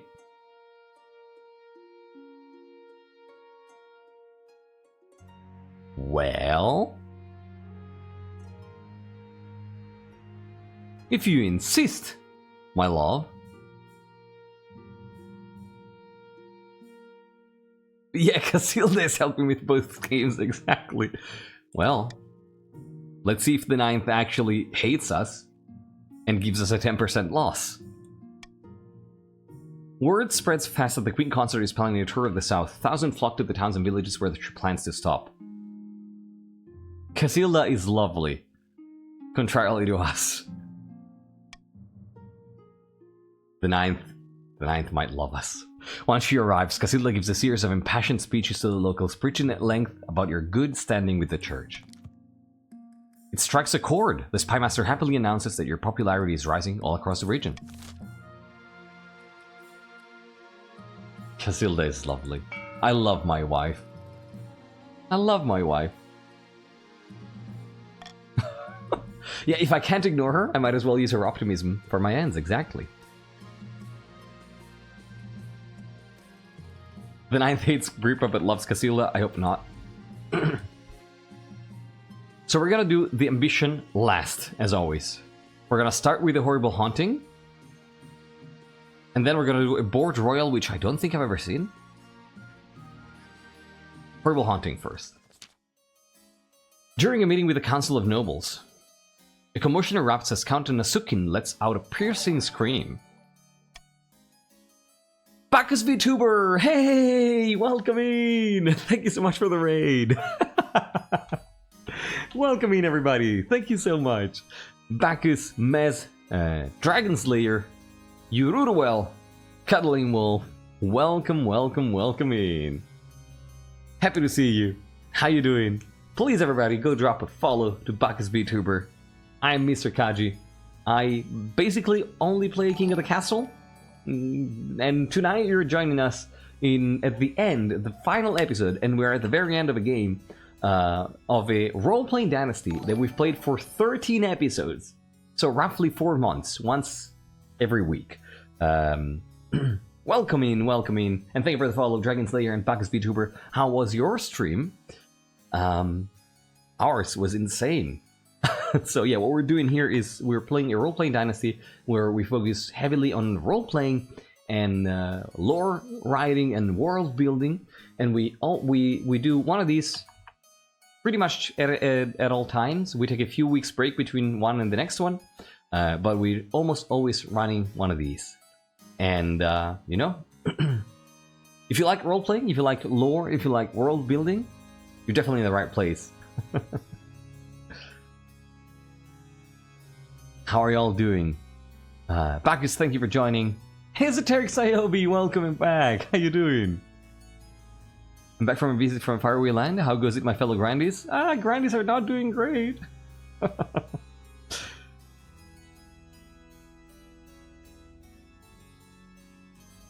Nezatex, hello and welcome, and thank you for joining. Lost my money, even while being patchy with keeping up. Yeah, that's what happens. Yeah, we play King of the Castle at least once a week, exactly. We were playing King of the Castle too. Oh man, we've had an insane finale here. We've had the event where the heir returns from the previous lineage. We failed an ambition roll, and we've had so much lore conversations. Oh, Jackbox. Okay, I hope you had a good fun. Now today we're playing Jackbox. Awesome stuff. Awesome stuff. I should play Jackbox now from at some point in the future. I actually have it ready, but never got to play in it. It's something that I really want to do at some point. So, what were we doing here? What were we doing? Oh, right, the haunting. By the blood of the dead, blood and stars, it's here, it's here! He faints away, falling to the ground with a crash. Oh, he'll be fine. With some brisk shaking, Nasukin comes to. I thought I'd be safe from it here, but unfortunately, when we built that library on my lands, some Manor of Spectre was disturbed, and it's made me its target. What's it doing exactly? Are we really entertaining this nonsense? I hear voices, Your Highness, little pinpricks at the back of my mind. Just now I saw a horrid grey shape hanging over me, its face a rotting mask. Yeah, the libraries have been... Oof. We're too old for campfire tales, Nezukin. I beg you, your majesty and gathered nobles, come to my aid. We must banish this wraith. Okay, what can we do for you?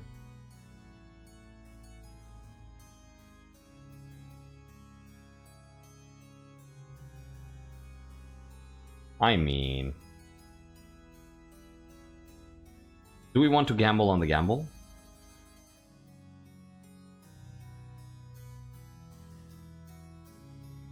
Maybe? Do we feel lucky? Let's do it. Let's gamble on the gamble. Sounds like a lovely idea. Yep. Yep, let's do that. Let's please the church. Astor the Lightblood and their family has mostly fallen from relevance, hence why they are a noticeable person on the stream. Only for some of the time halving. Okay. Yeah, because you've lost some money too, right? A tourist trap. Have bad feeling about it? I mean, we have to use our bad luck if that's the case. 11 to 9, this is actually a pretty close vote, so if you haven't voted, you might want to do it now. Counting down from 5, 4, 3, 11 to 9, only 2 votes apart, 11 to 11, 2, 1, it's currently a tie, and 0. Oh, 12, A1, okay. That's how it works, Amy, yeah. The High Inquisitor sends a team of the most pious agents to investigate. They report back swiftly. You might wanna refresh Modest Pickle, because you probably have a big delay. It's a fucking fail, and that goes against my ambition. I don't want to believe this. The spirit was stronger than any of us thought, Your Majesty. Obviously, the Counts aren't devoted enough to the Ninth God. The Counts are unhappy to be told that the Inquisition's failure is their fault. God damn it.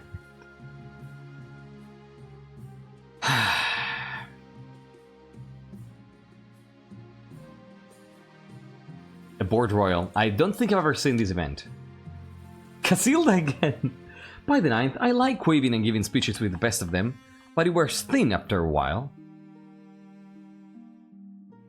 I don't want to be a figurehead. That's not what I was in the South, and it's not what I'll be now.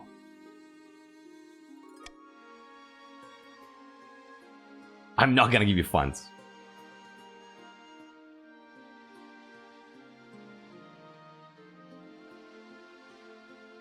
Oh my god. You're the Queen Consort, being a figurehead is your job.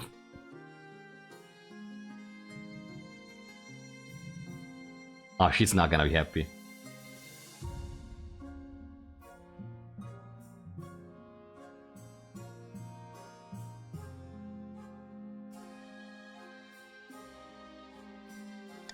Then I'll be the best figurehead there's ever been, if I must.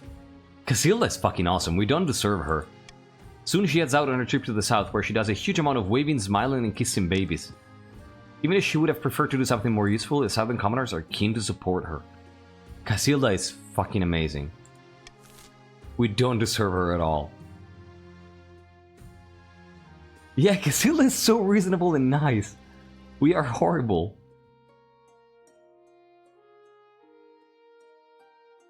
Casilda is they?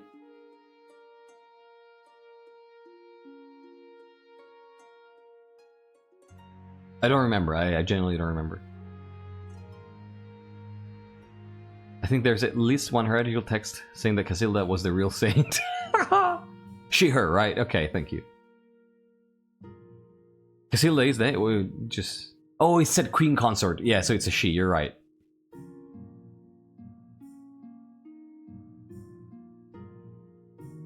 Yeah, Valentina was non-binary, yeah.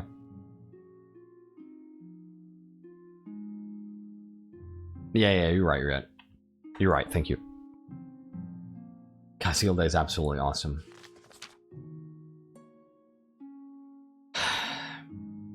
Let's try this again. I've sent my priest to investigate any potential miracles and send word once they find something.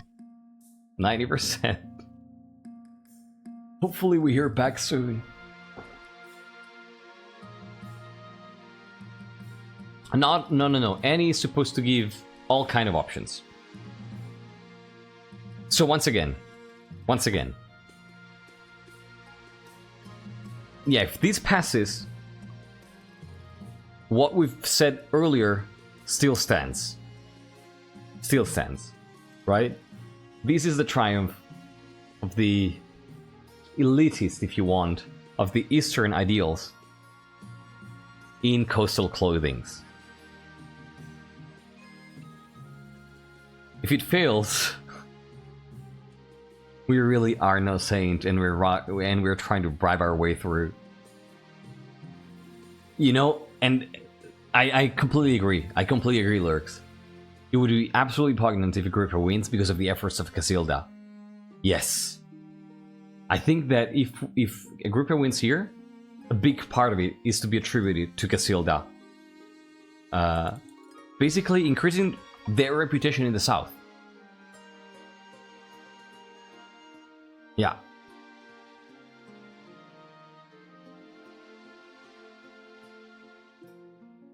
Oh, good point. I don't know, Amy.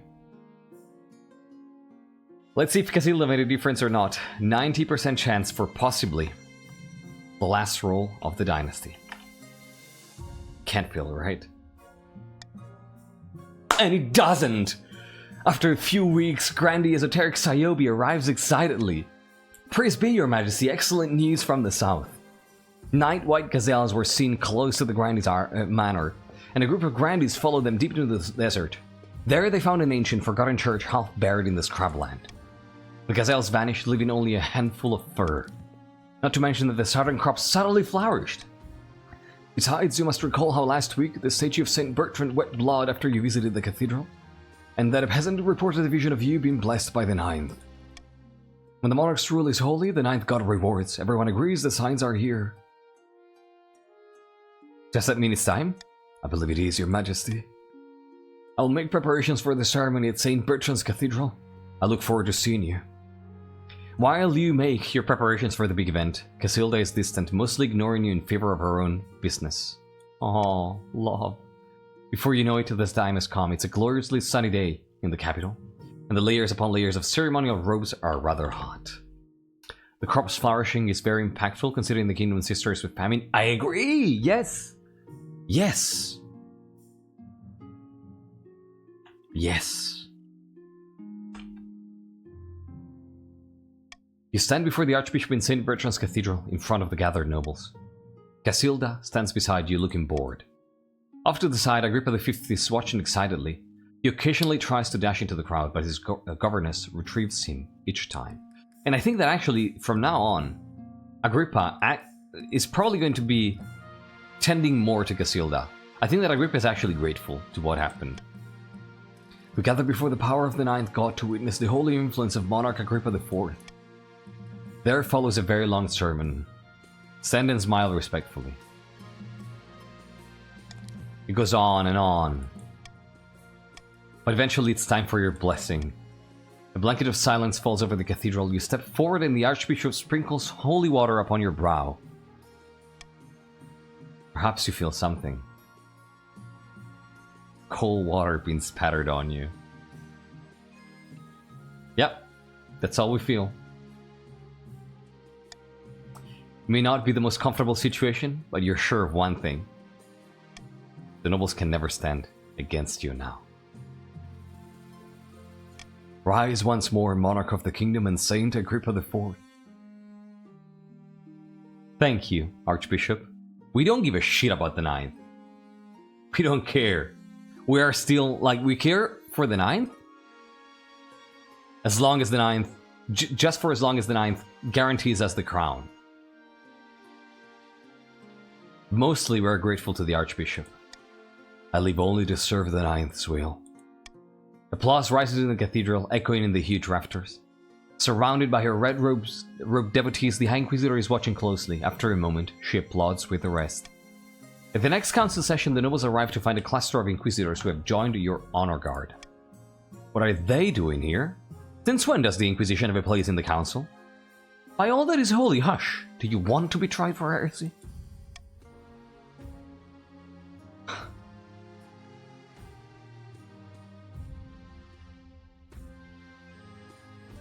Sainthood hasn't changed me, I promise. Grandier Ryan II still looks nervous, but none of the nobles, including her, speak up again. Over the course of the day, even the boldest noble is quick to vote with the crown. Bribes for all, yes, it's so easy, relaxing, efficient. You finish early for the first time in months. With the church at your back, this line is fundamental. And it reinforces everything that we've been saying over the course of the dynasty, how the church has been a fourth pillar of power alongside the regents. What it took for Agrippa to solidify their power is to side with the church. With the church at your back, you have license to do what you please.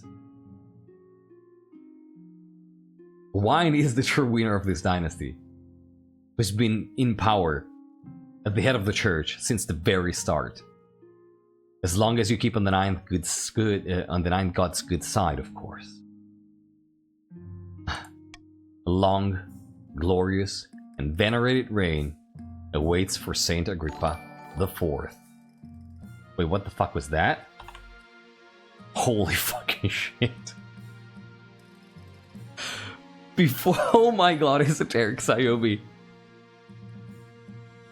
Oh my god, Esoteric Sayobi. Give me a second, let me finish this. A long, glorious, and venerated reign awaits for Saint Agrippa IV. There you go. Now we can celebrate. GG. Good game, everybody. Holy fucking shit. Esoteric Sayobi 20 gifted subs. Thank you so much. To Doc Bulpus, Toucan Unleashed, Sleep Now Fire, Long Name, Soremko, Universe, Italy Man, Morgrim, Yururu, Random Interrupter, Nezatix, Sabinoski, Baladon, Cuddling Wolf, Mr. Jackalope, Mr. Adsid, Mess, Vitamin Chi, Parmonchem, and Death Reaper. Holy shit, thank you so much, Esoteric Sayobi. Thank you. That is incredibly fucking kind of you. And thank you for extending the gift that you got from Sulwin.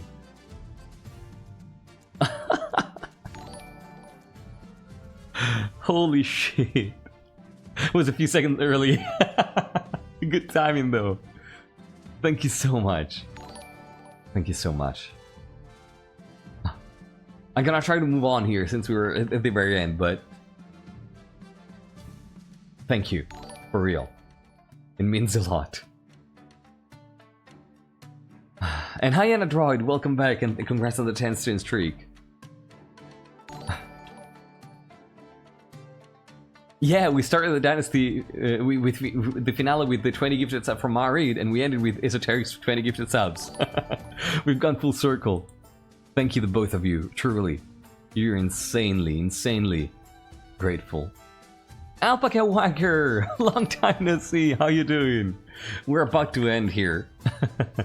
It's been going great though. We just played the final episode of our role-playing dynasty in King of the Castle, episode 13. How about you? How are you doing? Let's see what this is. The Count's attempt to worm their way into the palace was uncovered, and a number of arrests were made. Count Bombviewer II ended his life chained upside down to a dungeon wall. Oh my god, the Bondworths! The Bondworths are chained! In a Sandapple vineyard, Reyes and Grandy Sir Sleepy Slap opened a bottle of their finest vintage to their schemes that amounted to nothing, but there's always next time. The patricians celebrated their victory, and Agrippa IV was venerated as a true hero of the coast, but some whispered that the patricians were losing control of their puppet, as the monarch consolidated their power around their heir, Prince Agrippa V. Praise be! Under Saint Agrippa's reign, the church was all-powerful. The church was all-powerful. Not Agrippa. The church was all-powerful. Fucking hell. The only thing warmer than the hearts of believers were the heretics being burned alive. The monarch died peacefully after another 15 years of devout rule. Legends say that an angel appeared at their bedside to bear them to the thereafter. This is so fucking good. This is so fucking good. Glad to hear you're doing good, Alpaca Whacker. At the end of Bearclaw, the Counts won the Game of Kings. They demonstrated strength beyond the strength of arms, but they threw away their biggest ideals to do it. Yes! Yes! This was a great finale, I agree.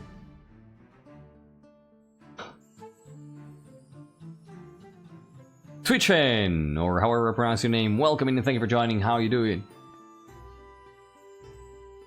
This is amazing. Take care, Afra. Agrippa probably passed that angel of bribe as well.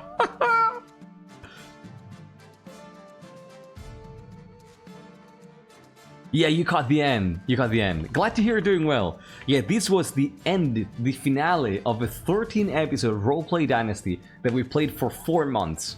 So you've missed out something epic, but you're just in time for the next one that's gonna start in a few weeks. So, yeah, we usually do these long dynasties that focus on world building, lore writing, and role playing. If you like any of that, hope to see you around next time, because oh man.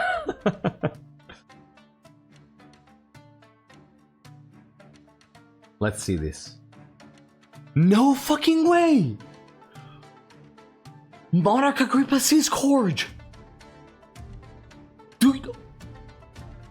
Oh my god! Sea Blessed! From Sea Blessed to Sea Scourge! This is insane!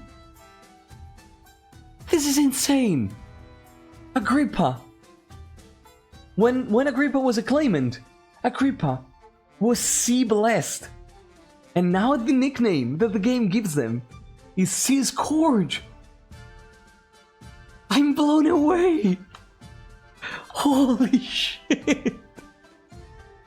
Sea Scourge means like someone who is persistent and won't let go and will fight to the end and will cause a lot of damage at sea, basically.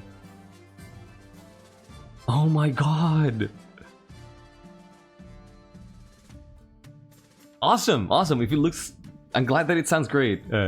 Twitch, I mean, yeah. If you're new around here and you had a good time, or if you're new and you didn't get an opportunity to participate, feel free to drop a follow so you don't miss the next streams, because we're gonna start a new dynasty soon. And or join our Discord server, because it's incredibly active with people doing all sorts of creative stuff and role playing. So definitely do that. Thank you for the follow too, Can. I appreciate that. They say that during the Agrippa years, nobles were buried with gold coins to bribe. I mean, honestly, pay the keepers of the thereafter. Ah, yes. Yes. To behead the first spy master, my final one was to notify the monarch that they found the MacGuffin. Yes!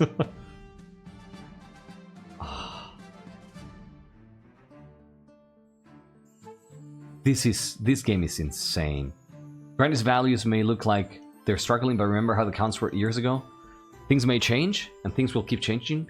And also, keep in mind that in a way, Agrippa managed to win barely because of the help of Casilda, who acted upon Grande ideals. So they might not be dominant, but they are necessary.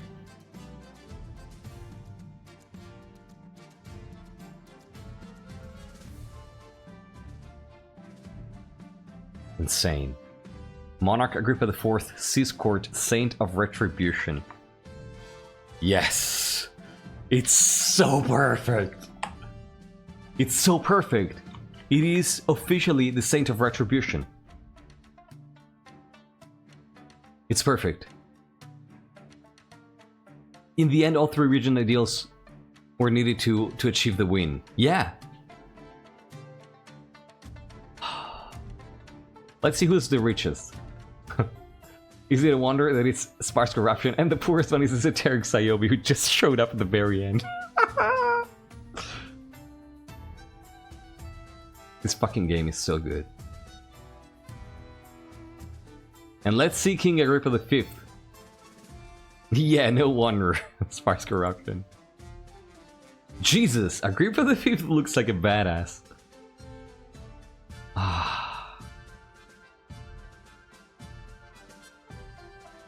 Bold and scared? And scary, you mean?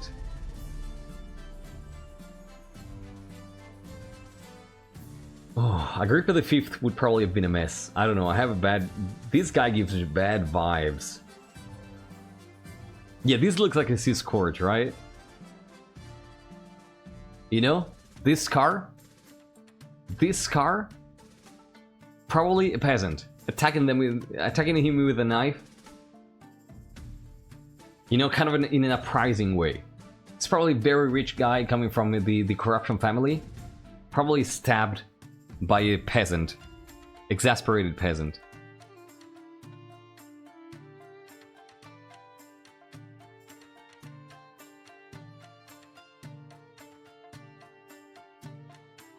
Oh my god. What an ending. This episode was insane. These last 2 episodes were absolutely insane. Oh. What's pause mean, Amy, by the way? I've seen you use it multiple times, but I'm not sure what it means, just so I know. Fun fact about customization, I'm using that scar and thesis to represent a patch of skin that wasn't as tan as the rest of the visage near the beard. Oh, that's cool. Positive? Oh, okay. Oh, that makes a lot of sense. Positive, okay, thank you. Yeah, no, I know that it's a tone indicator, but I didn't know what it meant. Okay.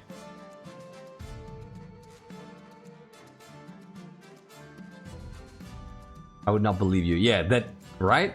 Because it was entirely different. There was an entirely different vibe. See, like Agrippa the Fourth's outfit, it's amazing.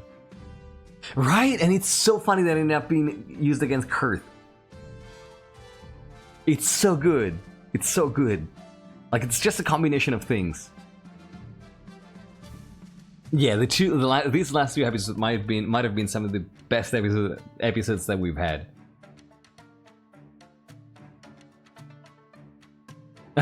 Lurks. Any info on the theme of the next series? No, not at all. No. I never disclose this until I'm 100% ready. Like, I disclose all of it at once. And same thing about the factions. I mean, I personally prefer fantasy names, fake names, Death Reaper. If you want to use a real name, as long as it doesn't have any ties to the real world, then yeah, like, yeah, maybe the name is the same, but it doesn't have any link, right, to what the real history is, then yeah, I would say it's fine. Exactly, Maito. I absolutely loved how the Royal Bombard was actually finally used. Oh my god. Yeah, never until episode 0, exactly. But thank you for asking. Yeah, I think it would be late. Like, usually, the way this works is... So... Wait, I need to finish commenting this. Oh, so...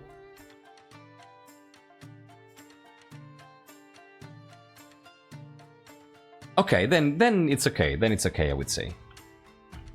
Death Reaper. I'm just gonna say that this ending was absolutely incredible, and I absolutely love how so many themes that came up over the course of this dynasty fit well in this narrative, in the narrative of this episode, right? And I genuinely cannot wait to discuss this further in detail next week. And to see all the analysis that you do. Like, one of my favorite things is just read the Discord the day after an episode and see all the analysis that you do after the fact. And I'm sure that there's gonna be a bunch of stuff that comes up in Discord in the next like 24 to 48 hours. So I'm really curious to read all that and then to discuss it next week.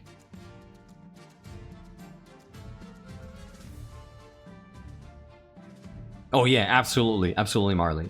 So the way this is gonna work is y'all are going to have one more week to wrap up your storylines and your your RPs, your role plays, and then next week, probably on Wednesday, but I'm gonna wait for my work shifts as always to let you know when exactly. So next week we're gonna do one stream in which we're gonna be doing a wrap-up of the Dynasty, as we usually do. So the way we do it is we always do one stream after the end of a Dynasty in which we look back at the whole Dynasty and rediscuss all the themes and how they developed and how it felt, what it felt like, what worked, what didn't work, and what was cool, you know? And then we do a tier list of all the Monarchs. Yeah, of course, Mido, no worries. So we're gonna do that next week, and after that stream, we're gonna call this Dynasty ended. Then the following one, I would usually start it within a span of like 1 to 3 weeks tops, but I'm gonna take a little bit more time this time. A little bit more time to work on the details, because I'm gonna talk about this next week, right? I have a few ideas, and I want to take a little bit more time. So I'm gonna talk about the details next week at the end of the discussion over this Dynasty. So if you want to get an idea of what we're gonna be doing in the upcoming few weeks, I invite you to come back next week or check out the VOD if you cannot join. Yeah. Would my house name carry over to the next games, or is it just for this Dynasty? It's up to you. Some people have reused some names, some people have made up new names. Like, I usually say I advise people to make up completely different lore based on the theme of the Dynasty, because the Dynasties we run have different themes every time. So one house might not fit in another Dynasty. So I would strongly advise against making a detailed plan of your house, but rather I would advise get a rough idea of what you want to do, if you really have to, or just wait until the Dynasty is revealed and the regions are revealed, and then work off the theme to make something that you are sure that can work with the theme. If you have to write something because you don't feel comfortable waiting, then write things for all regions, and keep them as generic as possible so that you can adapt them to the themes. Because we've had very different themes, right? We've had a religious theme, we've had a theme that revolved around power, we've had a theme that revolved around working together and collaborating, we've had a theme that revolved around personal deeds and duels and fights. We've had this about social conflict, so, you know, very different things. My favorite part is that without the lore, this would be a very plain and expected game, where Monarch and the Loyalist team get a win with the power of the Golden Choice and Bribery. Yeah. But when all of these normal game actions have implications and motivations tied to them, then it's suddenly peak fiction. Thank you, Amy. Thank you. I completely agree, and that is why I put so much effort in always trying to justify every action and every choice. And that's one of the main reasons, if not the main reason, why I'm still playing this game, and why I still think that we can create so many interesting and cool stories with this. Thanks to that fictionalization work that we do. I completely agree, 100%.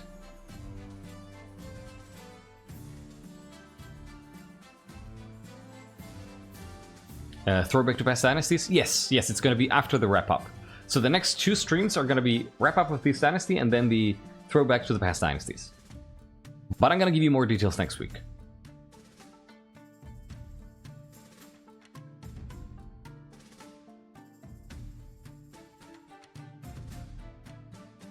Alright.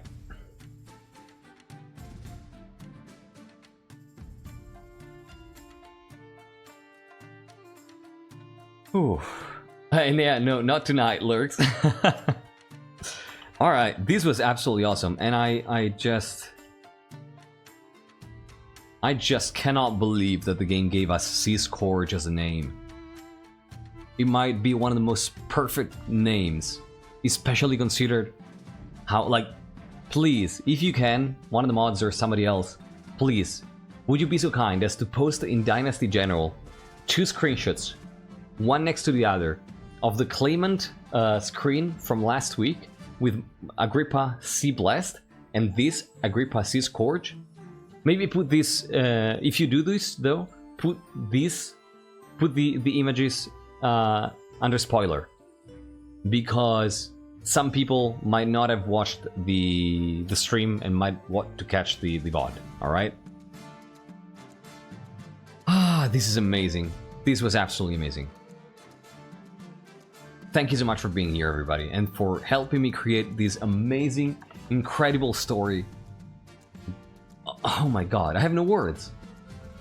Thank you for playing from the very start to today, and for helping me develop the themes that I came out with, and creating wonderful characters, creating creative interactions, and giving me fuel. For that's what it is. Like, what you do helps me inform how the dynasty is going to develop, and gives me fuel on how to roleplay my monarchs too, right? Like, the way I roleplay my monarchs is determined in part by my initial work on the dynasty, in part on the events that come up in the game, and in part by your roleplay and what you do with your characters. And I couldn't be more grateful. I couldn't be more grateful. Thank you so much for playing, everybody. Take care, Hyena. Thank you so much for playing, everybody. Oh, so, with the victory... exactly, Mario. With the victory of Monarch Agrippa IV, C. Scourge ends the Bloodscale Dynasty. This is the end of this dynasty, but we will build more and more in the future. And I really hope that you will be joining me in the next one, which will happen in a few weeks. Because I love your creativity, and I couldn't do this without you. Thank you so much. Thank you so much for participating and making this a unique, and epic, and exciting experience. And I'm so looking forward to the next one. Thank you for being here. I'll see you in the new dynasty.